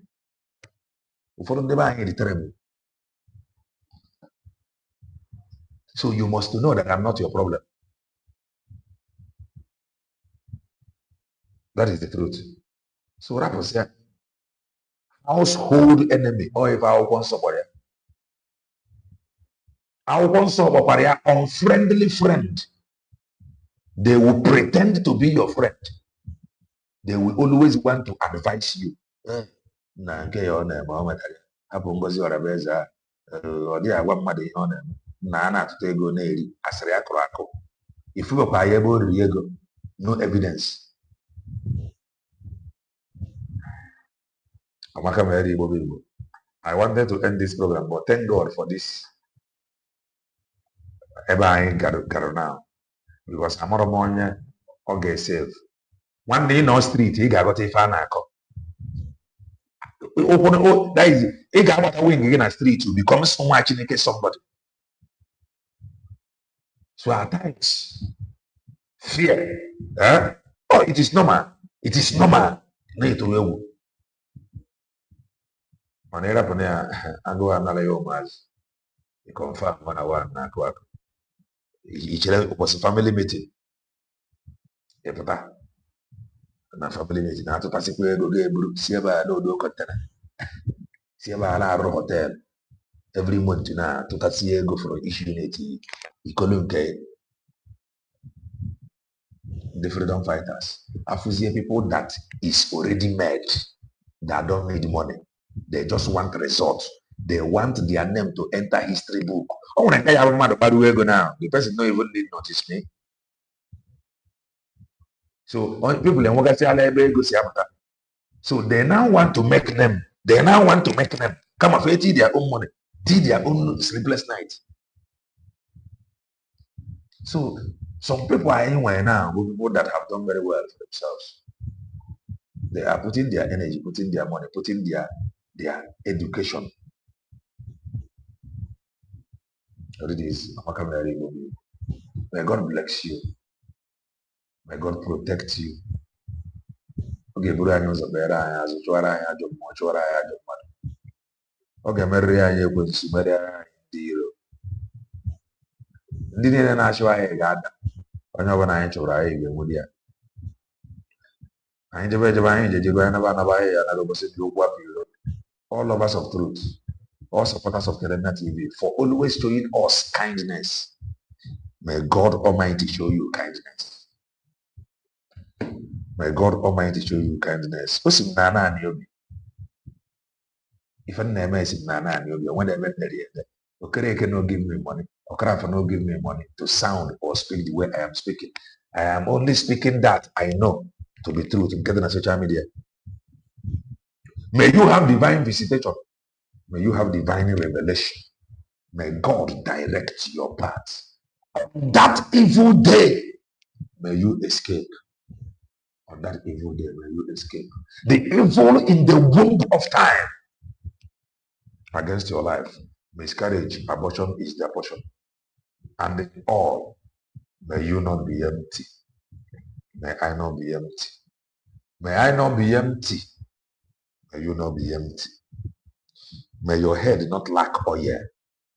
May my head not lack oil. May God bless Mazi Nnamdi Kanu. Bless Mazi Simon Eba, the finisher.